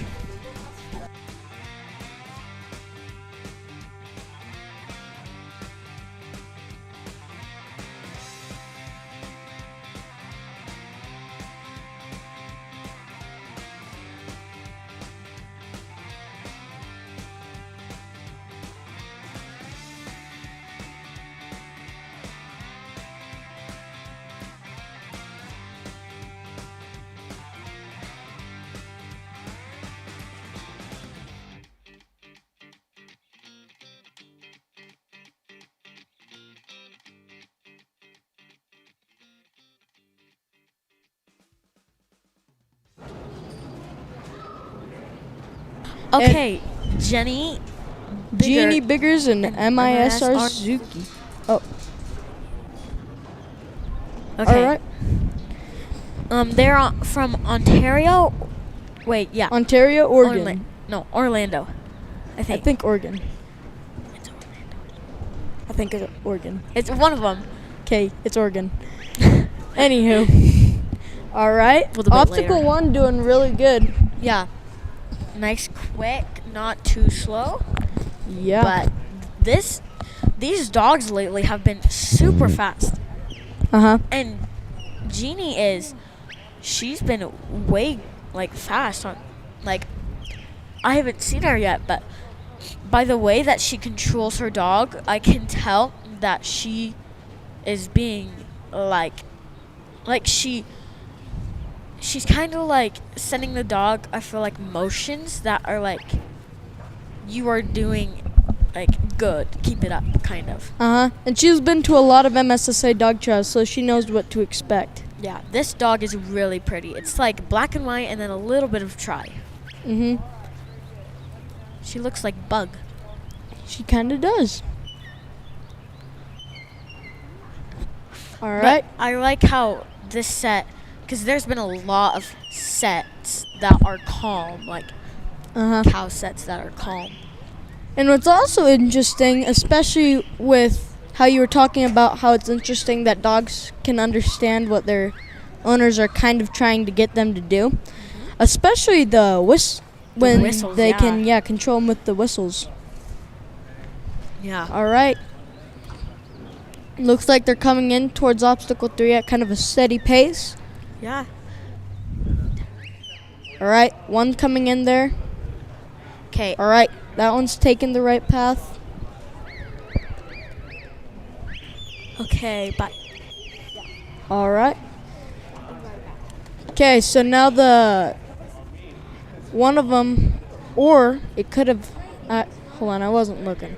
I think one of them went through the left side, and now they've got to redo it.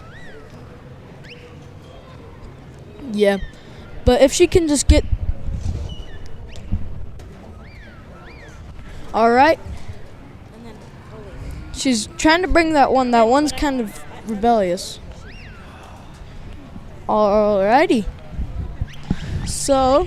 I'm back. All right, so far, one of them went through the left side, and now she's got to redo it. Has she gone through number 4 or not yet? No, she has not gone through number 4. One of them went through the right side, one of them went through the left side, one of them came back out. But I don't think she should be worried because she has plenty of time. She has 3 more minutes. All right, yeah, but she's got cattle all over the place. She needs to get towards obstacle number 3, which actually she's doing quite well. She got those two together, and now... Yeah, she's doing really good. And these runs lately have been so fast. Uh-huh. All right, now they've just got to get that one in and then push them through the right side. Uh-oh. Okay, that's one. Yeah, I think she's just trying to get that one. Okay. To not, yeah. All right, Okay. that's... Okay, now on to obstacle 4. And then so just a second ago, me and Nathan Meyer's wife were commentating. I was commentating with her, and it was weird because I was just asking her daughter to do something, but it was so fast. Like, they already were going on to number 3, and I was talking for 5 seconds. Huh. And they were already going to number 3. It's so crazy how fast they can go. Uh-huh. But yeah. All right, that one cow going off to the wrong side. Does he have both? Well, 2 of them went through. She's got to regroup them and get... Because one of them went through the wrong side, so... All right.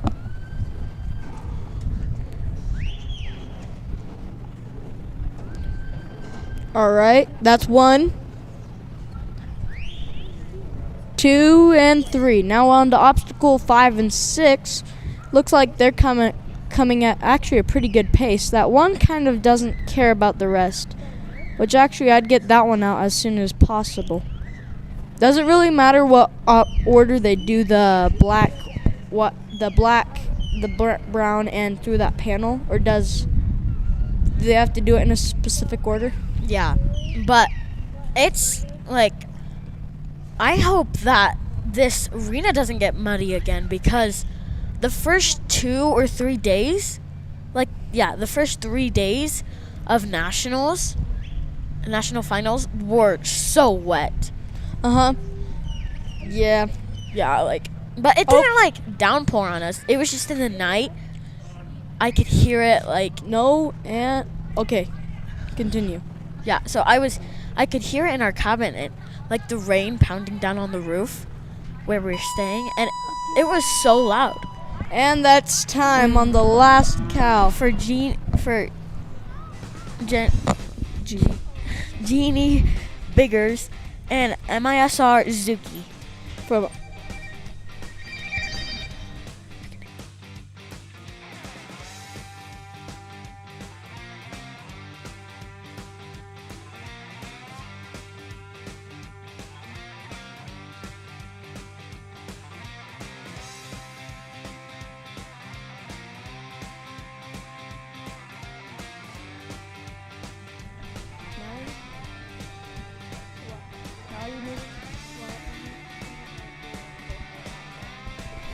Are you muted?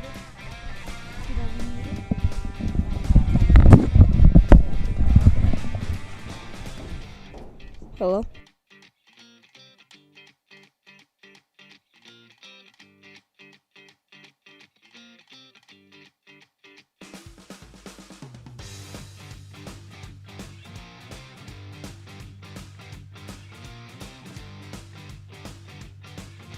Okay,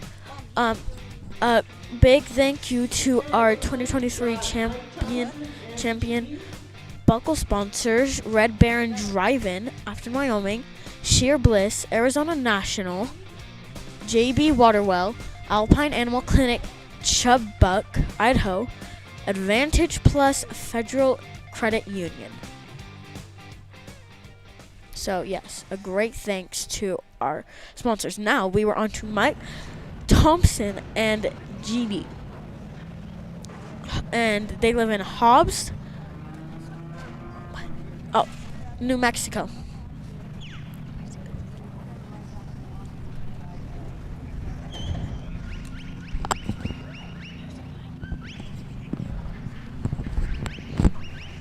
Okay, and he sent them on a come by or away. I couldn't really see.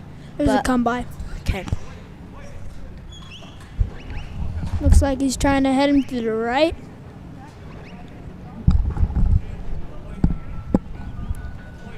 All right. Oh no! He takes him through the wrong side on obstacle number 1. Now he's got to regroup.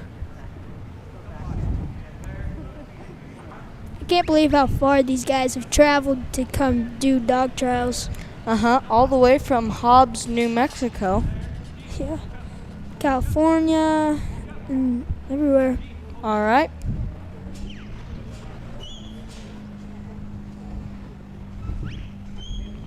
All right. Now he gets him through the right side on obstacle number 1.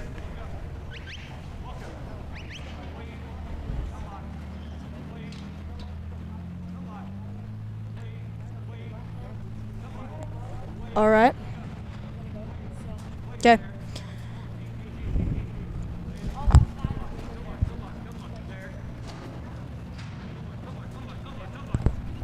All right. He takes him through obstacle number 3, kind of taking it slow and steady. All right.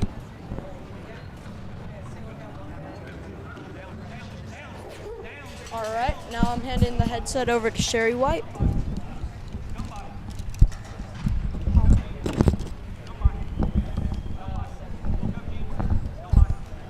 Okay, I'm going to jump on for just a little bit. We're here in the open cattle, round 2. Mike Thompson and Jean. All right, I just walked up, so I haven't gotten to see the first part of his run, but it looks like we're still working on number 2 here.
All right, and we're back with Mike Thompson and Gene from Hobbs, New Mexico.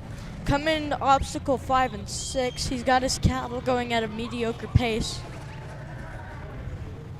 All right. Okay. And they're in. Now for the tricky part is sorting them. Okay, one of them looks like it's tempted to go through that. Okay. Looks like they all want to do it. Mm-hmm. All right.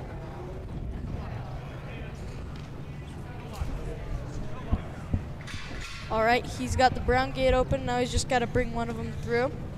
Yeah, it's harder than it was yesterday, because yesterday you had to get one through the black gate, which it'll come through in just a second, and two through the brown gate. Now it's one through each opening. Okay, now he's got the black gate open to try to get that last cow through it. Oh. Ooh, that's a good catch. Okay, yeah, that was a good. And with an unofficial time of 5:51, that's Mike Thompson and Gene from Hobbs, New Mexico. Now we're going to show you a run of the course.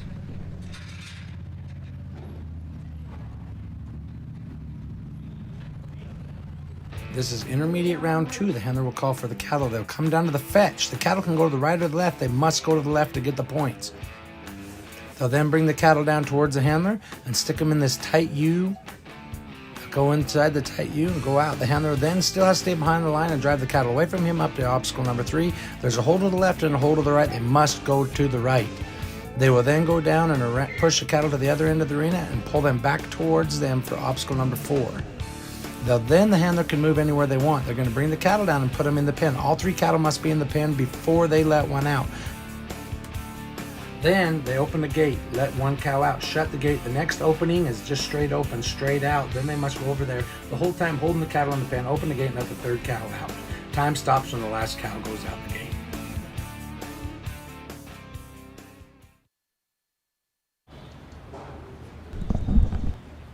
All right, and we're back with Lincoln Rogers and Jack from Seminary, Missouri. Missouri, yes. All right. Or no, that's Mississippi. I'm sorry. Mississippi. All right, he sends for his cattle with a come-by command. All right.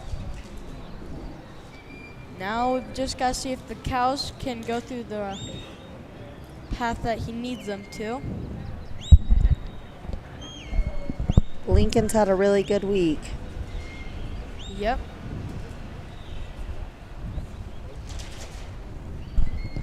All right. Now he's just got to get him to 2 and then on to 3. Today's a big day here at the MSSA National Finals. They've got the open class going. We've got the nursery field and another nursery arena trial going. And so a lot of these handlers are kind of going from one arena to the next to the field and back and forth, especially if they're running multiple dogs in multiple classes.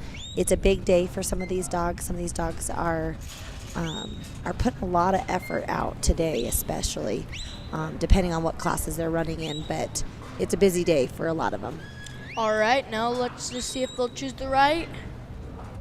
And we're all good. Now on to obstacle 4, which should be fairly easy.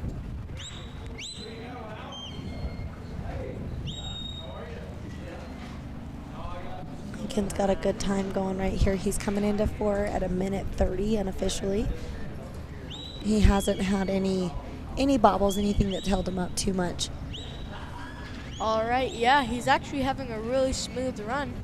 And he's got the cattle in at 1:45 and out in about 5 seconds. So, all right, now on to 5 and 6. This is where most handlers struggle, mostly getting that last cow out. I was going to say, I haven't gotten to sit and watch too much of the open class here in this main arena today, but this I have heard it's been a little bit tricky. Once he's got them penned, he's got to sort them out different gates, and so He's got All right. one out there. He's sorted one off of him. Now through that one panel. Jack's gonna be holding that hole. Getting him. Now it's hard to see through the camera, but there are panels kind of dividing in there, and so there is an open spot that cow just came through, and now he's got another gate. All right. And with he's an got unofficial it. time of 2:39, that's Lincoln Rogers and Jack from Seminary, Missouri. Mississippi. Nicely done, Lincoln Rogers and Jack. All right, now for the run order for cattle open round 2. Stuart Mitchell and Rip, and Angie Johnson and Belle, Sonny Mahiran and Dylan, and then Jaime Gonzalez and Gus will be coming up.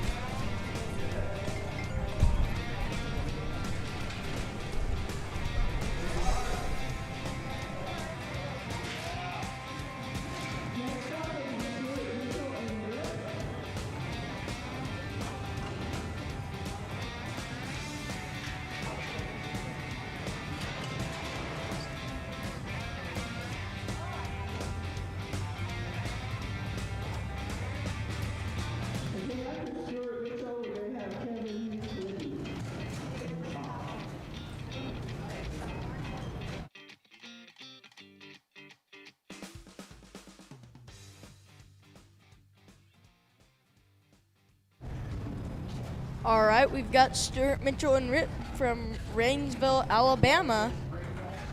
All right, getting into position. All right, and he calls for his cattle. He's going to be using the whistle command today. All right, and the cattle come. He uses the come by command as usual. All right. These cows look like they might be a bit of a hard bunch.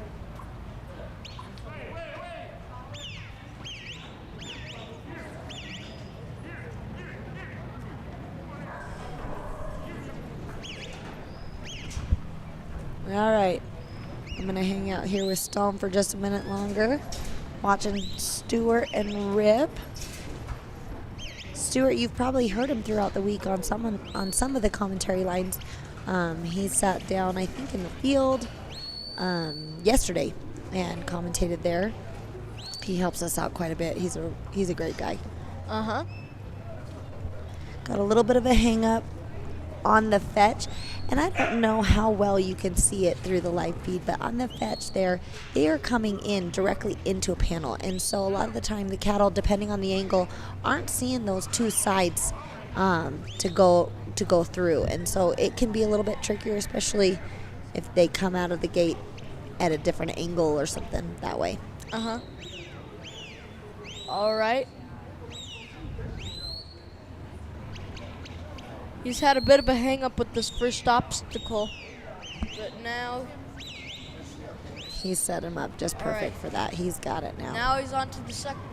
Now he's on to the second obstacle. The second obstacle is fairly easy, but it can be a time waster because they get caught up right in that one corner.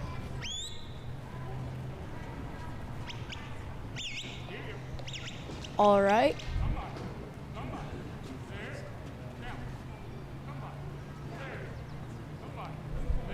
All right, they're coming at kind of a steady pace.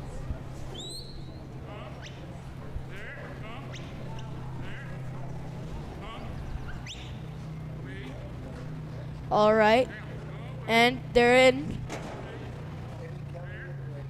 Now he just has to push him through, and then on to obstacle 3.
All right, I didn't quite see if he was able to get him through, but now it looks like he's onto the fourth obstacle.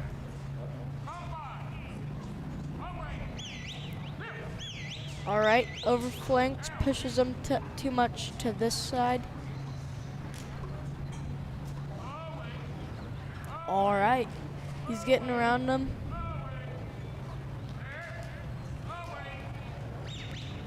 Okay, he's slightly walking up just enough to push the cattle in.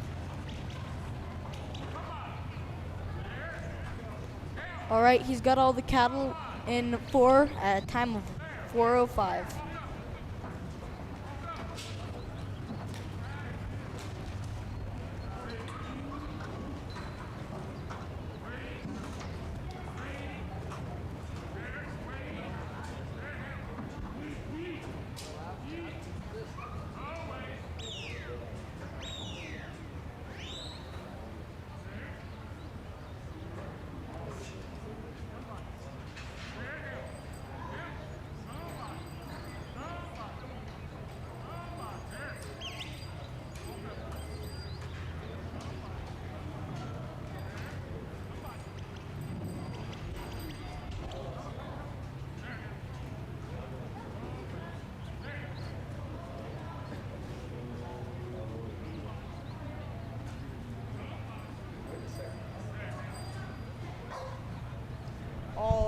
So now Stewart's got them into 5 and 6. They keep trying to get out through that one panel. He needs to open the brown gate. Although I do like where he's going with the push them back and then open the brown gate so they don't run out while he's trying to open the brown gate. All right, you just got to push one of them through the brown gate and then he can continue with obstacle 6. All right, he's got one through the brown gate. And dang it.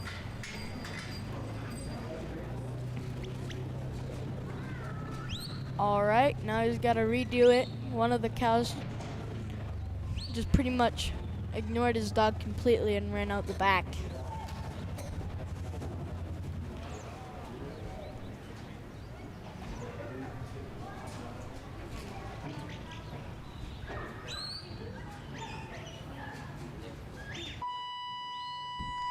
And that's time for Stuart Mitchell and Rip, really close. All right, and he's from Rainsville, Alabama. And joining us, we now have Coy Hatch. What's up, everybody? All right. And now we have a quick commercial break. Good job, Stuart Mitchell and Rip.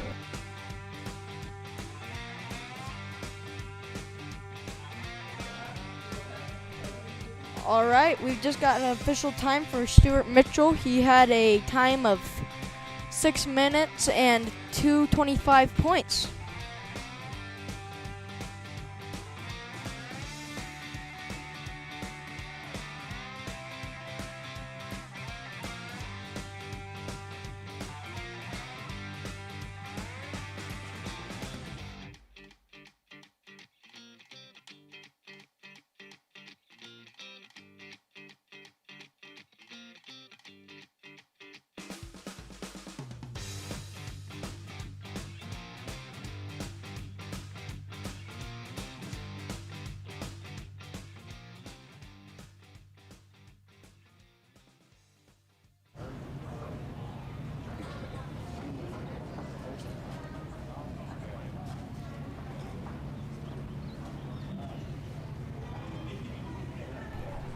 All right, we've got Kevin Lippy and Chalk from Blue Eye, Montana. Yeah.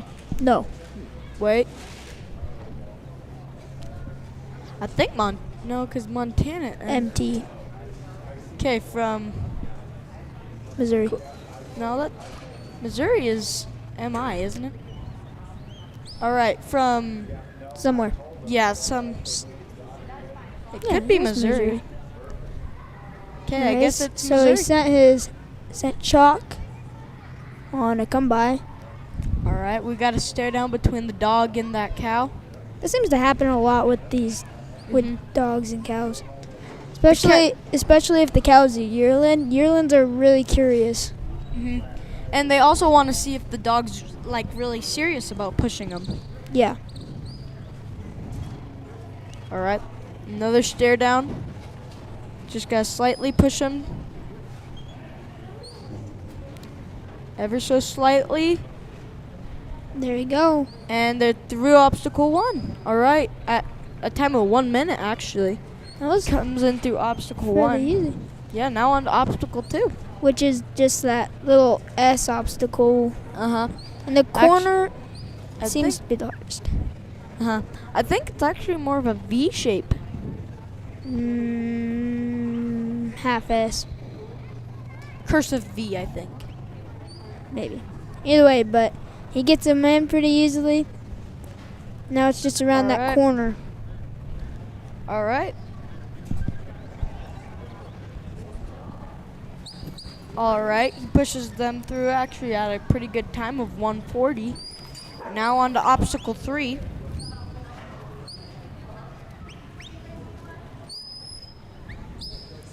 If ML stands for Missouri, he's come a long way. Yeah, Missouri's pretty far from Wyoming. Actually, it's almost across the country. If somebody came from New York, that'd be pretty much. Yeah, pretty much. All right, now on to obstacle 4. He's actually getting this pretty smoothly, entering obstacle 4 at a, and the cow goes around. That cow's just a troublemaker. All right, the cows enter slowly at 2:23 and exit shortly after at 2:27. And now on to obstacle 5 and 6. This is where handlers have struggled and ran out of time. This doesn't look like the case scenario. He's still got about 3 minutes and 20 seconds. All right. Let's just keep it simple for some of the viewers. Math is hard. All right. Now he's just got to push them back. Use that same technique that I think Stuart Mitchell did, where he pushes them back so that they don't run out while he's trying to open the brown gate. Kind of like they just almost did. Wait, wrong. They went to the black gate, not the. All right. And that's one through the brown gate. Now he's just got to get one through that panel. Looks like, yeah. All right. No.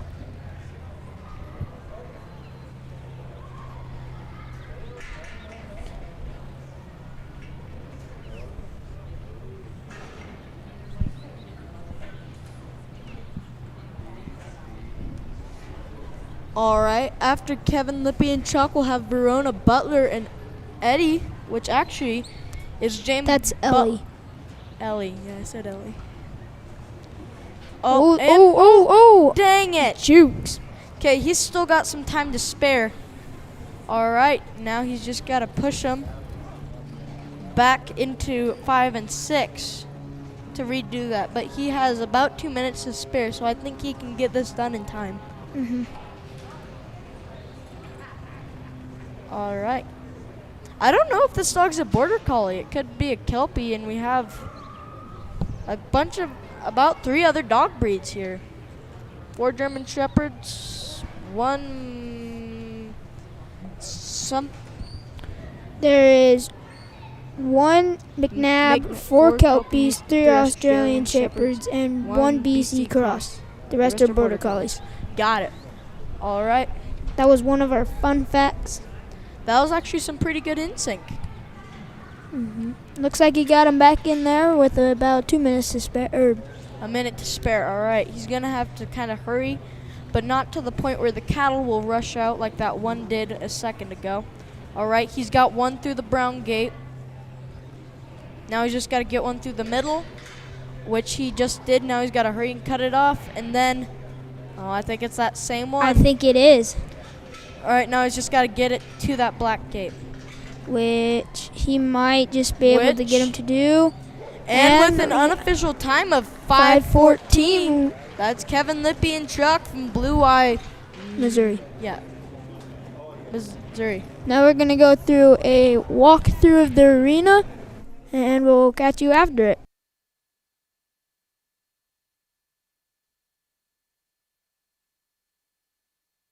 This is intermediate round 2. The handler will call for the cattle. They'll come down to the fetch. The cattle can go to the right or the left. They must go to the left to get the points. They'll then bring the cattle down towards the handler and stick them in this tight U. Go inside the tight U and go out. The handler then still has to stay behind the line and drive the cattle away from him up to obstacle number 3. There's a hole to the left and a hole to the right. They must go to the right. They will then go down and push the cattle to the other end of the arena and pull them back towards them for obstacle number 4. Then the handler can move anywhere they want. They're going to bring the cattle down and put them in the pen. All 3 cattle must be in the pen before they let one out. Then they open the gate, let one cow out, shut the gate. The next opening is just straight open, straight out. Then they must go over there the whole time holding the cattle in the pen, open the gate, and let the 3rd cow out. Time stops when the last cow goes out the gate.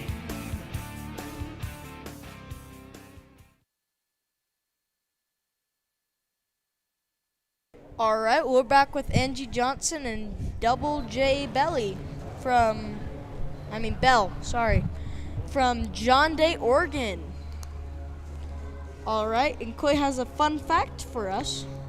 So if you look around, there's a whole bunch of cows, there's a whole bunch of setup and stuff, and if you ever come over here, there's a lot of stuff. But I bet you didn't know it takes 10 semi-loads to haul the livestock back and forth and 6 pickup truck loads back and forth to make finals happen.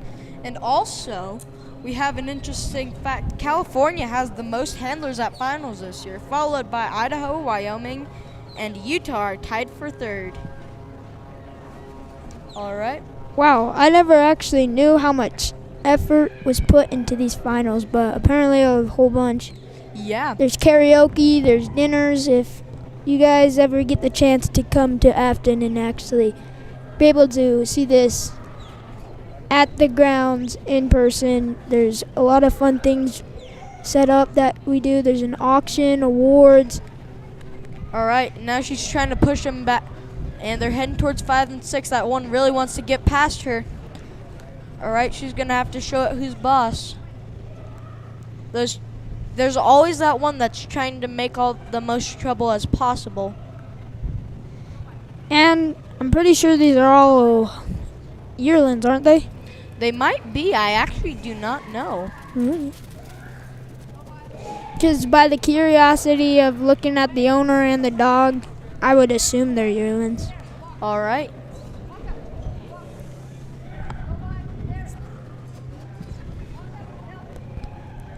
Yeah, so would you like to explain to the people what a yearling is for those who don't know? Like me.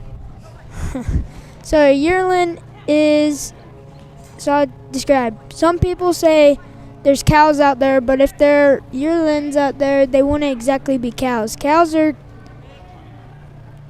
cows that have calved. And I see. Heifers. Yearlings haven't had calves yet. Well, technically, they wouldn't be called yearlings. They'd be called heifers because they haven't calved. Oh, I see. And yearlings it kind of just runs with the name. They're a year old. Oh, I see. Yeah. That's actually kind of interesting. Also, kind of fun fact that I've learned from working on a ranch is most cows, really old cows, are usually like 9 or 10. Really? Yeah, they don't live to be very old. Uh-huh. I think they live to be about 13 is a really old cow. Now, these dogs here can live all the way up to about 16 years old. That's the oldest I've ever seen a dog make it, although it could be different depending on, like, the it's breed. warm, cold weather, yeah. Or also the breed of dog. Bigger dogs, like the big dogs that you hear about, like Great Danes, and Mastiffs, they don't live very long because of how big they are. I see, yeah. Now these border collies, I've heard they live a decent long life because they're not too small and they're not too big. yeah, some of the ones we've owned actually got old enough to legally drive in most states.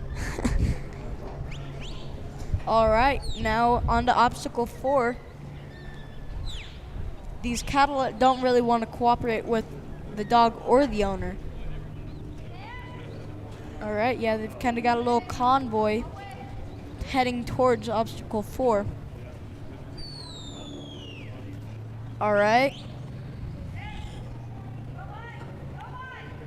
Now she's just got to turn them enough so that they go into 4 and not come back to towards 3. 3. Yeah. Which that has happened with a couple of dogs. Is they see them heading towards that gap back there, and then they get around them too much that they push them back to number 3 too far.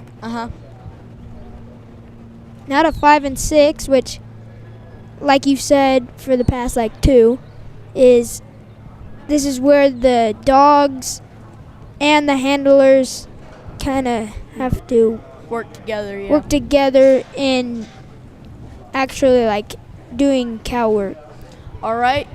She's got about 1:40 left entering this 5th and 6th obstacle at 4:44. All right. Now she's just got to sort them. And that's the thing, is how Stuart Mitchell and them did it, is they pushed them back so that they wouldn't do that. Yeah. But which was a really good strategy, but I think I don't know what, but I guess that one just decided to sneak past her. Yeah. There are those one cows that if they get going, they don't really care if you get in their way. They'll either plow you over or slow down and go around you. Which actually can be a pain in the butt sometimes, especially when you're trying to load them. Yeah. Yeah, in this part when you say load them, you mean to like a trailer? Any form possible, to be honest. All right. And okay, the cows didn't run out this time. Now, not yet. There's a brave one coming out the brown gate. All right. Looks like that one with the spot. One goes out the other one. All right, and now, she just needs to get it out the black gate. She can hurry and open that black gate and come back fast enough. Yeah, there you go. There you go. Oh, and that's time. With one left. Dang it. All right, that's Angie Johnson and Double J Bell from John Day, Oregon. Up next, we have. All right, we'll be back after a quick break.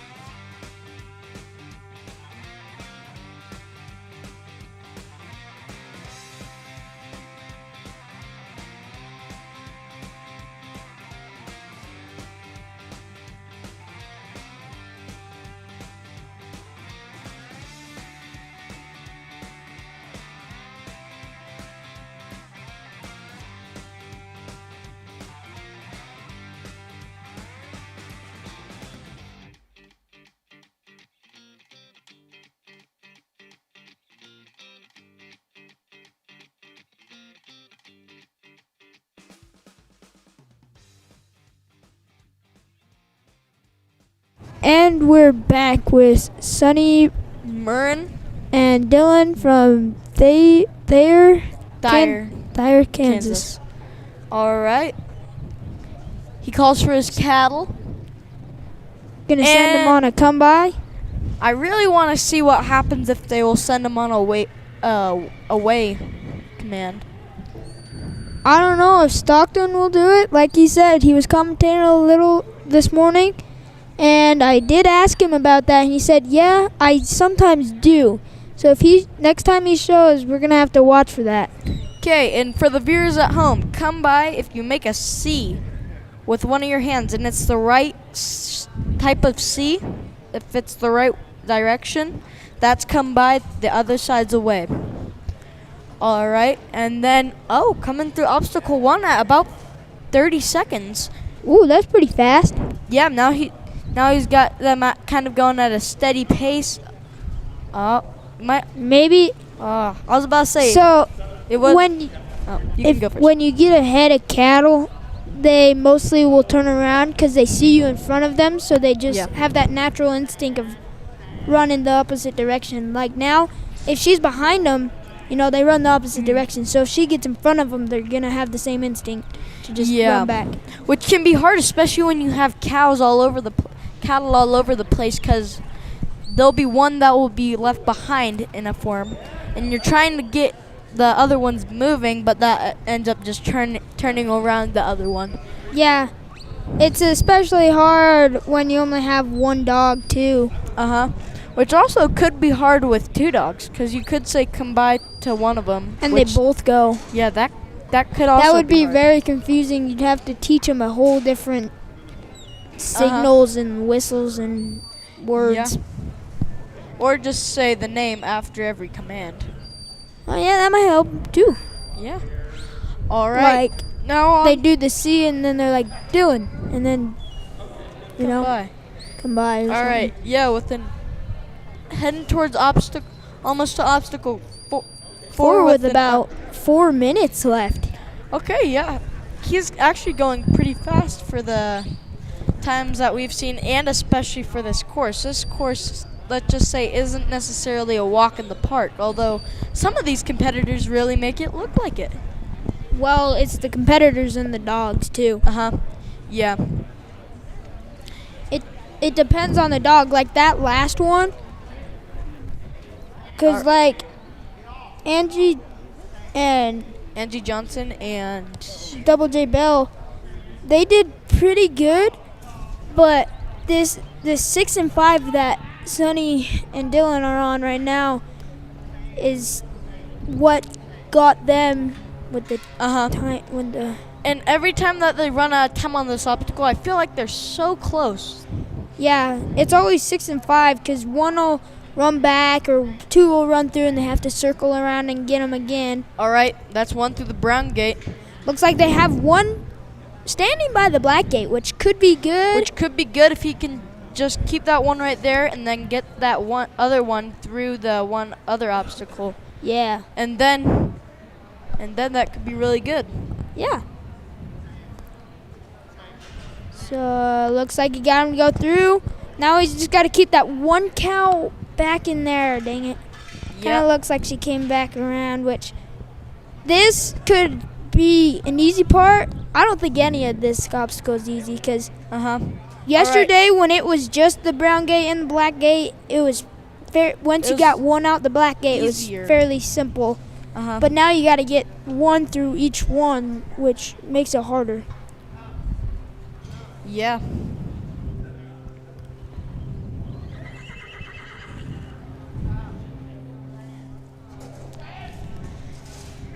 Looks like he's going to go. And he goes, and that last cow goes out with an unofficial time of 4:12. That's Sonny. Pretty good. I think full points. Yeah, that would be full points.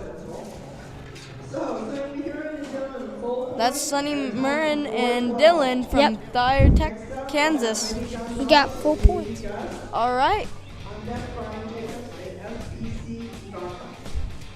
All right. Here's a quick commercial break.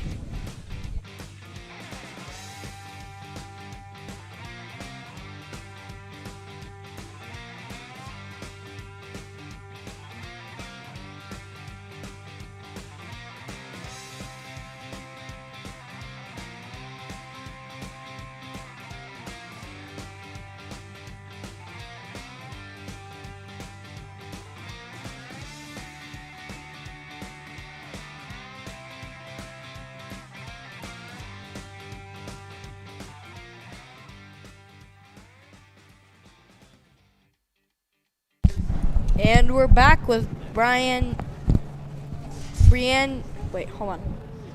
Jacobs and SBC Ivanka from Wilton, California. All right. Oh, sent him on our way this time. Okay, we saw finally. one.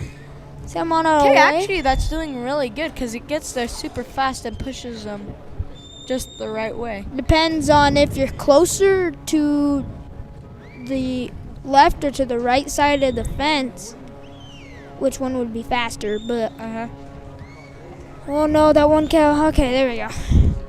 The way she was facing looked like she was gonna go through the left side and you have to circle around her. All right, yeah.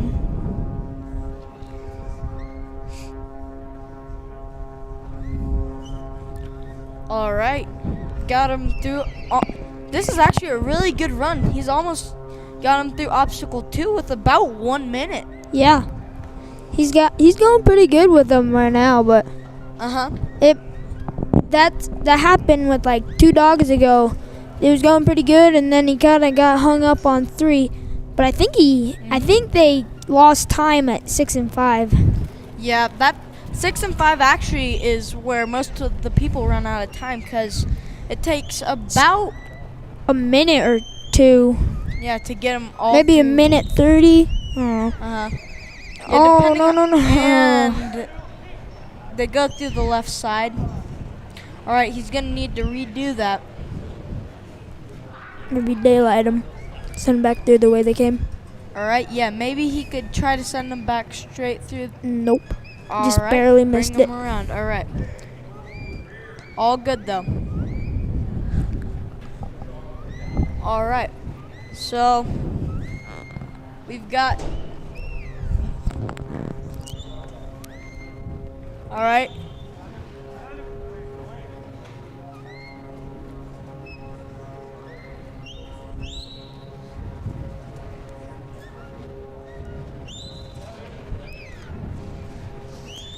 Looks like they chose the right way. There we go. I said the wrong name before. This is James Gonzalez and J.G. Gus from Klamath Falls, Oregon. Oh, they must have changed it when we were. All right, yeah, maybe. When we were watching them, like we're supposed to, so we know what to say. I guess.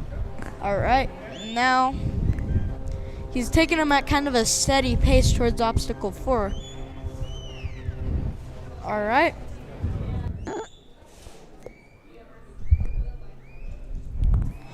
All right, so he's trying to turn him. All right, he's got all 3 of them in at 3:04 and all of them out at 3:07. All right, so now we've all right, now he's just got to get him through 5 and 6, and he's got about 240 minutes to spare. All right, and there's always that one cow. Yep. All right. But looks like he's gonna send her out wide, I guess. Yeah. The angle that Gus came at, that cow kind of pushed her towards number 3. All right. Because you don't want to head cows. You want to go out wide when you're trying them to turn. And, okay, now he's just got to get that last one through the black gate with about 2 minutes to spare. And with an unofficial time of 4:08 and I think a full set of points. Yeah. That's James Gonzalez and J.G. Guest from Klamath Falls, Oregon. All right, and we'll be back after a quick commercial break.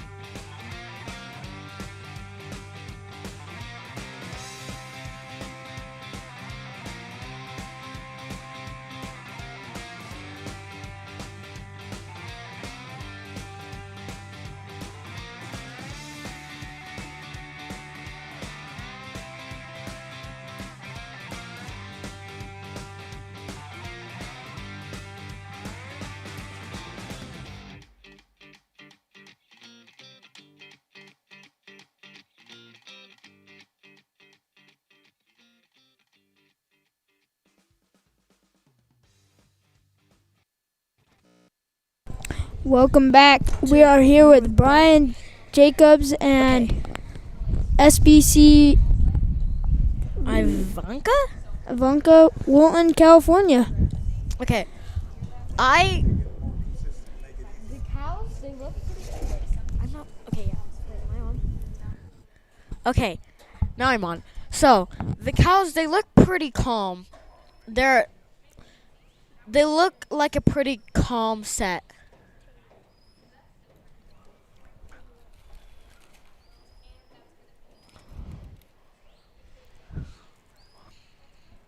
I think this is going to be a good round.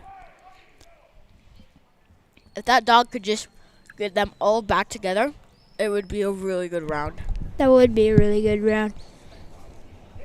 That last run was pretty fast, I'd say, but Yeah. it kind of looks like that one cow is a bit high-headed. Yeah. Hot. Well, she went to 4. You're supposed to do that after 2 and 3. Oh, and 1. I know, but they just went through 4. But anyways, I'm not on. Am I? Okay, yeah. Anyways, they look like. Oh boy. Okay, yeah. That dog gets that. She's supposed to get them going, but I think that like bigger one is the leader. You know.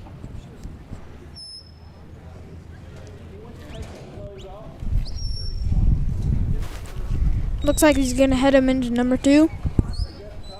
Yeah. Yeah, this is definitely a calm pair. Except for that one. She's Yeah. a little bit high-headed and wants to... Think around. Okay.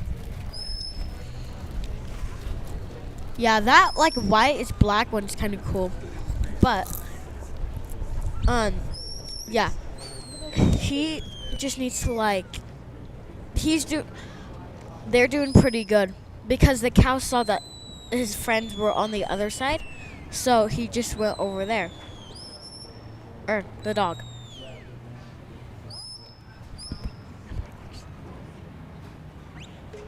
Yeah, and the way that... Oh no. It looks like she started to push that one cow instead of the other 2 and had pushed them towards the left.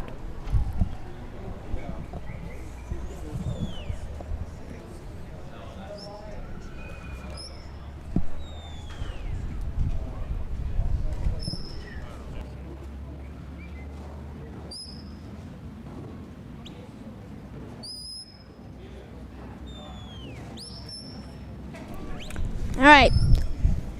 Looks like he's got him going to the right. All right. All right, Hayes. What has been your favorite part of the MSSA? MSSA, let's see here. I think my favorite part is, my favorite part of like Mountain State Stock Dog is trialing. Trialing. Nice. Looks like he's got him going through 4. Yeah, I'm off. I think. No, I'm not.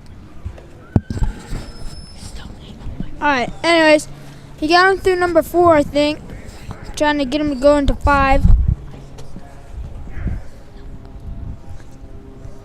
Looks like he's got him going.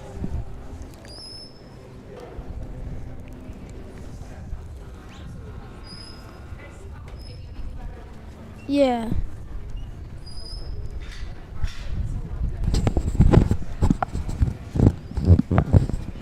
Okay, you good? Yep. Alright, he got 1 through the brown gate. Oh wow, I missed a lot in like. Yeah, he's got 1 through that little. Now he's just got to get 1 through the black gate.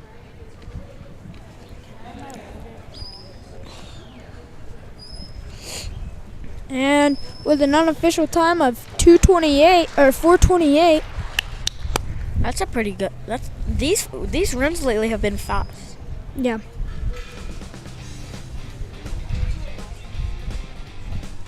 All right, we'll be back after a short commercial break.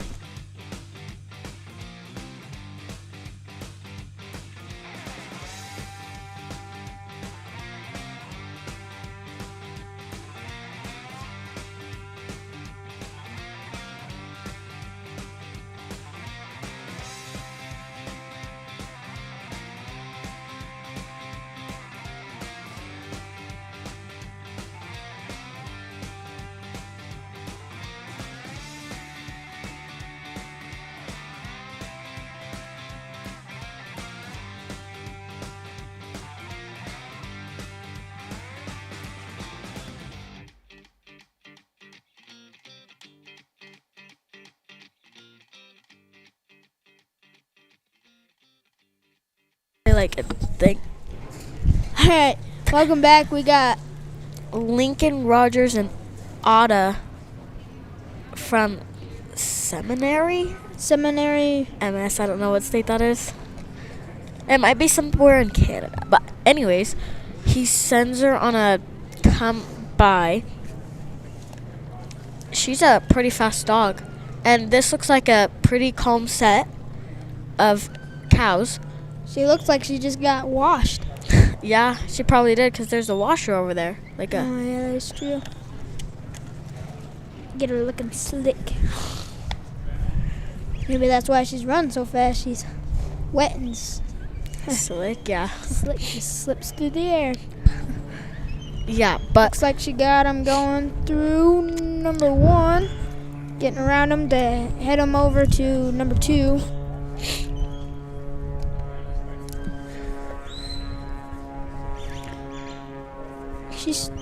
It's like, I think.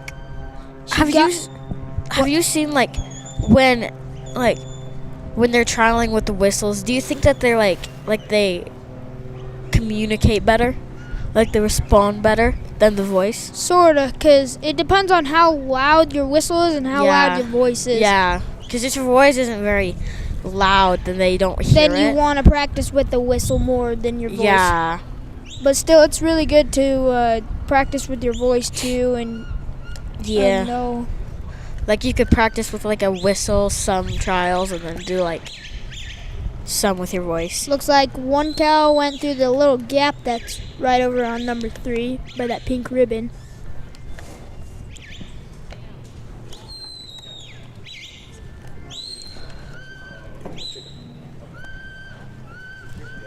Looks like it's kind of got him headed to the right.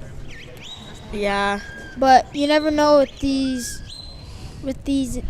cows, animals. It depends, because there's sheep over there that have a different attitude than cows. Yeah. So. Definitely. Some of them are really excited, and others are getting Pretty mad. dopey. Yeah. Dopey, kind of calm. And then when the dog bites a cow, it kind of gets them high-headed. Yeah. Paying attention more to the dog than moving. All right, now he's heading on to number 5 and 6. And still has at least about 4 minutes to get that. He's got some time. He's got quite a bit. Which, we say he's got quite a bit of time, but we don't want to... We don't want to jinx it. Yeah. And he's like that, you don't want to... But he's still got to, You want to have reload. time, but you don't want to use up that time. Well, yeah. I mean, it's good that you have plenty of time, but you don't want to take too much time. Yeah. Got him in around 3 minutes. Which these are only 6-minute rounds, I think. Yeah, the time limit stops at 6, but yeah. Those dogs, there's been some really good dogs. Yeah, like there's I think it was now he's snuck got to right reload. past him. That's all right. He's got some time to spare. Yeah. He's still got about 2 minutes. I think if the dog and the cows cooperate together, I think he could get it pretty easily. Easy, yeah.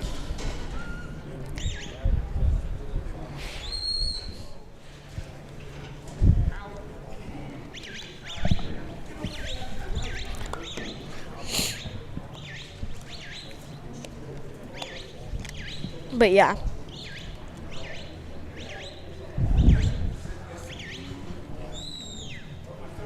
Kind of has him wandering. Yeah.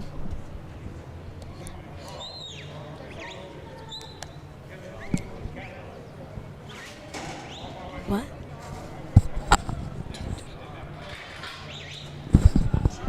All right. Looks like he got him in. Yeah, he just needs to get one through the obstacle number 1. There. So. Oh no. If he can get that cow back in, there you go. Now he's just got to get that one cow in. There. And now he's got to take him block through the middle. black- He's got to block the middle. Oh, wait, no. Wait, what? Oh, he has to reload. Because if one even gets out, you have to reload. That confused me. So, yeah, I was he's got to like, bring him wait. back in. What's happening? Yeah, he's got to bring him back in now. Because on, like, I think it's 3, if one comes out, you can go get it and take it back in. Yeah. Or, no, if on 3, if 2 go out and 1 comes back around, if the dog can get that one that came out and go back through the right, it's good. Got about 30 more seconds to get these cows sorted, which could be fate, but could also not be. And he looks like he got Whoa, wow. that was impressive. Yeah. Looks like he's got one through the middle. If he can just get that one through the black gate fast. No. Okay. There you go with an official time of 5:46. That was impressive. That was a nail biter. That was yeah. That was close. And that was okay. All right. Next we'll have Dwayne Perlman and Sid. James Butler and Pete. Sarah Jo Gum and Molly, Jeffrey Horner, and PTF Hank. Be right back after this little commercial break.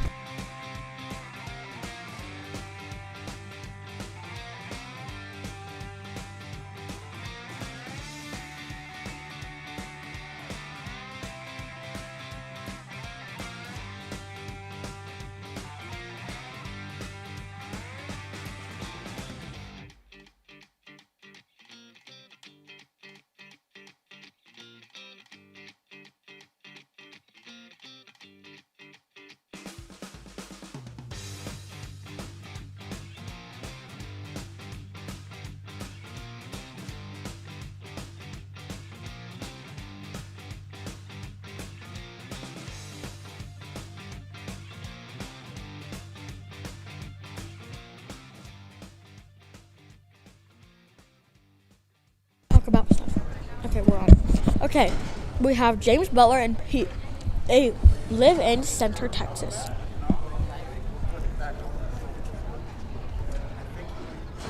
Okay, I've seen James run a couple times, and she's been pretty good. Yeah, he's pretty good. He's got good dogs too.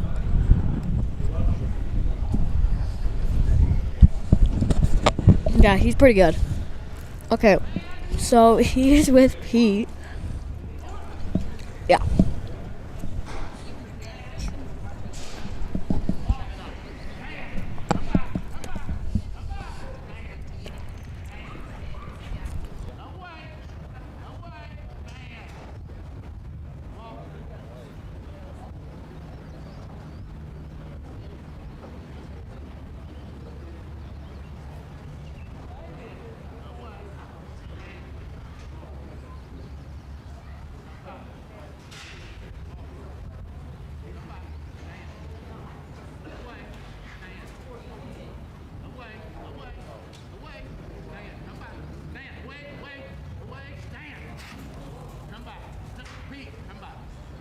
All right, looks like he got one that went off, and the other 2 are coming back to where they came from.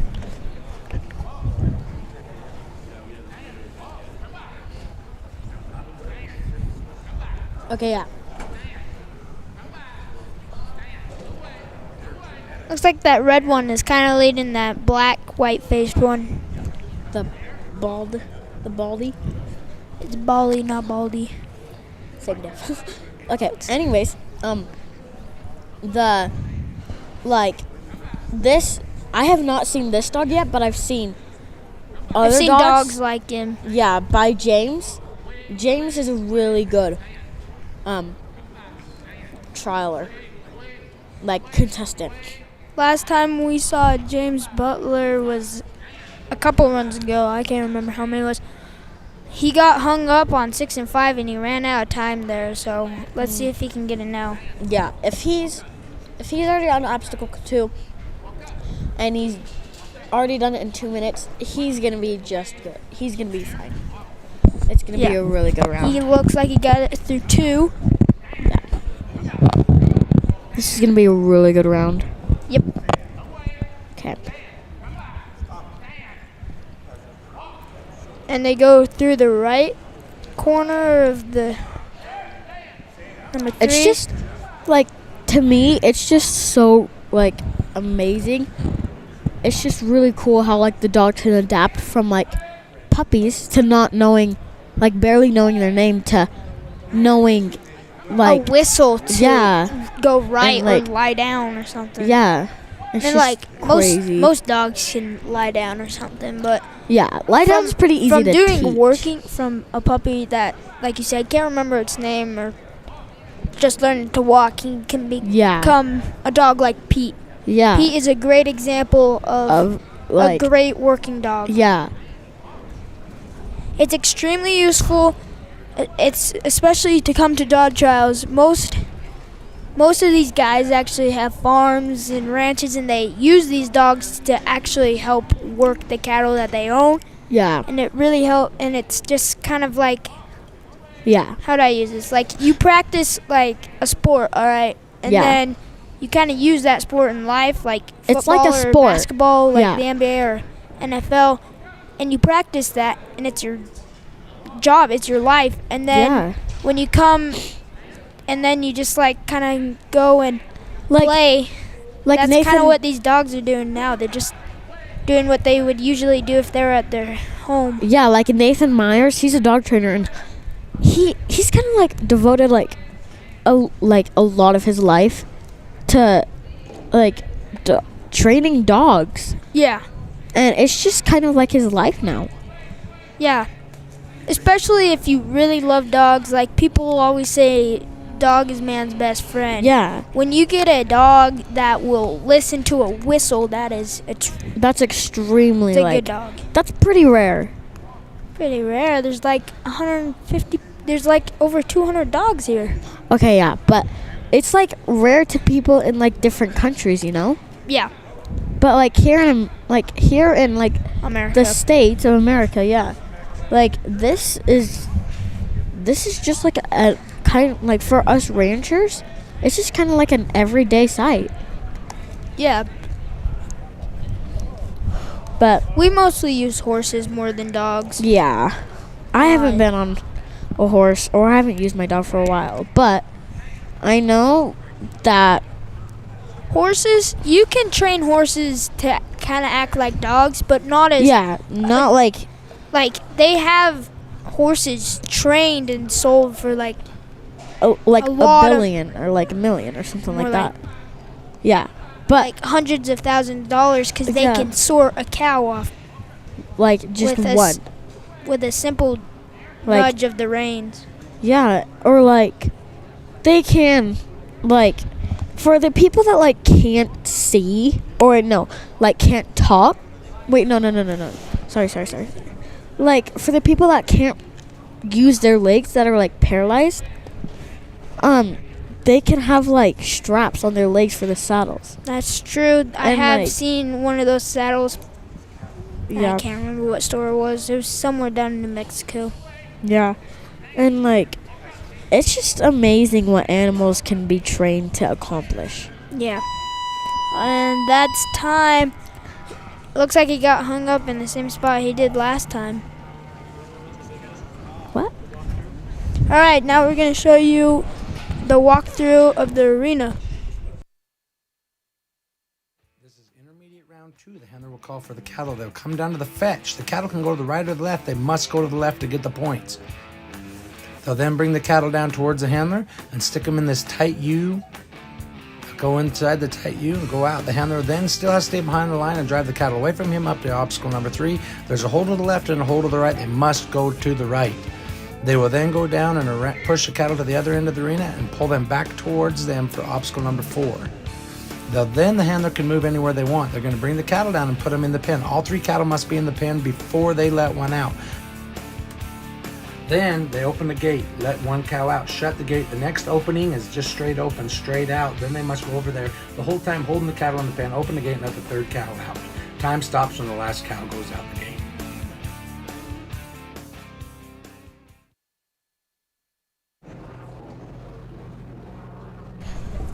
Okay. We have Lincoln Rogers and Ada. Ada. Okay. From. Seminary, Mississippi. Oh, okay. That was Mississippi. Okay, yeah. So there was a correction in a different order. They. Wait, so who's the had, last one? We had Lincoln two runs ago on the screen, but it wasn't because we had to go out of run order. So this is Lincoln. Okay. Nice fetch there. He got them through there in really good time. Yeah. That's really fast to get them through the fetch. I've seen, like, there's people that have gotten this course done way fast. Shoot, there on number 2. He's got a little bit of trouble. That calf come around, came through the exit. So now he's dirty. He's got to clear him. Now he's clear. He'll have to reload and get through obstacle 2 here. This dog's doing a really good job. Yeah. Making sure that they're not, like, being super skittish, making sure that they're super calm.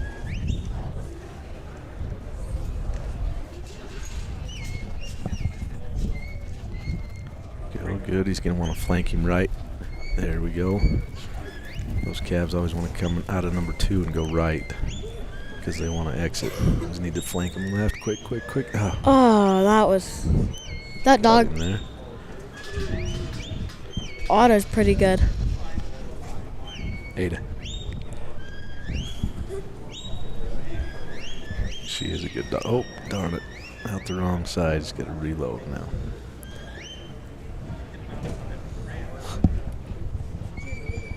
What?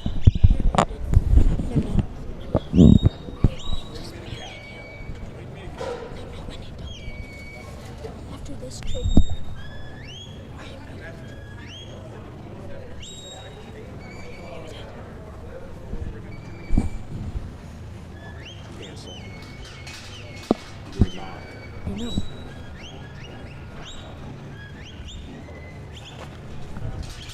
Okay, sorry about that. We had some technical difficulties here. All right, he got him reloaded and through obstacle number 3 now. Those cattle are staying together nice. That's a good thing. He's oh, dog overflanked just a little bit right there. Cost him just a little time now. He's gonna have to make a loop around obstacle 4 to get them back reloaded. So this one's 8? Yeah. That's the hard thing. Sometimes these dogs, when you send them on a flank, especially when you're trying to turn them like that, if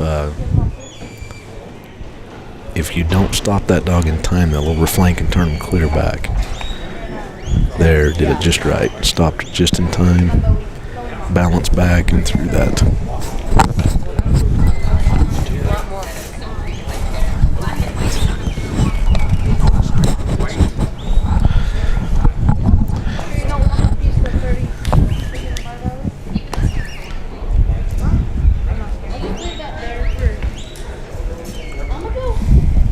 Can you hear me? It's getting too much of the background, so turn it down.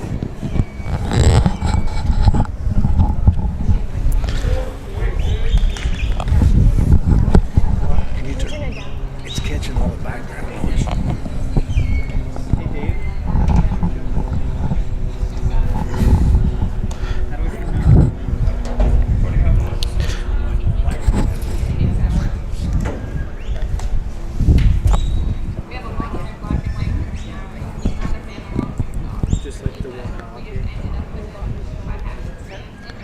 Alright, he's got a little trouble here on getting into 6. Looks like he's getting them grouped back up. Okay, Just yeah. about got them all loaded here. This is the volume. This is your volume right here. Okay.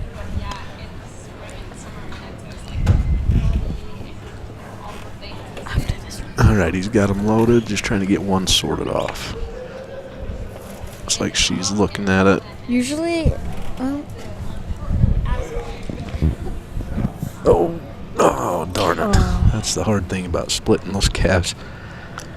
He's Now still he's got dirty. 'em. He's going to have to reload all 3 of them. Looks like he's going to call it. He's got about a minute left, but he's going to take the points he's got, it looks like, and exhaust them without trying to finish Okay, that. thank you, Lincoln Rogers and Ada. That was a score of 225. 225.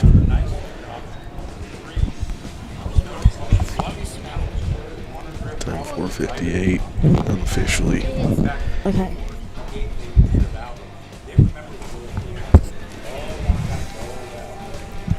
Okay.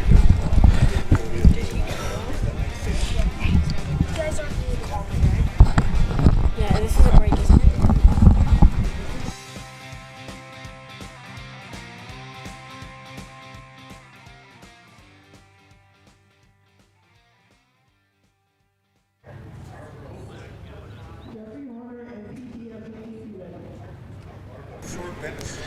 All right, Sarah Jo Gom and Molly from Arlington, Washington. We're going to have this run, and then after that we'll have a short break to move some cattle around. Sarah's Looks called like he for sends cattle. her on a come by. Yep, she's got her on a come by. Kind of got him going nice and slow towards obstacle 1. And on this one, there's a panel in front of that opening, and you want him to come to the right of it. If they go off to the left, he's gonna have to redo it. Yep, she's doing really good. Got him right through the correct hole there. That lead steer is looking like, just missed that panel. When you look at it with the other 2 next to him, it looks like they're gonna go in, and then they slip right past it. Yep, she just missed it. She's got it regathered. Good. Yeah. Now, this is where some of the cows and the dogs have trouble, is this little turn. Yeah, that little zigzag kind of tricky. Sometimes they go in there and get balled up. Yep. They don't want to come out. And then they want to come out and go right. So the handler needs to put their dog right over there to bring him back to set him up for number 3. Looks like they got that one done pretty fast at a time of 1:15, around there. This is really difficult. I've talked to some of the other handlers that have been running this course, and some of them have been trying to come around the other side of number 2 and help their dog come back that way towards number 3. Now, number 3 is where it kind of gets difficult. You got to make sure they're heading, but you got to head them through the right side. Yes, she did just right there by flanking that dog to the left and getting him to turn away from that other side of that exit on that. Yesterday, me and Stone were commentating, and we talked about when you have them heading into number 3, you got to make sure they also keep going before you send your dog out to head them to the right, because they could easily turn around and come back out. Yeah. Yep, it's all about timing and making sure you don't send the dog too soon, but not too late so that they get through that opening as well. She did a really nice job of getting through 4. Now on to 5 and 6, which is the hardest one, which the past couple of them have been getting hung up on. Either the cows are coming back around towards the opening of 5, or 2 are going out one of the gates on 6. Molly she went really wide right there. I think Sarah was wanting her to come in a little tighter. Maybe lost just a little bit of time right there. But sometimes if you go wide, that's usually good or bad. Yeah, yep. And she's got a little bit of time to spare, so. She's got a really good time going right at the moment. Now comes the difficult part of getting one sorted off here. So you want one to go through the brown gate, one to go through a little opening, and then there's a black gate on the other side that you want to go through. Which is hard because yesterday there wasn't an opening. You got 1 through the black gate and 2 through the brown gate, which... Oh, good job, Sarah. This is the top part. No. I talked about this a few runs ago. it's tough to get your dog. Sometimes when they see that first calf go out, they think that something's getting away, so instinctively they want to go gather that calf back. Yeah. When the handler really, Sarah Joe really needed her to stay right in that hole and block that hole. Yeah, that was not good. That was. Yeah, it's a difficult thing to get your cat or your dog to stay right in that hole because, like I say, instinctively they see a calf taking off and they want to go gather that back to the handler. Yeah. All right, now she's kind of got them regrouped. See if she can stuff them back in that pen real quick.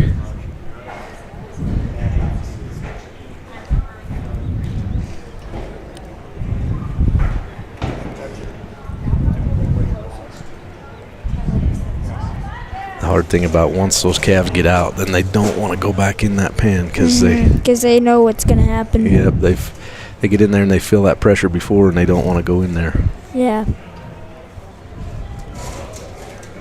There we go. She got a lead calf in now. She can get the other two to follow real quick. Yeah, there's always that one lead calf that if it goes in, the rest of them will kind of go in a bit easier. Yes, it's always good to have that lead calf that will lead the other two in. All right.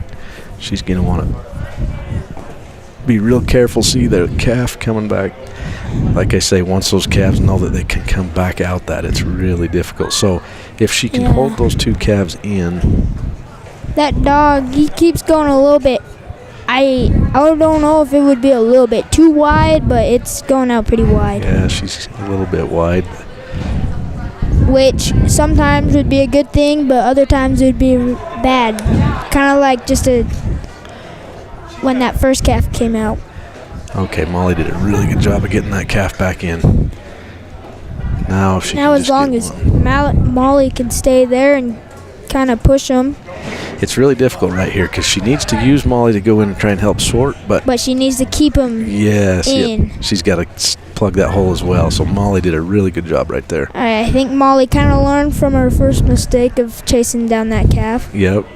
Oh, shoot. Oh, that's timed out for Sarah Joe. She did a really good job. She was really close. Okay, we're going to take a short break. All right. We're going to take a little break and catch you in a little while. After the break. Thank you, Charlie. Thanks, Rocky. Thanks, Cooper. You too, Toby and Jody and Daisy and Sadie and Gracie. Your loyalty means everything to us, which is why we perfected the recipes behind our food and included special support for mobility and immunity. Find premium nutrition near you at nutrinaworld.com/loyallife. Nutrina, what's inside counts. Hey everybody, it's Steve White with the Mountain State Stock Dog Association. Probably the number one question we get asked is why did we choose Afton, Wyoming as a spot to host our national finals?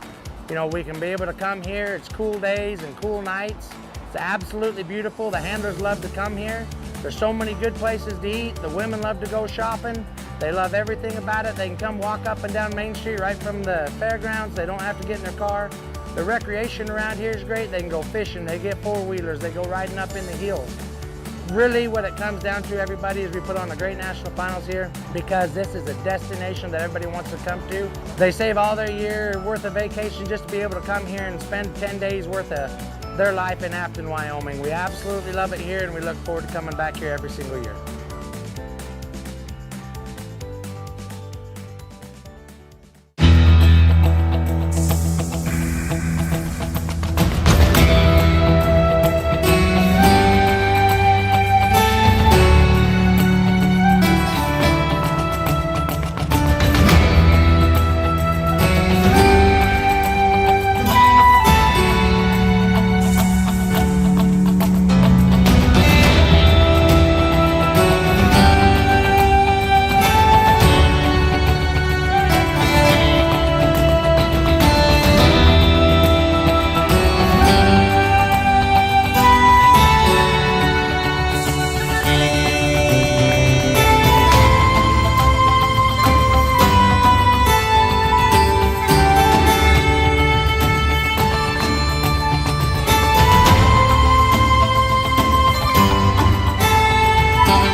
This is intermediate round 2. The handler will call for the cattle. They'll come down to the fetch. The cattle can go to the right or the left. They must go to the left to get the points. They'll then bring the cattle down towards the handler and stick them in this tight U. Go inside the tight U and go out. The handler then still has to stay behind the line and drive the cattle away from him up to obstacle number 3. There's a hole to the left and a hole to the right. They must go to the right. They will then go down and push the cattle to the other end of the arena and pull them back towards them for obstacle number 4. Then the handler can move anywhere they want. They're going to bring the cattle down and put them in the pen. All 3 cattle must be in the pen before they let one out. Then they open the gate, let one cow out, shut the gate. The next opening is just straight open, straight out. Then they must go over there the whole time holding the cattle in the pen, open the gate, and let the 3rd cow out. Time stops when the last cow goes out the gate.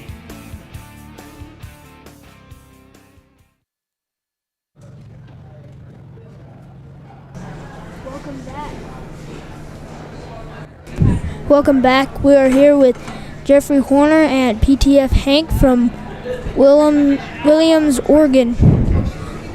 Signals for his cows, sends Hank on a come by.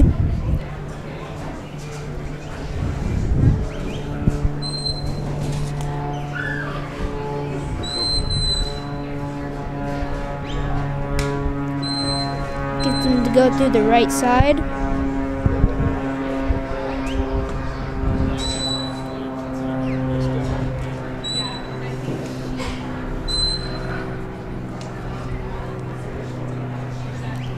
Heading them towards number 2.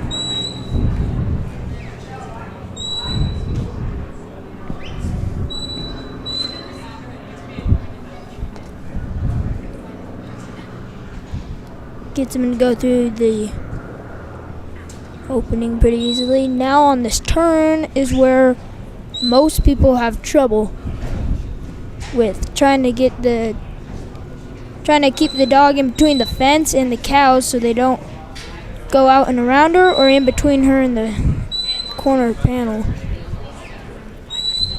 Head them towards number 3, and here on number 3 on the right of your screen there's the pink ribbon, and there's 2 openings, and you want them to go to the right side, so she got them to go through perfectly. She's making really good time. And by that pink ribbon that we just saw, there's a gap between the fence. And here on number 4, there's a big gap that a lot of cows like to go through, but looks like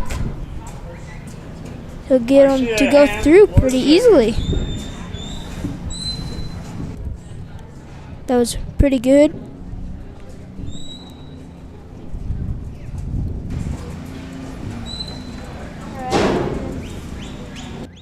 Head them towards 5, which the opening is at an angle, so it's kind of hard to get them to come at that angle to go.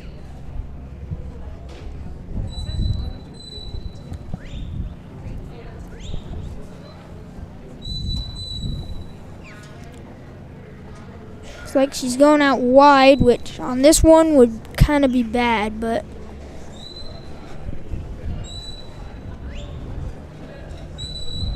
gets them to go through. Now comes the hard part. You gotta get 1 through each opening. There's 1 in the middle, there's a brown gate and a black gate.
Test.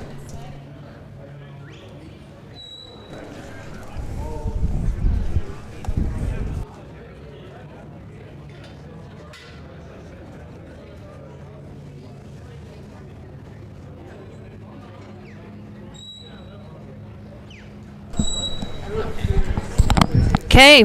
Oh, that's a little loud. Which one am I? 2? The white knob is the volume right here. Yeah, that one. Okay. There we go. Is that good? Test. Yeah. You sound good? Okay. Okay. I've been down in the field. We are now back up in the Loyal Life Arena, and we are doing Open Cattle Round 2. Corbin, what do you think of this course? Yeah, so I was watching this one just a little yesterday. It looks like we changed up just a little bit, you know. And oh, he just missed it. Yeah, so this one, a little similar to what it was yesterday. Sorry,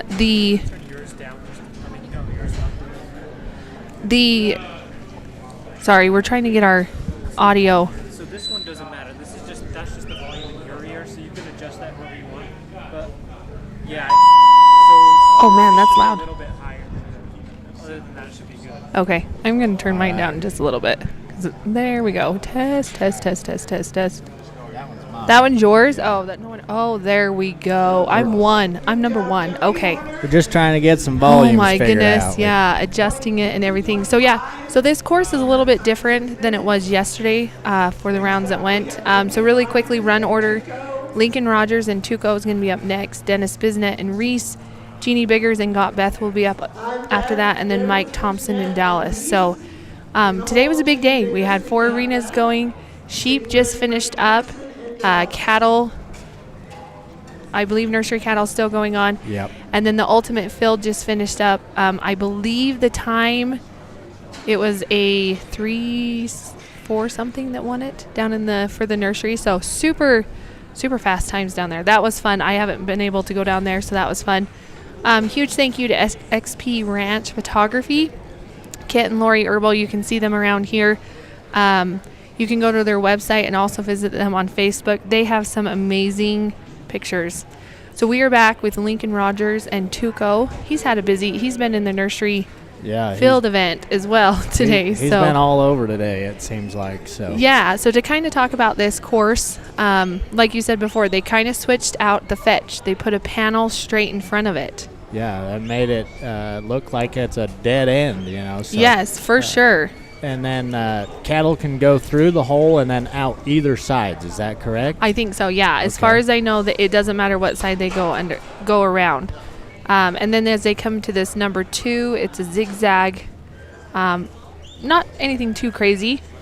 They can, if you don't keep them moving. I've seen them where they kind of ball up in those corners, and then your dog's having to do a little bit more work. But if you can keep them moving. Oh, that one just snuck by.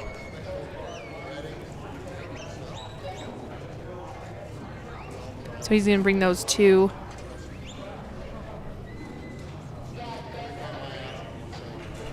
Two back. Hopefully keep them all bunched up as we go throughout, you know, these obstacles that, you know, being together seems like the key. Yes. Through most of these. Oh, yeah, for sure.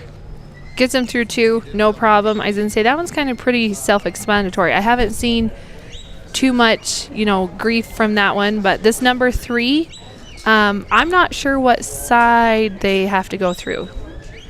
I believe, as I've been watching today, Is it the right-hand side? They've been going right. So okay. I would tend to believe that the right side is appropriate. Yeah. So, yeah, that one could maybe give them a little bit of grief right there. But, I mean, Lincoln, he's been fun to watch this week. He's had a great year. He's had a great week.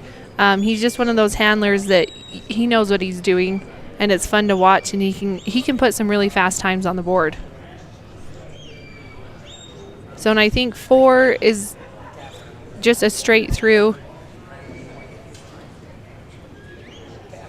So now he gets to come to the sort. And this is a hard sort. This load and sort, I guess, is what it is. Yeah, I've been seeing the load and sort. You know, they'll get one and lose track of the other one or two, and they'll come out the wrong way because there's so much going on in the sort today. There really is. And especially you have to open the gate. So on this one, you have to get them loaded in, and then you have to open that gate and get the first one out. Well, once you get that first one out and shut the gate, they're looking at a dead end, and so they're wanting to go back out where they came, like that one's going. Yeah, and then it's hard to see on screen, but in the middle of that sorted, there's a panel splitting that pen in half almost. Yeah. So there's a kind of a dead corner panel that they have to sort them around. Oh, yeah. Well, and another thing you have to factor in as well is how well can your dog hold them at that opening. So do you trust your dog enough that if you put pressure on that cow, that was a great run. Unofficially a 307.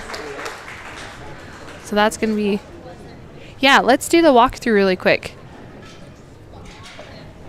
Yeah, we can This is kind of see intermediate more round from an two. aerial They'll call view. for the cattle. They'll come down to the fetch. The cattle can go to the right or the left. They must go to the left to get the points.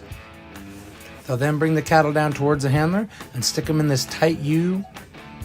Go inside the tight U and go out. The handler then still has to stay behind the line and drive the cattle away from him up to obstacle number 3. There's a hole to the left and a hole to the right. They must go to the right.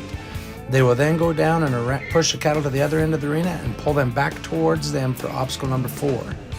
Then the handler can move anywhere they want. They're going to bring the cattle down and put them in the pen. All 3 cattle must be in the pen before they let one out.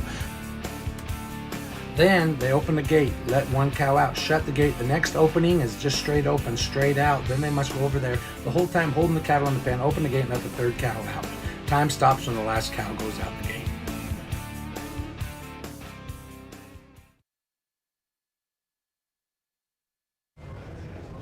Okay, I'm glad we did that walkover because, yeah, that pen and sort, you can't really see that panel in the middle, but yeah, they have some options of where they want to go. So up next we have Dennis Bisnet and Reese. He's going to see what he can get done. So Corbin, you and Maddie are here from Nutrina. We're so grateful you guys are here. They're a huge sponsor of this week. Kind of tell us about your dog food because, of course, we're watching the working dogs. What do you got for the dogs? Let's hear about it. Yeah, so you probably see around this ring, there's banners up all over that say Loyal Life. That would be one of the dog food brands represented under Nutrina. There's 13 different varieties under the Loyal Life brand. Okay. 3 of those are inclusive of a grain-free option. There's some options for all life stages, which an all life stage has DHA for brain development, so it's good for puppies up to adults. There's some in that product lineup that is adult large breed. The adult large breed in Loyal Life has added glucosamine and chondroitin. Okay. Which is very important, especially for these working larger breed dogs for their joints, for joint health and joint stability. So that one is definitely a good option, you know, for these working dogs.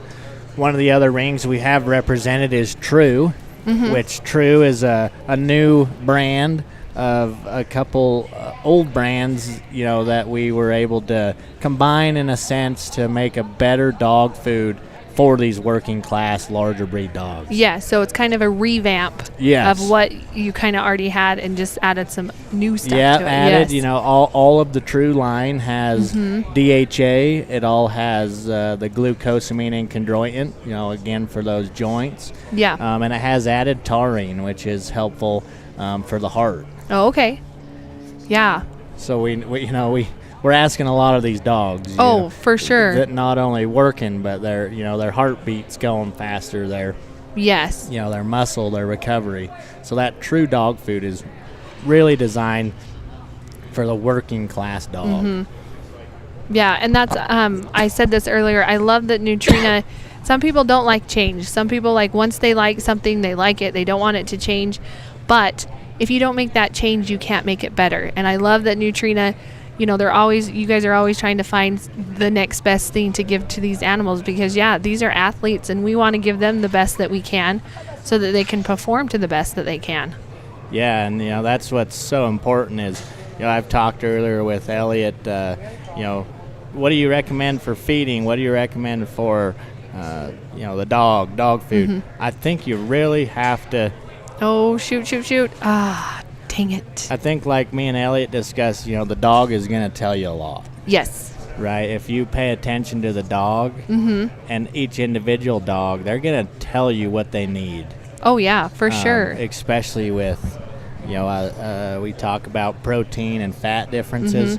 Those dogs, they're going to tell you if they need a little more energy or they need a little more protein, depending on how they look, or are they getting too tired after the trials. Maybe they need a little bit more energy, a little more calories. Yeah.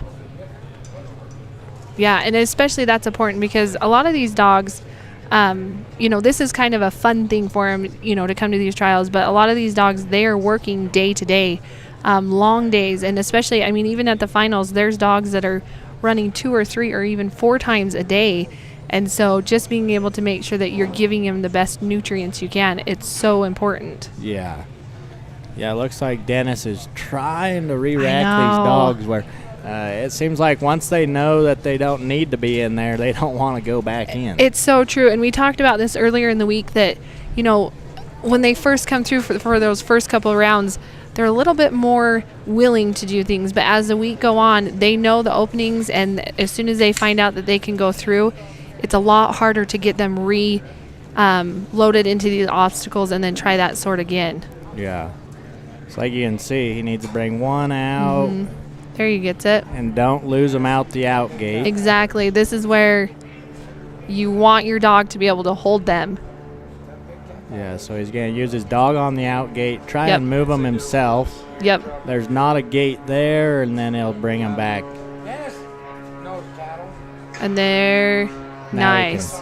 Now he can Oh, watch your gate that it doesn't swing. Okay, good. Oh, gate almost nice shut back on him, yeah. That's another thing you got to factor in is the stinking gates. If the wind's blowing a little bit and it catches it. But great run, unofficially about a 4:39. So that was a good run. Even though we had to reload him on that last one, still worked out. Pretty good recovery. Didn't freak out or get too anxious. He just took it as he needed to do it. So. Yep. And I think that where this is round 2, I think the stakes are getting a little bit higher, and the nervousness and just knowing that you completed your first round, you got a full points, full score, and now you might want to up that a little bit and up your time. And this is when you can get caught where you're just pushing them a little bit and it might work out or it could blow up in your face. Yeah. So, because after today, we'll take the top 20 to the finals. Yeah, right around there. I think depending on who is in, how many is in there, they'll take the top. So, after today, we'll know. We do know the top-ish for sheep because all the sheep finals will be happening tomorrow. Okay. So they'll start with novice, intermediate, open, nursery. So we will crown the final or the top tomorrow in sheep. So this is Jeannie Biggers and Got Beth. She's on the board of directors. She's also the owner of Got Dog LLC. She does so much behind the scenes. I don't know how she has time to actually run dogs, but she does, and she does a great job. This is a quick dog. This has been a fun dog to watch this week.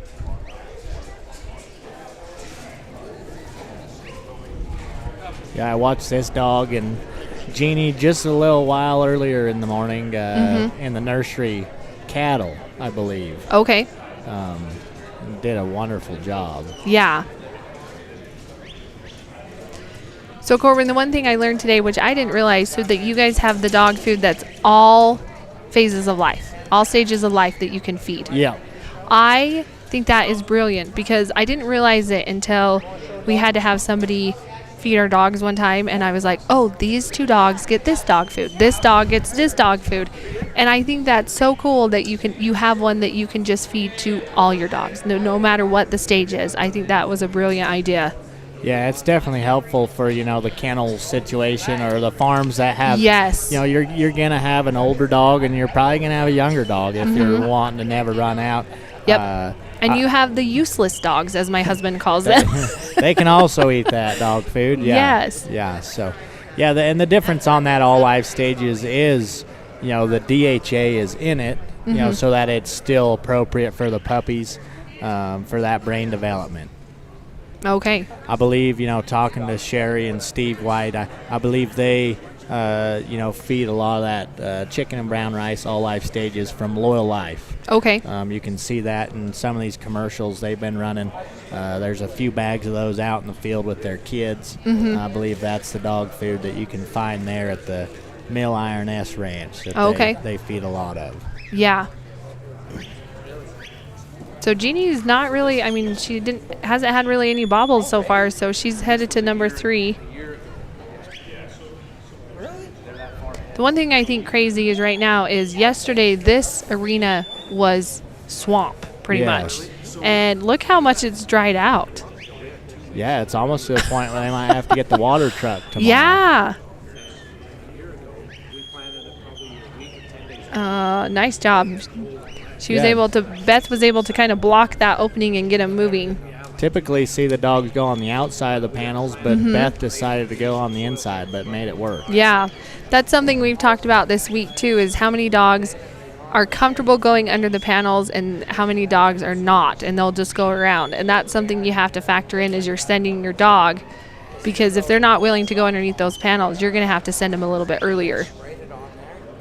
Yeah, I've noticed that. I guess, from experience, is that, does the dog not want to go under because they've had a bad experience in the past? I or don't is know. it just the fence there? It might just be the fence there, or maybe I don't know. And the funny thing is there's some of these bigger dogs that I would have thought wouldn't go under the panels, but they go under them with no problem. So I'm not quite sure why some do and some don't. I know in college we ran a lot of hot wire fence, to keep cattle, in separate Mhm. pens. We did a lot of show cattle, and dogs would go out there and get shocked on the tail or something running under those fences. Oh, After yeah. they did it once, they never did it again. I just That's didn't know. true. I didn't know if there was experience like that here or not. You know what? That very well could be one of the factors. So yeah, Jeannie, these cows were kind of moving a little bit faster towards the beginning. They're getting a little bit sticky, but she's getting them moved through 4. And again, this is one of those times, do you chance it and maybe put a little bit more pressure on them just to get them moving, or are you letting them just be how they are?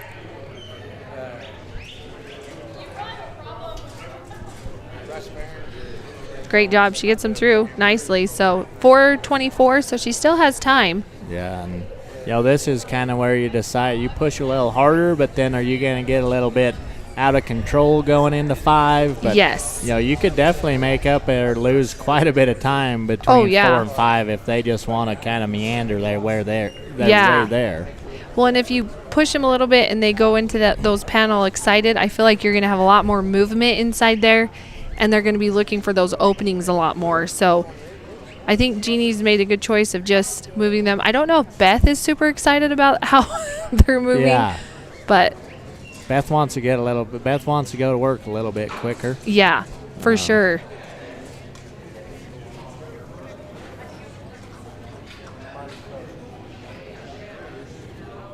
So yeah, she's got that gate open. Now she needs 1, but don't want to lose them out the out gate. Yeah. And this is another thing. These dogs, oh shoot, it snuck through. Dang it. These dogs, when you let that first one out, their instinct is go gather that one up and bring it back to you. So it leaves those other 2 vulnerable to come out that out gate, and that's kind of what happened right there. So yeah, she will have to reload them.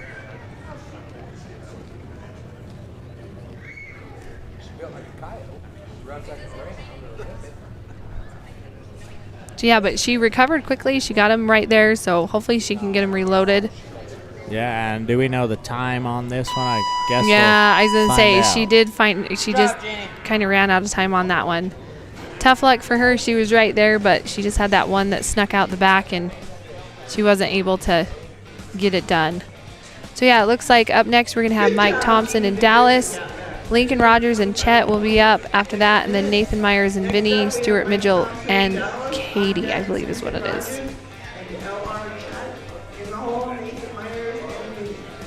So yeah, and thank you to our champion buckle sponsors. I don't know if you've been able to see the buckles that they have, but man, are they pretty. They did a great job picking those out. Red Baron Drive-In in Afton, Sheer Bliss, Arizona National, JB Waterwell, Alpine Animal Clinic out of Chubbuck, Idaho, and Advantage Plus Federal Credit Union. Thank you to them for their sponsorship of those buckles. So yeah, kind of tell us about what you can find on your guys' website, neutrinaworld.com. I know that there is a dealer locator, which I think is huge, so that if you are out of town and you maybe forgot your dog food, you're able to find those dealers. Yeah, kind of tell us what else is on there. Yeah, you can go to neutrinaworld.com, and that'll take you to the the homepage that covers all of our species, all our brands. We can feed almost everything, exclusive of zoo animals. I tell people, but we are feeding some zoo animals there in Utah at the Hogle Zoo. But okay. So you go to neutrinaworld.com, and like it says there, /Loyal Life. But you can go find that. It has all the products, all the recommendations, the nutrients, the product breakdown. You can also go to just neutrinaworld.com, and if you have a question or a inquiry, you can submit that on Neutrina World, and it'll come to your respective feed rep, like me, depending on who covers your area. And then with that, we reach out via phone call or email to answer your questions. We like to do things one-on-one, so that's a good part of my job, is I do get to work with people one-on-one. Awesome. Very cool. I do believe this is not Lincoln Rogers. I believe this is Mike Thompson and what dog is this? Looks like Dallas. Dallas. So yeah, this is Mike Thompson and Dallas. It's Mike Thompson and Dallas. Yeah. I watched him earlier in the field. He ran a couple dogs in there. So yeah, this is his dog Dallas. Had a great fetch. I mean, you couldn't have planned it any better than that. So yeah, we're through too under a minute. And I was gonna say he's under a minute. This is when you're having a really good run. This is when I always get a pit in my stomach that I'm like, what is going to go wrong? Yeah. Which one of these three are gonna decide to go crazy? Yeah, but this Dallas, this is a fun dog to watch. Oh, yep, see, one snuck around the side. Yeah, no penalty there, just time. Yep. Bring them back out and through the whole wall together. Yep. But yeah, quickly recovered with that, and he gets him back in, so he's got to send him quick right there. Good job. Looks like Dallas is okay going under the fence. Yep. Again, super cool looking dog. These kind of slick coated ones, kind of the longer, lengthier ones, I think they're really fun to watch. I told you that it's kind of a little high. I know, but I want you to do it so I can mimic it. Yeah, I've had a bunch of Looks like Mike is using the combo of voice and whistle commands. Yeah.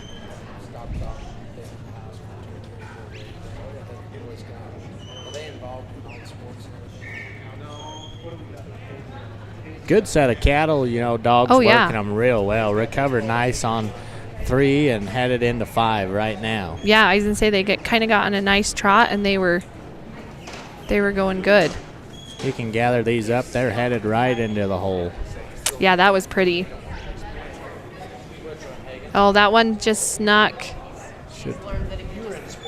There we go. Around. He just goes outside and disappears. I won't bug him the whole day. In 5, we'll send one out the right, hopefully. Yep. Oh, watch that. There we go. So again, as soon as you shut that gate, it's a dead end, and they're going to be looking for the opening, which is right where Dallas is sitting. So hopefully he'll be able to sneak and get that gate. We got 2 in the center. He needs 1. Nice job.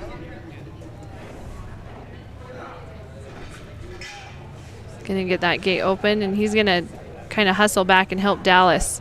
Good choice. That was a good choice. Oh, shoot, except he went through the center, so he'll have to reload those. That was a good choice to kind of step back there and help Dallas, but again, where you have that third opening right there in the middle. The center there's no gate on the center. So. No. So, and this is also where kind of watching your stock and seeing maybe which one is okay being by itself, which one kind of maybe gives into that pressure a little bit more sensitive.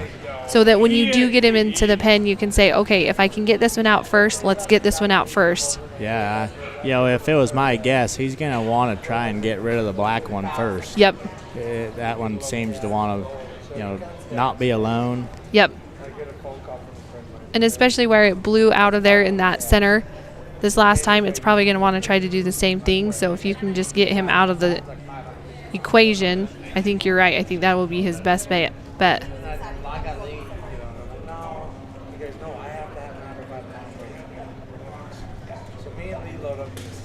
Yeah, and I know there's a handler line, but at this point, can Mike come up and help his dog kind of there on the... Yeah, so I believe after number 4, then they're able to come up and help with the load and the sort, yeah. So he could come farther into the arena if he wanted. I think so. Or it might be... After they're loaded into 5. Yeah, that's when they can come up. And I'm wondering if that's what it is, because... Well, but he came up a little bit further. They just don't want to go back in. They understand now that they don't need to be in there. Yep. They've already done it once. Yeah, so he's at a 5:10, so kind of running out of time. Still plenty of time, but... Yeah. I think if he can keep those 2 in and wrap the last one around, it would go in. But, now we're to the... kind of starting stage again. Yep. And the hard part too is these handlers, usually we have a clock out running in the arena that they can see, but we don't have that. So I don't know if it's a good thing or a bad thing, but there we go. We're loaded with 20 seconds. He'll at least get the stage 5 point. Yes. So now he's just wanting that one to go. Got about 10 seconds unofficially, but he'll get that one out. And is the stage 5, I believe, an all or nothing? Stage 6, the sort? Yeah, the sort, I think it is. So, yeah, just almost had it for Mike, but this sort is kind of giving him a little bit of issues. That was Mike Thompson in Dallas, score of 2.5. 6 minutes. Yeah. This is intermediate round 2. The handler will call for the cattle. They'll come down to the fetch. The cattle can go to the right or the left. They must go to the left to get the points. They'll then bring the cattle down towards the handler and stick them in this tight U. They'll go inside the tight U and go out. The handler then still has to stay behind the line and drive the cattle away from him up to obstacle number 3. There's a hole to the left and a hole to the right. They must go to the right. They will then go down and push the cattle to the other end of the arena and pull them back towards them for obstacle number 4. Then the handler can move anywhere they want. They're going to bring the cattle down and put them in the pen. All 3 cattle must be in the pen before they let one out.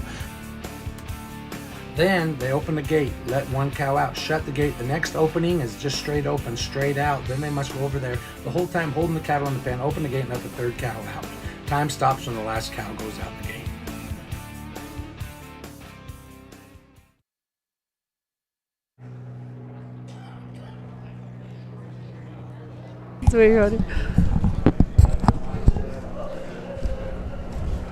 Okay, this I believe is Lincoln and his dog. Yes, Chet. Lincoln Rogers and Chet. Grabbing ice cream tonight here.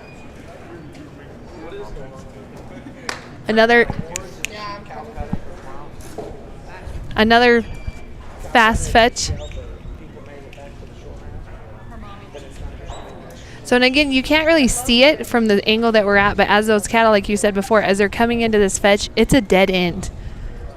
And we haven't really seen a lot of issues with it, but it could bring some.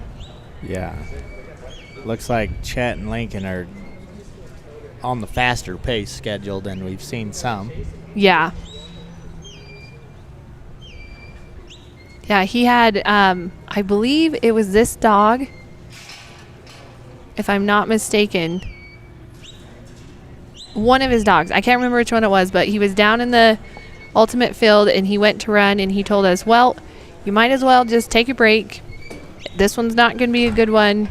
So go do whatever you need to do and then come back. And so we were all laughing about it. And then he absolutely killed it. I think it was one of the fastest I think time. I came down and there was like a 2:44 or something on the I was clock. gonna say, it was awful yeah, fast. yeah. Anyway, so when he got done, we were like, Lincoln, what the heck? Like, you just lied to us. Yeah. But yeah, it was a great showing.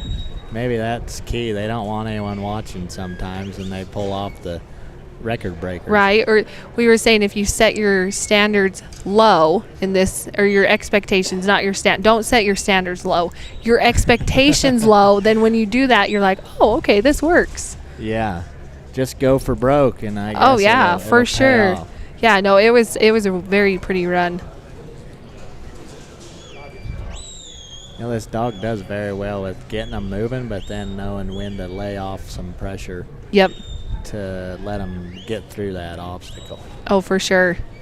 And super fast. I love the dust piles that come up. That's when you know that they're moving fast. Just snuck past that 4.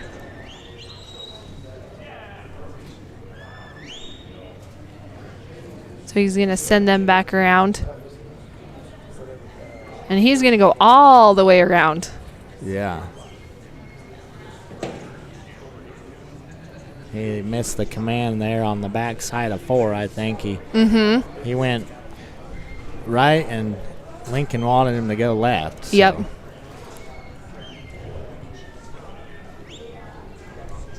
So yeah, we just finished down in the Plaid Perks Arena. We are having all the sheep finals tomorrow down there. So that arena is named after your guys' Plaid Perks program.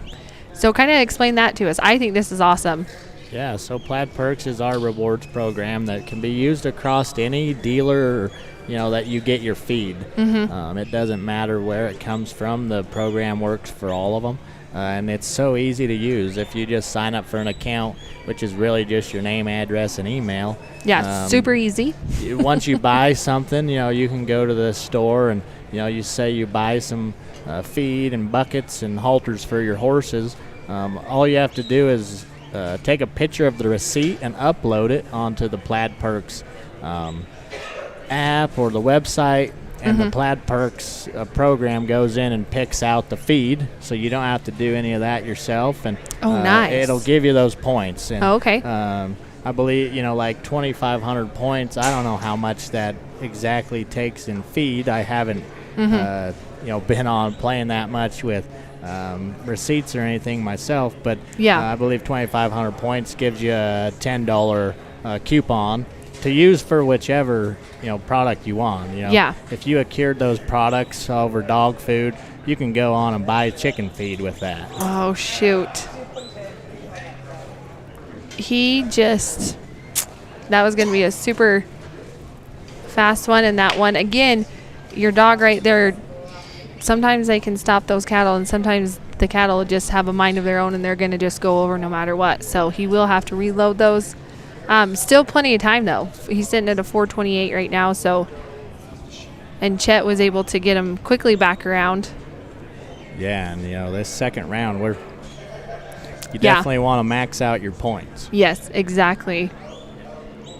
So yeah, going back to the reward program. It's super easy. Like, I love that you can just scan your receipt and that's all you have to do. And it just accumulates it. And when you have, a lot of animals that you're feeding, who doesn't like to get rewards for that, Yeah, a $10 off coupon every now and again definitely helps. Yeah. And you also, I found out that you offer in bulk. So if you're wanting to order your dog food in a bigger order, you have that option to do that as well.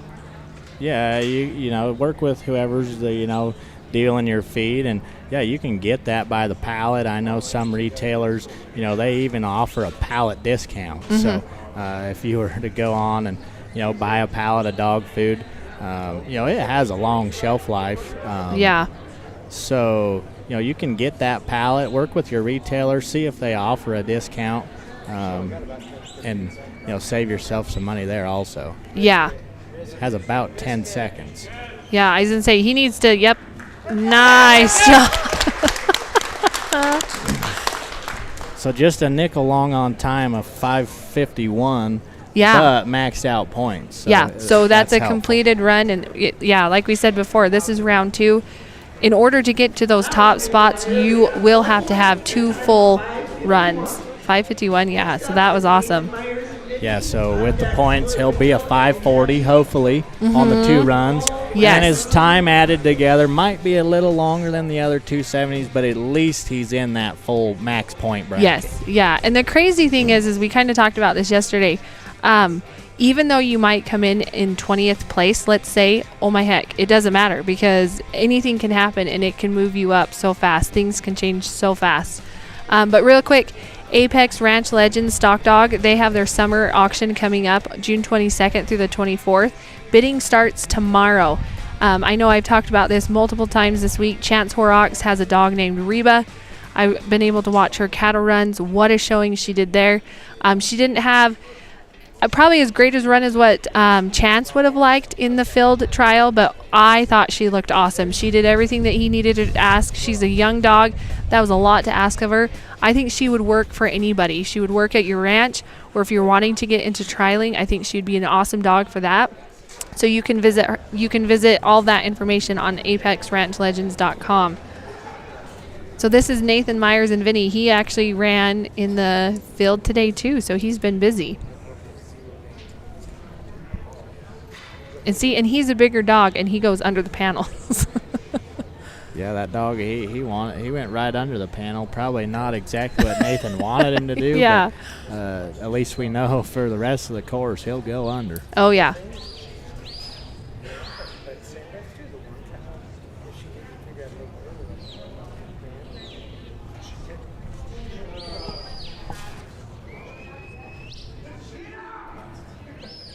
Cattle want to be a little bit quicker. Vinny is kind of going the same pace, so Nathan probably knows in the back of his head he'll have to slow down maybe a little bit going into 5 later on in the run so he can keep it clean. But as of right now, we're making quick work.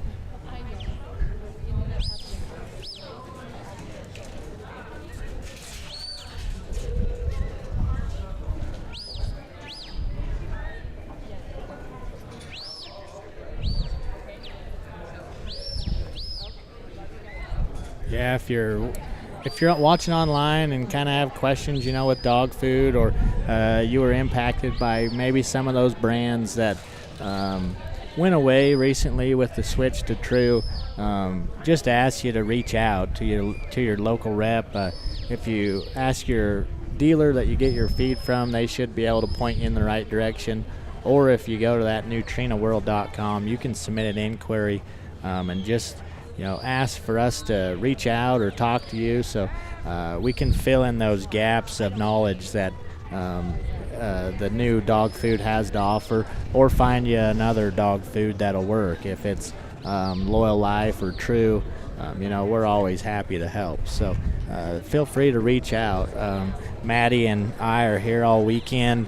I imagine even if you sent an email to the Mountain States Stock Dog Facebook Messenger and just asked a question about dog food and directed it towards me or Maddie through Nutrina, Sherry would pass that over to us and we can get those answered for you.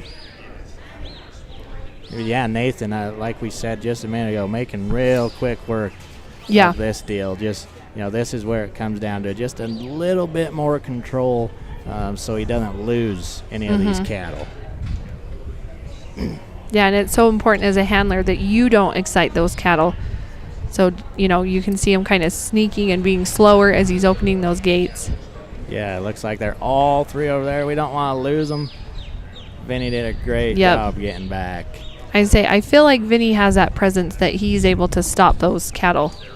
Yeah, he's a little bit bigger of a dog. So yeah. And he stands taller. That's one thing me and Elliot talked about is it seems like we're doing a little bit more of just telling the dog to stand rather than lie down. Yeah. It gives them a little more presence. Oh, shoot.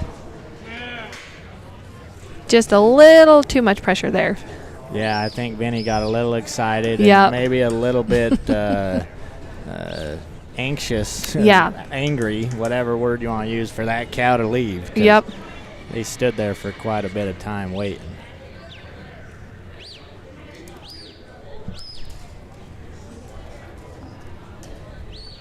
We were pretty quick at a 3 minute on that first sort, and Now we're working on like 4 minutes with that, having to re-rack. Yep. These cattle. Yeah, that's. I mean, he had a smoke and run, and again, this is where, do you chance it and try to put a little bit more pressure on it, and hopefully make that sort. But yeah, I think it kind of seems like once they miss him the first time, maybe the second time, he's gonna have a little more patience because he knows he's used some clock. Yep. And now he needs to max out points. Yes. So I think he's gonna use a little more time, but hopefully clean this deal up. Yeah, but again, these cattle, they've already been through this once, and so to get them loaded back in, it might be a little bit harder.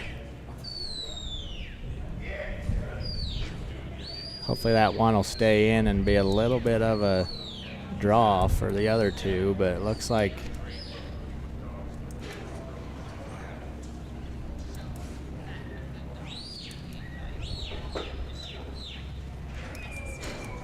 there you go.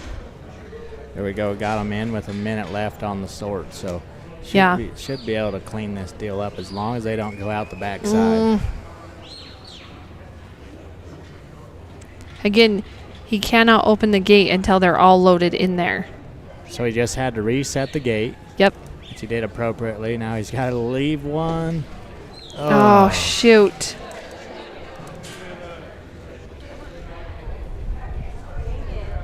They just are getting just fast enough in there that they're just seeing that opening and headed out that way.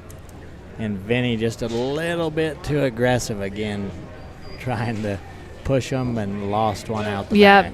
I think he stepped in there just a little bit too far into that pen, and he was able to leave open the backside, and that cow decided it was going to go. So yeah, he's about 5 minutes and about 50 seconds, so he doesn't have a lot of time.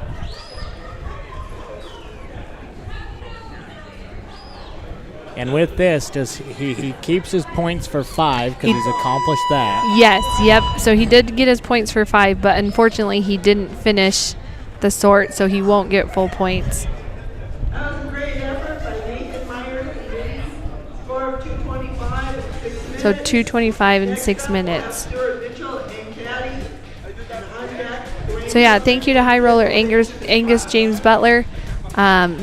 Man, he's had a busy week. His wife Verona's had a busy week, but we couldn't do it without them as a sponsor, so thank you to them.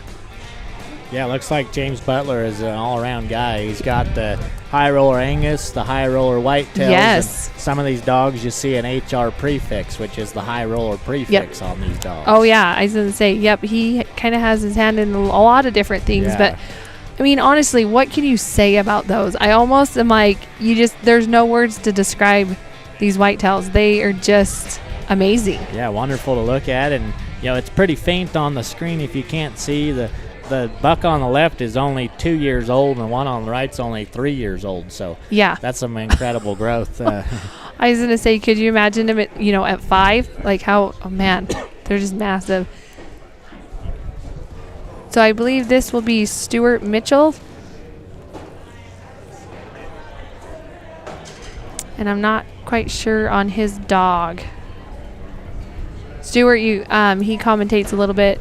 Super fun. I gave him a hard time the first day. Yeah, again, I think this is Stuart Mitchell, but I'm not 100% sure on the dog. So hopefully they'll get that changed shortly. But he was telling me that where he's from, the amount of rain that we were supposed to get, he goes, I don't even need to wear a light jacket for that. And so Monday morning he comes out to run his dog, and he's in a raincoat.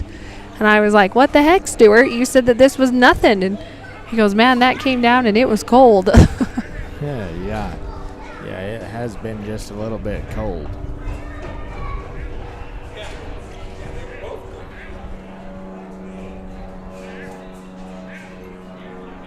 So yeah, this could be Rip, I think. So Stuart Mitchell and his dog Rip. Oh, looks like Stuart no, it's Katie. That's right. Okay, he has Rip and Katie. There we go. Okay, it looks like this is the last dog of the day. Oh, okay. In this arena. Yeah. Okay. So yeah, we're kind of. Stuart comes all the way from Alabama. Yep. Nice job. You can see on this one, if you don't keep that movement going, they can and will kind of ball up in those corners, but Stewart was able to get him out. Red cow wants to go off to the left here. He needs to bring her back because we got to come through 3, which is on the close side to us of the arena. Yeah.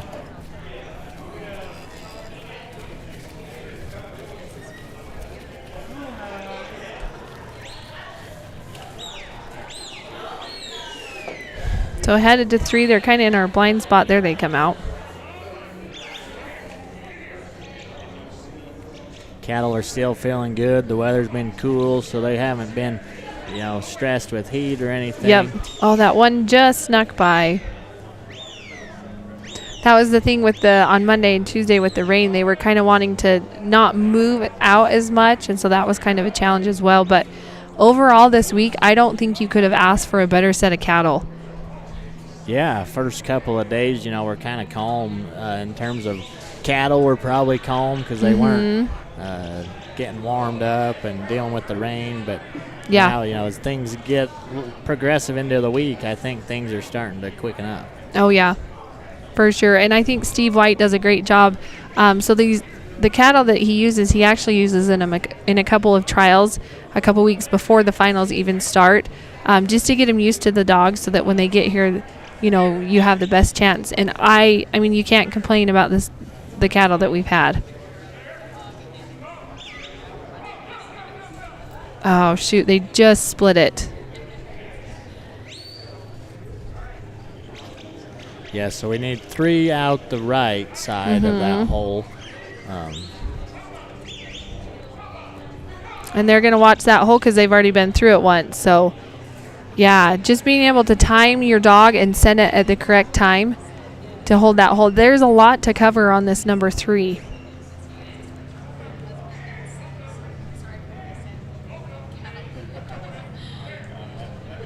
So, yeah, you got to watch this other side, too. There you go. Now he's got to get them in and go. They need to verge to the right, which these ones are wanting to go left. Well, and the hard part is you have 2 that are moving a little bit faster than that third one. And so you're having to keep Katie behind you, but then also, you have to send her up because, yeah, that one's looking right for that right there. Yeah, so you're just kind of playing ring around the rosy. Yeah, that one wants to be just a little bit doggy and hang behind a little too much. Yeah. And the red one wants to be a little quick, so he's dealing with... And again, you're trying to get a full score, full point, so that you can make it into that final round of cattle on Saturday, and trying to keep your emotions in check and not, let your frustration come out, and maybe just reset for a minute. I've seen that this week is, as you might get in these situations, sometimes it's good to just take a couple seconds, let the cattle regroup, let your dog regroup, and then start again. Yeah, you can only see 2 on the screen, but the reason being is that one that we've talked about being a little slower than the others is just hanging out in the dead end corner here. Yep. So maybe you can leave that one a little closer and wrap these other 2 back. Yeah, but that red one's not really caring about the other 2. It's just okay to... Yeah. It seems like it's kind of running to run, not really... There we go. Still got the one hanging behind. Oh, and those other 2 are going to... There we go. We got them up in there now. Okay, maybe. now, Katie. Get up there, Katie. There you go. Yeah, now we got them the right way. Perfect. So, yeah, he's sitting at a 5:33, so not a lot of time left. Gonna try and go quick to add as many points as he can, I imagine. Yep.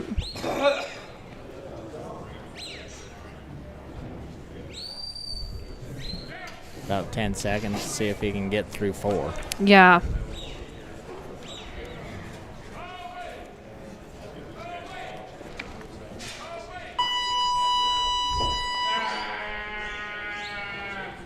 So he is going to complete 1 through 3. Unfortunately, he doesn't get 4, 5, and 6 done. So probably not the way that he wanted it to go, but still, I feel like it was a good run. Just kind of ran out of time there at the end. I believe. Thank you, Stuart Mitchell and Caddy. The score is 135. Listen to the announcements.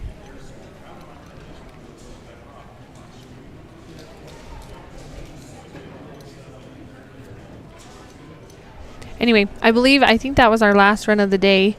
We'll wait to get the confirmation, but As soon as we clear the arena, the next run will be Dwayne Herman. oh, just kidding. We have Doreen Hurleman. Dwayne, it Or sounds Dwayne. like, but Okay, yeah, probably Dwayne. maybe we're going to go back into the order and gather up some of them folks that were maybe a little busier in the field trial or you know, that we had to skip throughout the day That's because true, they were yeah. busy somewhere else. Yep, there was a lot going on today. So yeah, they're kind of bouncing back and forth. So yeah. So Dwayne Hurleman and Sid, it looks like we're going to bounce back to, which looks like he would have been 47th in the day, but got skipped. Yeah, that's a feat in itself when you have, 4 different arenas are going and you have to be in certain ones at a certain time and just bouncing back and forth. So this is another dog I've really enjoyed to watch this week. Real quick, very good looking shiny coat on this dog too, I've noticed. Yep. And just he has a certain intensity about him. Yeah.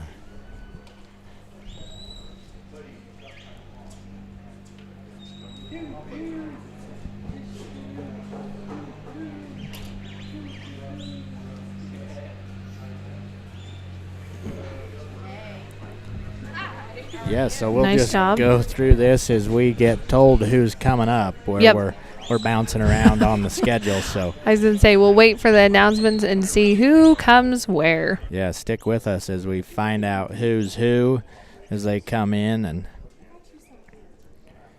hopefully here before we wrap up we'll have you some results for today's round anyway.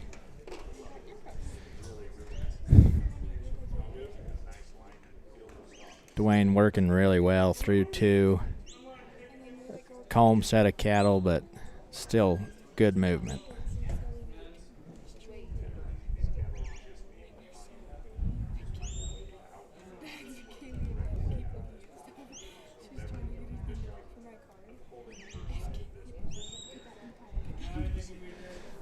Best case scenario, they'll go in together and like we've been talking, come out the right-hand side.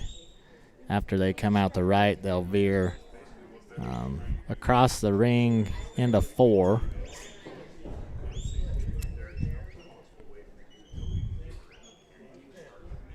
A lot of open space behind 3 into 4. Cattle can get separated or a little bit lost, so it's important to keep them going, across on a diagonal to that. You can see the banner over there on the far side. That's about where they're aiming for.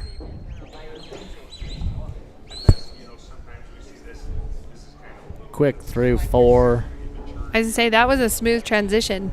Yeah, he's only had a couple hang-ups that's cost him maybe 20 seconds, but we're only sitting 2 minutes and 20 seconds. So yeah, good time to work. I feel like if he can just keep these cattle balled up, they're gonna go in this gate for him pretty good. Oh yeah.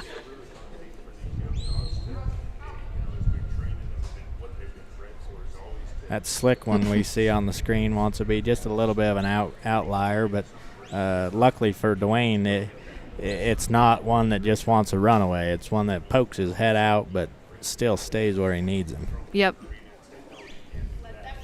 There, it's loaded. Through 5. Perfect. That one's Perfect. seen that opening. Catch.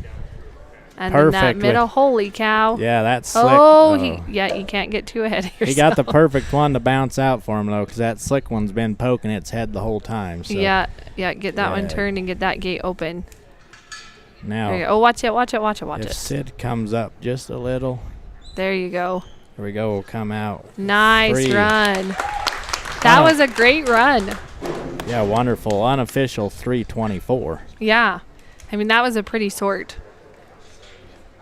Again, you could kind of see where he jumped in front of that cow a little bit. Just making sure that you don't get overly excited about it or, go too soon and push that cow back. But he got it done. Okay, so he was the last one. Okay.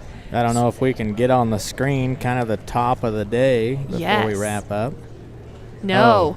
He's telling us can't no. do that. What? There's no magic? We've been vetoed on the showing you the results for round 2. You know what? I have to say, we give SPI, they do such an amazing job. Like, I cannot believe all the stuff they do. So we will forgive you this time for not having the top, okay?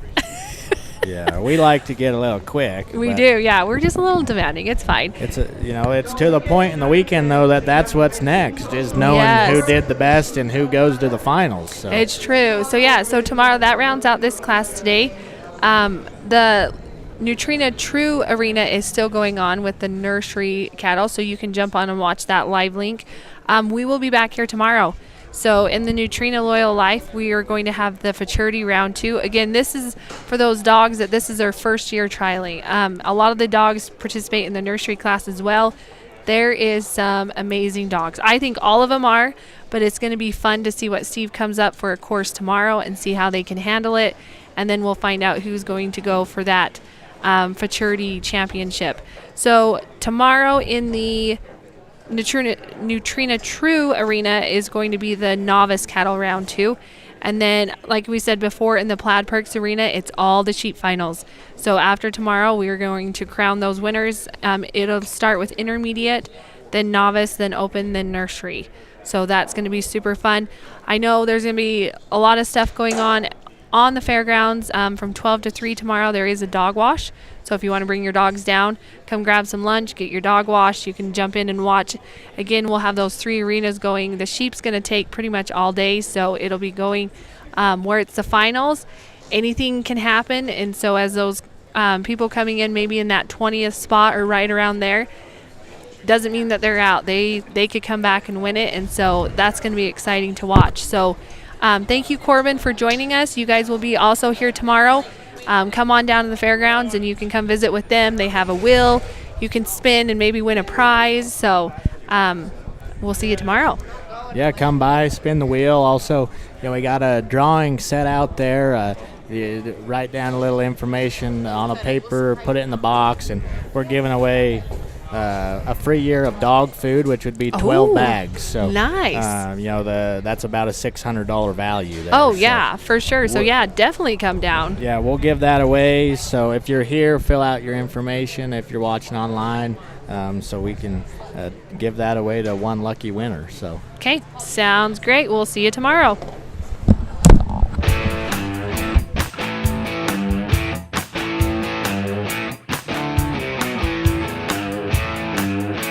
Live from Afton, Wyoming, it's the 2023 Mountain States Stock Dog Association National Finals, presented by Neutrina. What's inside counts.